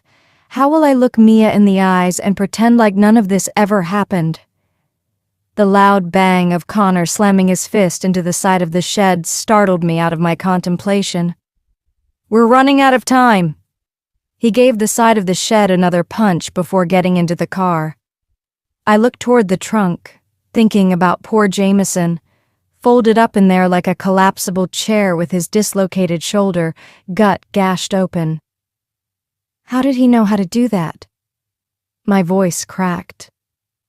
Gabriel folded his arms. After I hired him, my father insisted on some on-the-job training with his bodyguards. It was only for 6 months, but I don't think any of us who've endured my father's lessons came out quite the same on the other side. I slowly closed my eyes, and the tears that had pooled ran down, mingling with the rain. We should all try and get some rest. Gabriel placed a hand on my shoulder. I'll walk. I folded my arms and headed back toward campus. I turned to say over my shoulder, "You should make sure Connor is okay. He doesn't seem very stable." The prince didn't argue with me, and he didn't insist on walking me home. I was glad. I let the cold soak into my bones as the black clouds churned overhead, thunder rolling through me like the storm might somehow wash away my sins. When I came in, Gabriel stood up from the couch as if he'd been waiting up for me. I yelled, "I'm back!" toward Connor's room and headed straight for mine. I didn't want to talk. I just wanted to wash the dirt and blood out of my hair. Lifting the edge of one of my bandages, I found that the skin already healed over, despite the significant bruising. I was healing faster than I had in a long time. My phone chimed, and I looked down to see a text from Mia. "We're in the clear. I pawned a few things, but I can totally buy all this stuff back later. It's no big deal, so don't freak out. The important thing is we get to keep the apartment. I love you. Be safe, 3. Awesome, I groaned, tossing my phone onto my folded towel. Heat rose from the clawfoot tub as I peeled off my shredded clothes. I dipped my body in the hot water, the sharp sensation hugging every inch of my skin. Laying back, I ignored the searing pain from the hot water as I put a wet washcloth over my eyes. I needed to think of a way to help Mia keep the shop open, but that was a problem for another day. I let myself unwind, but tensed at the gentle knock on the bathroom door that I'd left ajar. Shit, I sighed. Can we talk? Gabriel's voice made me relax a little.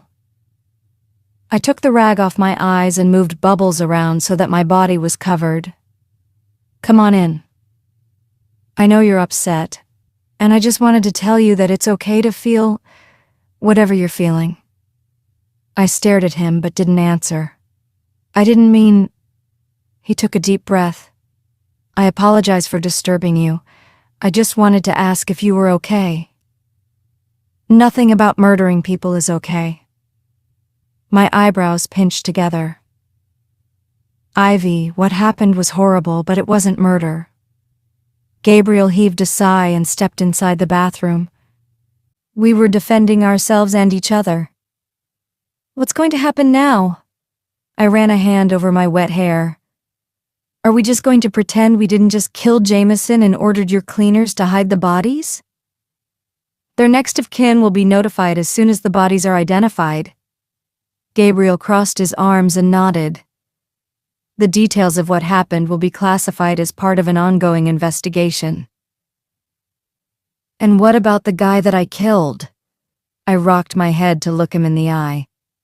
He exploded. How do we identify him? When he didn't respond, I continued. If we crack the case and bring Roz home... I fought back tears. Will their families and friends ever get to know what really happened to them? You mean that they were dragging an unconscious girl out into the woods? Do you think that would really help them get closure? I don't want to be like my father, Gabe. And that's where your moral conflict comes into play. Gabriel came in and sat on the edge of the tub. You've been conditioned by your parents that telling the truth is black and white, but most of the time honesty and lies both exist in a gray area. What the hell are you talking about? I laid my head back. Does telling the truth in this situation benefit anyone? Sometimes I forget that you're a politician. I put the rag back on my eyes, but not before he offered a brittle smile. I've never seen anyone shift like that. I returned my gaze up to the ceiling. Connor's transformation was extreme.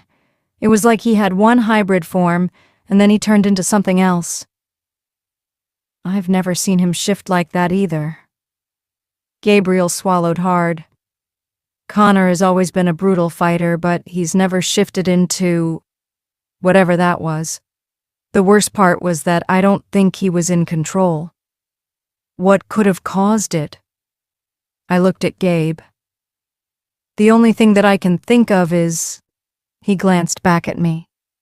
I waited for him to finish, but as he cleared his throat and an uncomfortable smile twitched at the corner of his lips, I realized what he was thinking.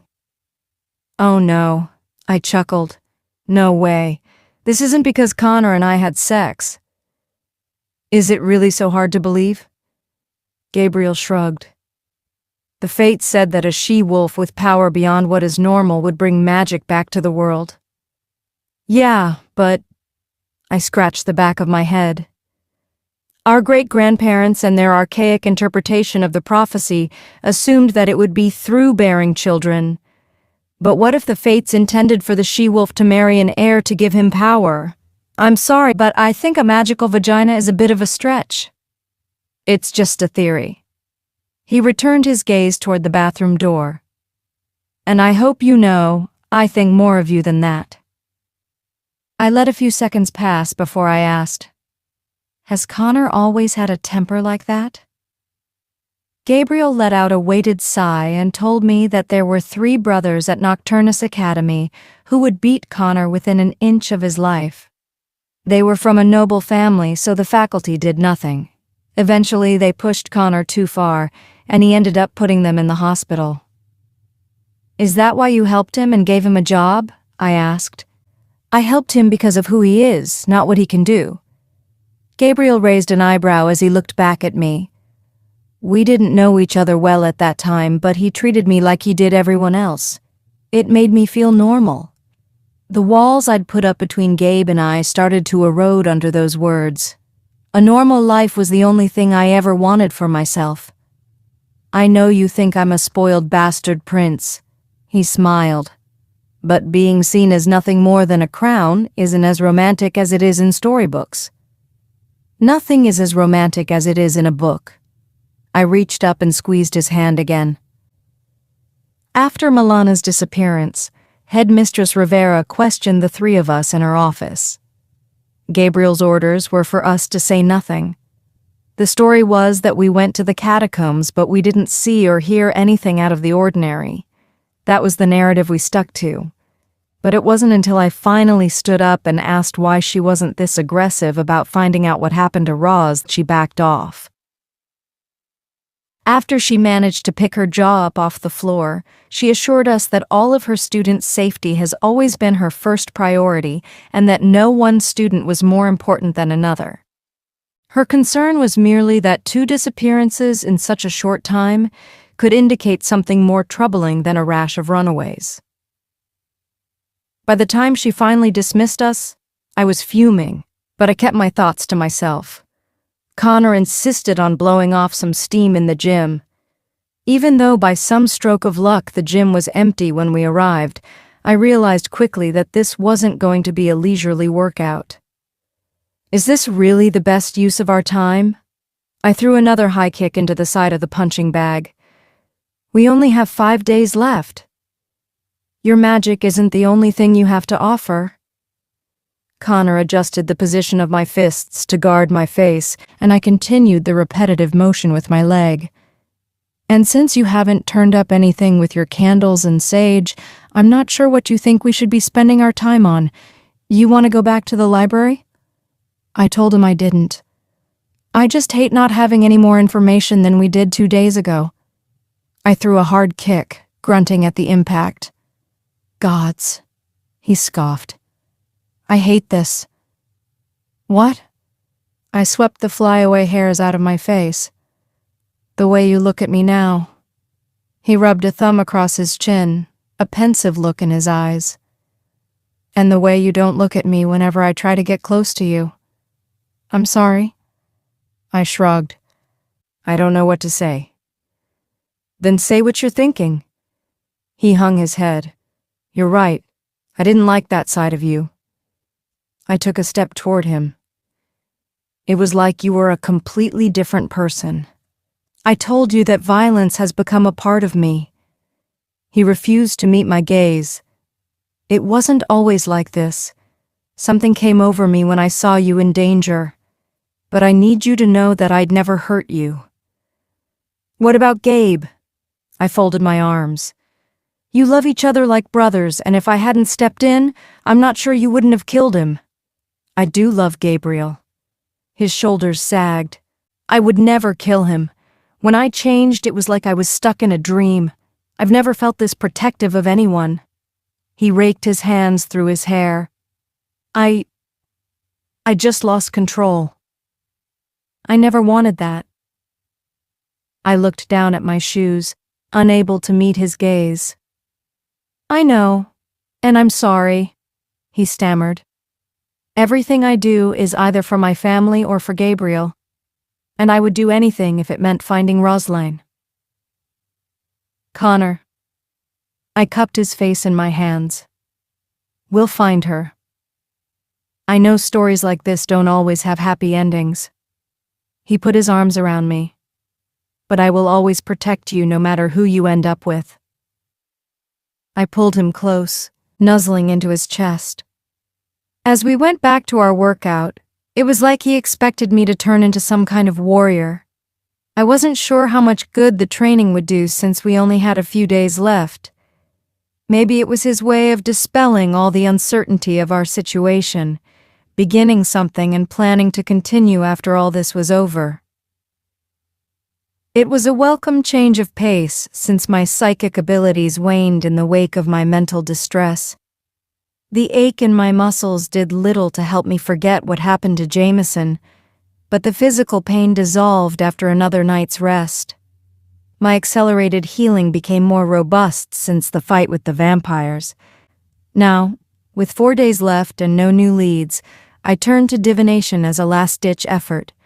Spreading a map of the campus out, I held up my pendulum and waited.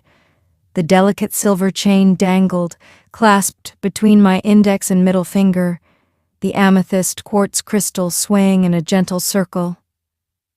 Come on, Ross, I whispered. Help me out here. Closing my eyes, I thought about the last time I saw her. She was telling me that everything would be all right, that getting married wouldn't change anything and we'd still see each other all the time. She didn't know I'd already made up my mind to run away. I thought about telling her and asking her to come with me, but that wouldn't have been fair. Her parents were decent enough, and she was going to attend Pentacle Academy when she finished high school. She had her hopes and dreams and was on the path to achieving them. I didn't want to take all that away. The door of our suite slammed, jarring me out of my trance. "What exactly are you getting at, Your Highness?" Connor's voice carried through the walls. "Exactly what it sounds like," Gabriel snapped. "What if next time you fly off the handle you hurt Ivy?" "You bastard," Connor growled. "You know I'd never hurt her." "I used to think the same thing about you and me." Gabriel laughed. "I saw the look in your eyes that night. You were out of control, Connor." "Yeah," Connor growled. "You prefer me under your control, don't you? Be careful." Gabriel finally raised his voice. "You are my best friend, but don't say something you can't take back. She chose me." Connor's voice was venomous, dripping spite with every word. "She was given to you, but she chose me, and that fucking kills you. Even after all we've been through, you still think you're better. You think you're better than everyone because of the blood in your veins." "She might have chosen you," Gabriel said, "but she belongs with me." I leaped to my feet and ripped my door open, charging into the living room. "What is wrong with you two?" I looked at Gabriel, then at Connor. "Ivy." Gabriel put his hands on his hips. "No." I refused to let Gabriel speak, and he hung his head. "Roz is still missing, and you two are wasting time with a pissing contest." Connor took a step in my direction, but I shot him a look that stopped him dead in his tracks. "I watched you torture Jameson to death like it was just another job to you, and the next day, you acted like nothing even happened." Connor looked down. "I only wanted to, and you..." I cut Connor off and gestured to Gabriel. "In case I haven't made it clear, I don't belong to anyone." A lump formed in my throat as I backed toward my room. Not to the clan, not to the fates, and definitely not to either of you. And to think I actually let myself hope.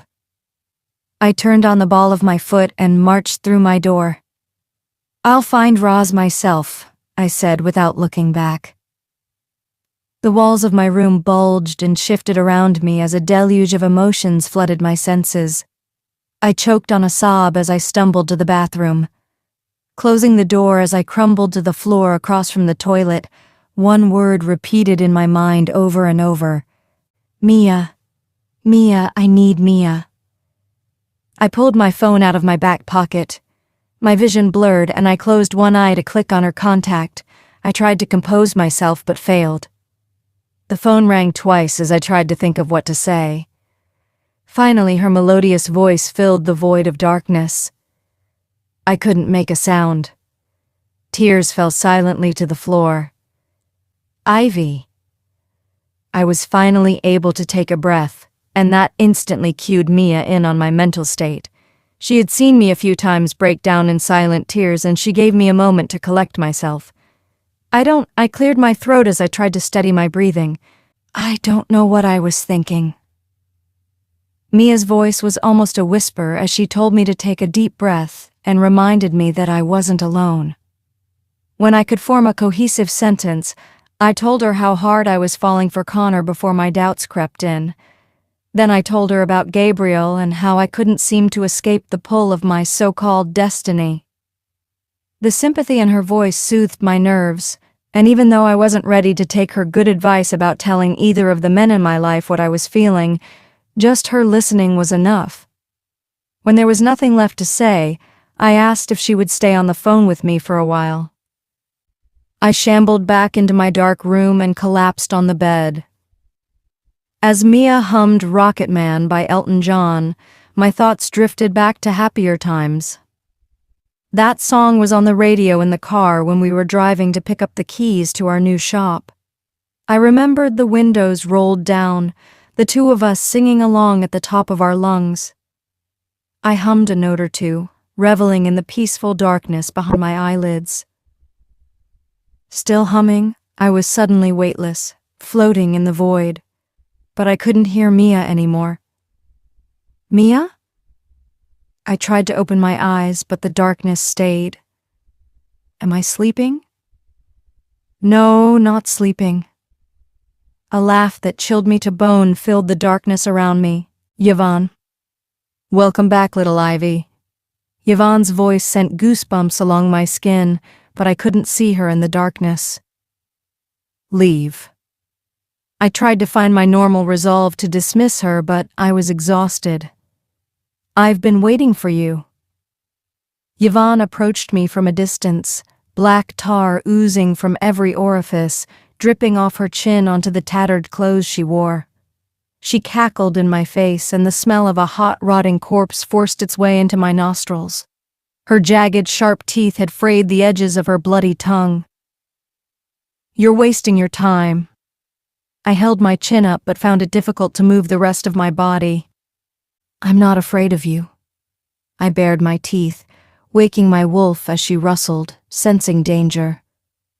I searched for my magic, desperate to feel it come to life. Of course you are. She crouched beside the bed, just out of the edge of my periphery. You're weak. She spit the last word out at me, and I cringed as the black substance splattered on my face. My heart pounded as I strained to turn my head. Suddenly, an invisible force pushed down on my chest, crushing the air from my lungs, the bed compressing under me as I fought to inhale. Panic swelled in the back of my throat as I tried to gasp for air. You always push me aside. Try to act like I'm not here. Yvonne pouted as my head began to spin. But it's time for you to listen to me. Because I've got a secret. I screamed silently as I felt my heart, once beating quickly, slow down in rhythm. She's never been this strong before. The only way I'll tell is if you're in pain, Yvonne snarled, her voice filled with hatred for everything that existed. Just as I was losing consciousness, the invisible force released me, and I gasped for air. I don't, I said, ragged chokes escaping my throat. Believe anything you say. Oh? Yvonne climbed on top of me, stabbing her nails into my shoulders. But that's the whole reason you're here. She breathed down my neck, licking the edge of my ear with her bloody tongue. I know where Rosaline is. This is all a game to you. Tears gathered in the corners of my eyes. Oh, brave little Ivy. She tugged on my hair and my scalp stung.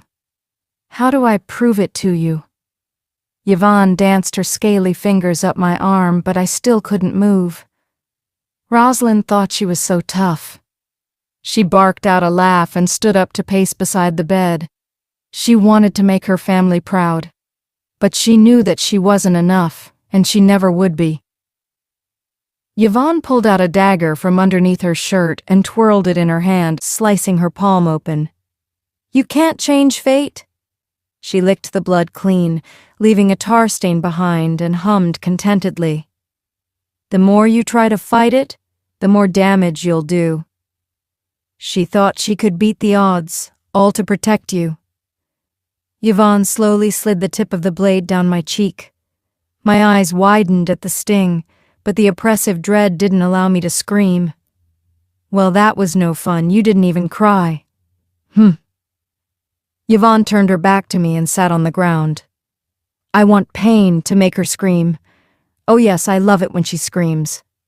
Yvonne spun on the floor and mechanically crawled over to me. You didn't want your power, so she went looking for more. I shivered at her words. Everyone in the mythical realm knew not to tamper with dark magic. Those who did never came back. At least she was strong enough to do what you couldn't. She sliced the knife along my collarbone and I cringed, but I bit my tongue to stop from yelling out. Not enough. I want screams.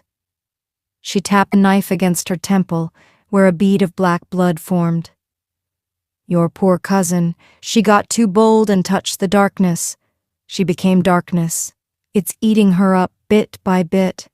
Then her spirit will float in the darkness, but her body will live on. Not as it was, but a conduit, forever in her own personal hell, eternal agony. Agony is delicious. Yvonne licked her lips as she sliced the knife down the length of my forearm. I tried not to give her what she wanted, but gods, it hurts. I screamed and cried, and it all came crashing down on me. Yvonne danced around me, rejoicing in my despair, before leaning over and licking the wound on my arm, her warm, sticky tongue lapping and flicking over the cut. I gagged, but that only made her cackle. Her laugh rang in my mind, slowly fading as she backed away. My eyes fluttered as I forced them open, and it took several seconds to understand what I was looking at. As my eyes adjusted, I realized it was my bedroom ceiling. Finally able to control my body, I sat up and rushed to the bathroom, surrendering my last meal into the toilet.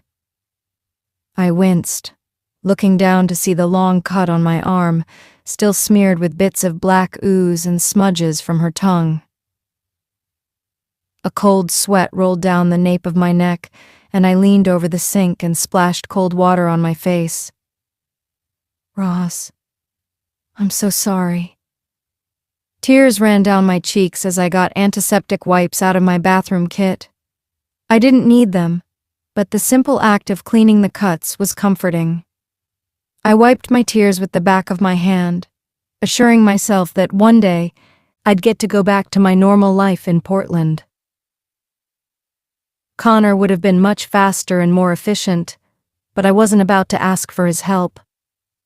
Steadying my trembling hands, I wiped clean all of my new injuries. I deserve all of this, if not more.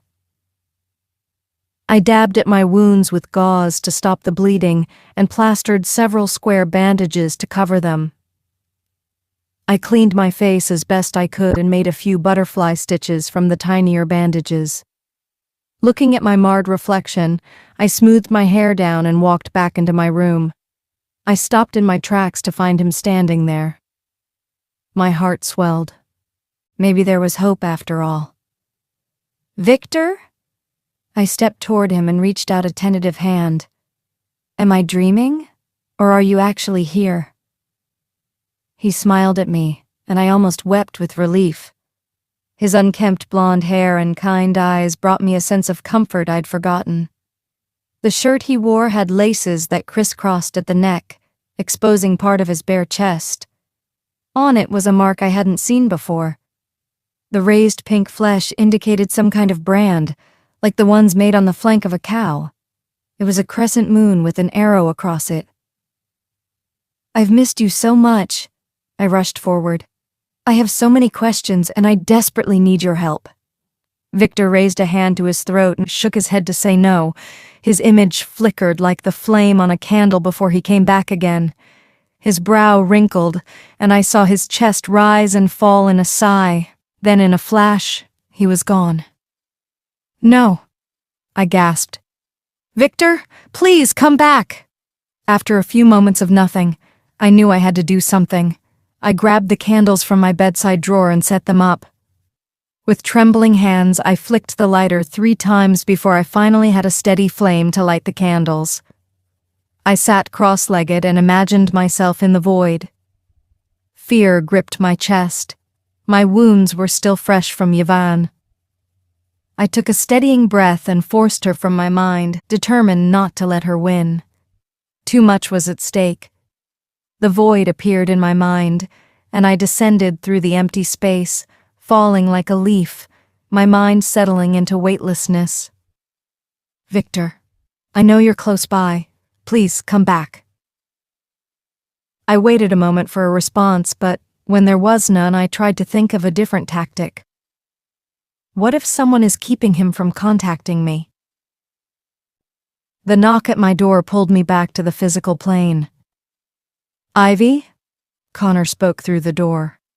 Can we talk? I'm busy. I peeked toward the door with one eye. There's just...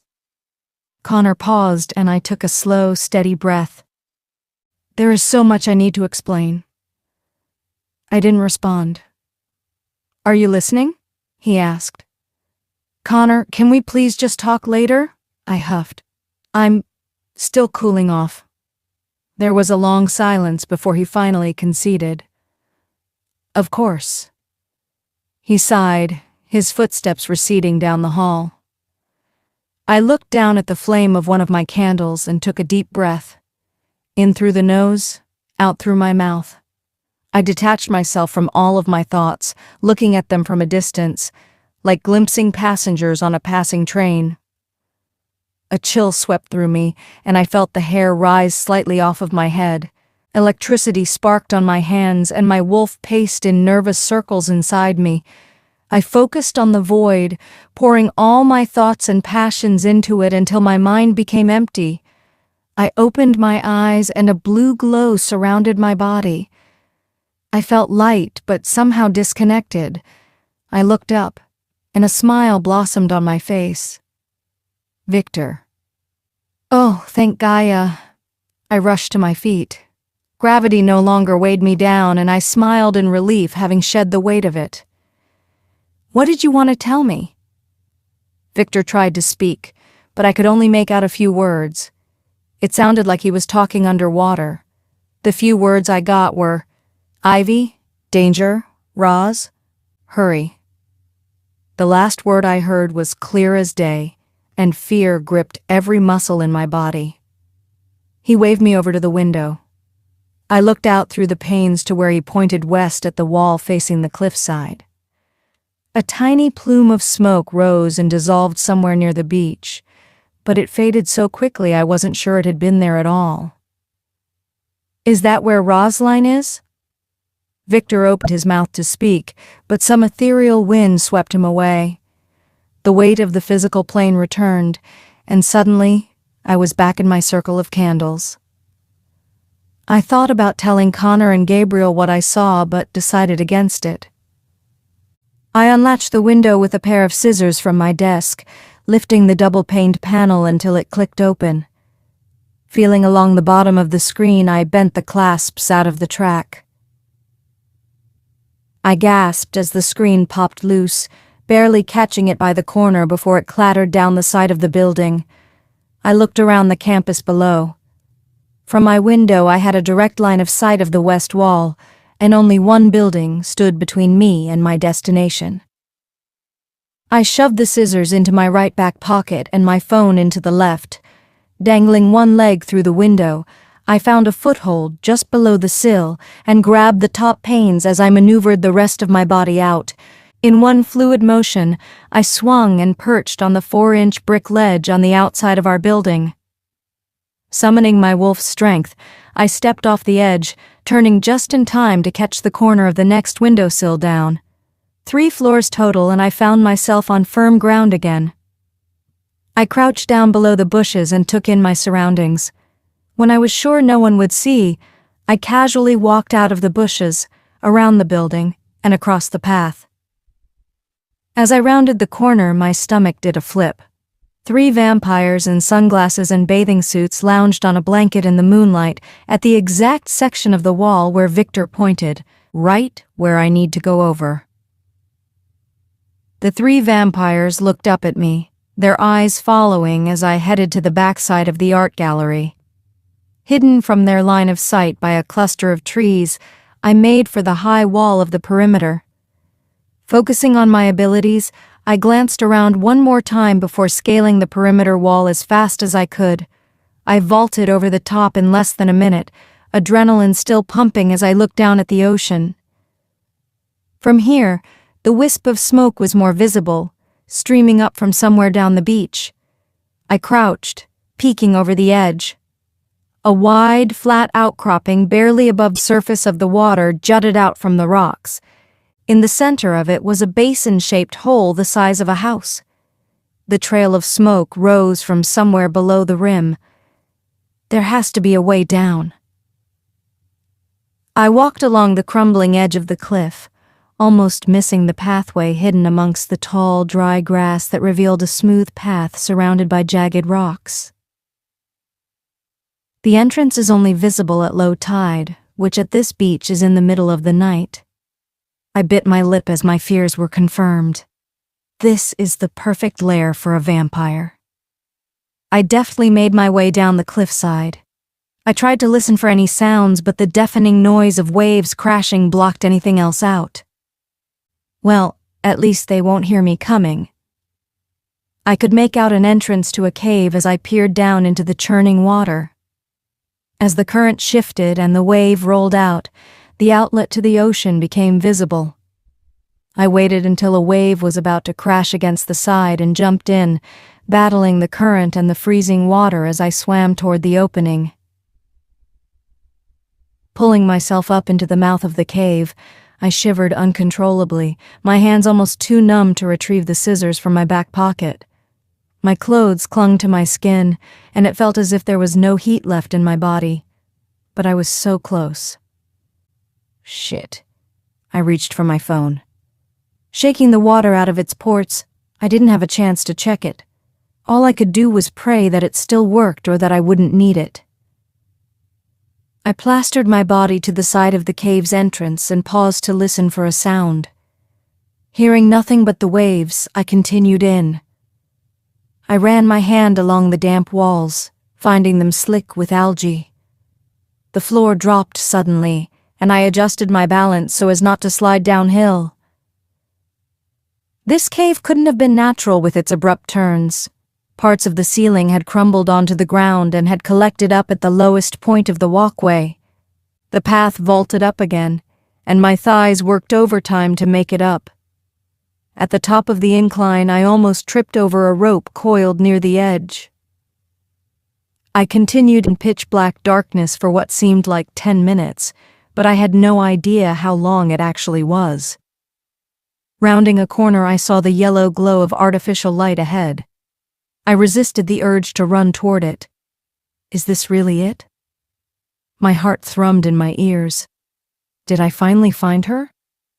I bent my knees, ensuring that my steps were silent, planting my toe on the ground and silently dispersing my weight to the heel of my foot. The light got closer to me, and I could tell its source was just around the next bend. With bated breath, I shifted my body and crawled along the wall. The sound of chain dragging against itself drew me to peek around the corner, and that's when I finally saw her. "Ross!" I ran toward her, and her head shot up as she sensed my presence. But Roz no longer resembled the girl I knew. I skidded to a halt a few feet from her. "Roz," I whispered, tilting my head as I looked into two inhuman red eyes. Time stood still. I couldn't feel my heartbeat or my breath. "Well, this is a surprise." A velvet voice startled me and I spun around. A vampire stepped out of the shadows with a strange look on his face. "Whoever she was to you." His eyes darted to Rosline and back to me. "She is no longer that person." He walked toward me and I backed up. The sound of something dragging behind him brought my attention to the thick chain he held. The vampire yanked on it, and from the darkness behind him, a girl stumbled out into the light. "Milana?" My mind reeled as I steadied myself against the wall. I looked back at Rosline. Her greasy hair hung down in front of her face. "What are you doing to them?" "Well, that one." He indicated Roz with a glance. "Came to us for help after a failed alchemical experiment." "So you were just helping her out of the goodness of your heart?" I narrowed my eyes at him. Her experiments were reckless, but the magic in her blood was real. He shrugged casually. "Pity, though. We were hoping we could use her to bring magic back to our clans, but we failed." Roz growled, and I turned back to her. I couldn't tell if she was looking at me or if she could even see me at all. "We had to keep her here to keep everyone safe." The vampire lounged against the wall with a bored look on his face. Sending her back like this wouldn't help anyone, plus we couldn't risk being exposed. Roz's mouth fell open and smoke cascaded out. It dissipated as it rolled over her body. Her eyes bulged and she struggled against the chains, baring her needle-like teeth. Turns out you can't force magic to do what you want, the vampire added.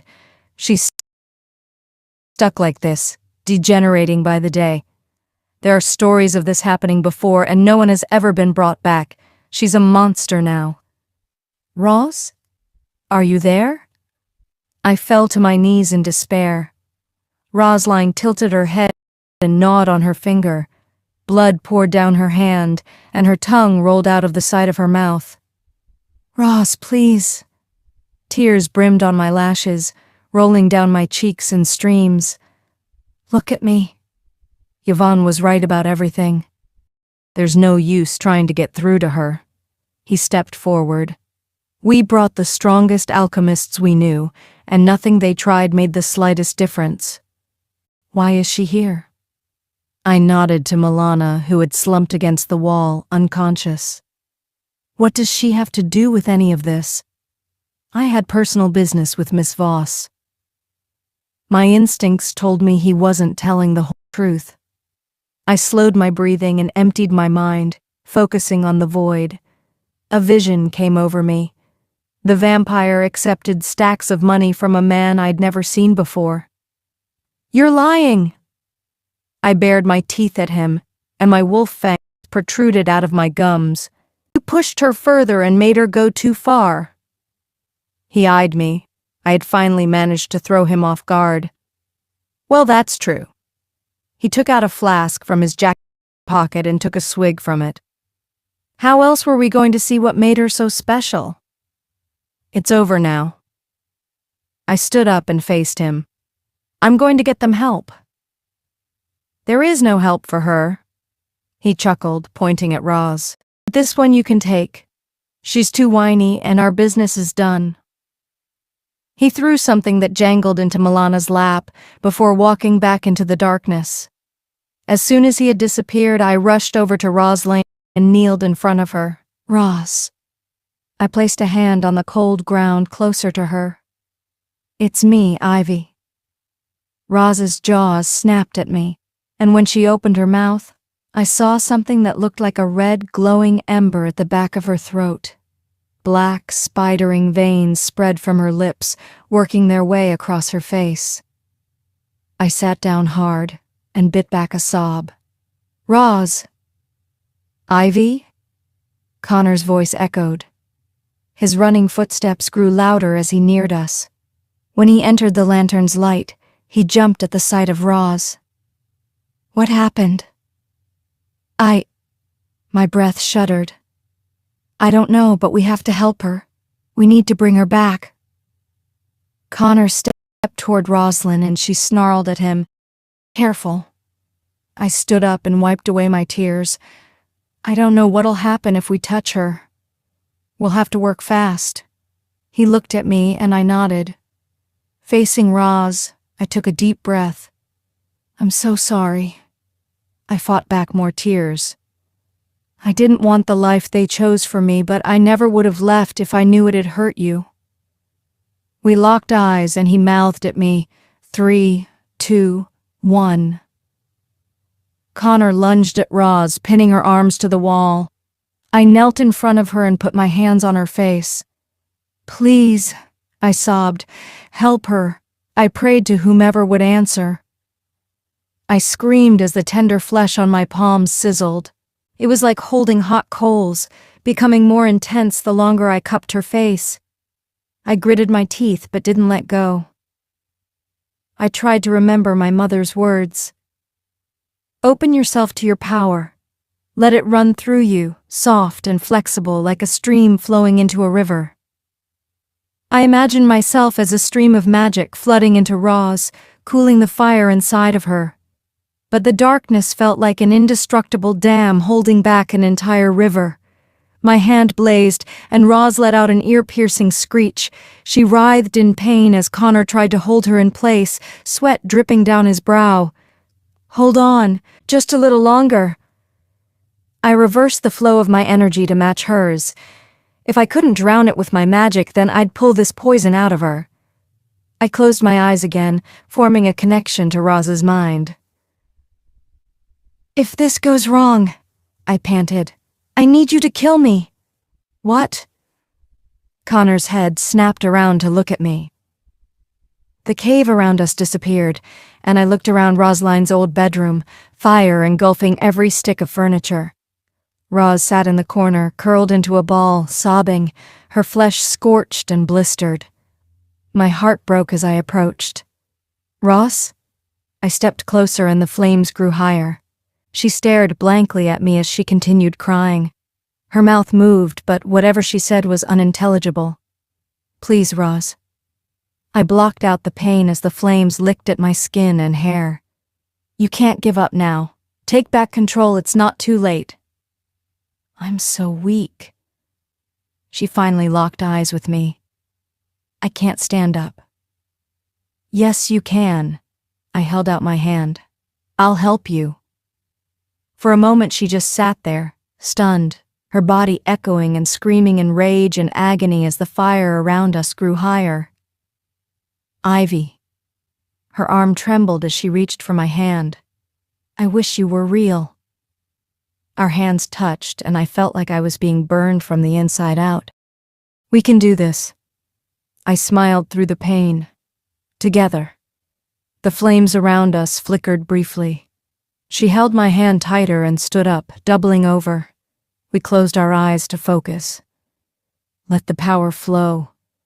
I tried to encourage her as much as myself. It had been years since I'd opened myself up to this much power, but I needed everything I had. For Roz. A blinding white light filled my vision.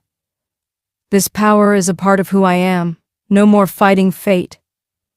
Everything went black and I crumpled to the ground. Light showed through my closed eyelids and my head pounded with each pump of my heart. I groaned, touching my head. "She's awake!" Glass clattered to the ground beside me with a liquid splash. I thought I recognized the voice, but there was a sharp ringing in my ears that made it hard to hear anything. "Good morning, Duchess." A cool palm pressed to my forehead as the ringing subsided. I opened my eyes just a sliver. A woman with a white coat and blonde hair tied back in a tight bun smiled down at me. "Welcome back. A lot of people have been worried about you." "What happened?" I tried to sit up, but the room spun around me and my head fell back against the pillow. "You'll need to take it easy for a while." The doctor took my blood pressure while she spoke. "Roz?" I tried to get up, but the doctor put a hand on my chest and I fell back. "Please, there was someone with me." "I'm here, Ivy." Roz waved from the bed next to mine. My heart almost burst when I laid eyes on her, gaunt and frail but alive. And more importantly, smiling.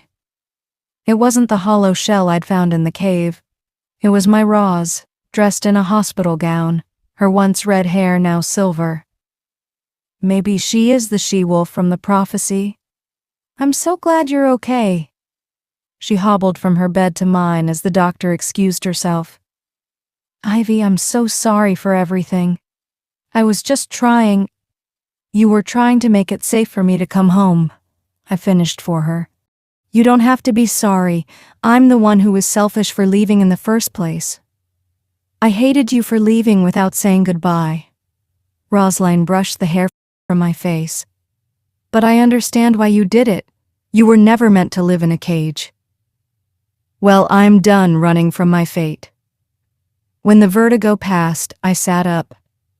I guess sooner or later the royals always get what they want. "Not this time." Rosaline smiled. "What do you mean?"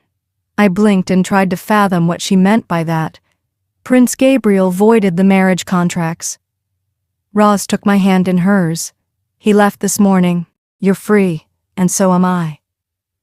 I should have been happy about the news, but I knew Gabriel would be facing some severe consequences. How could I be angry with him after this?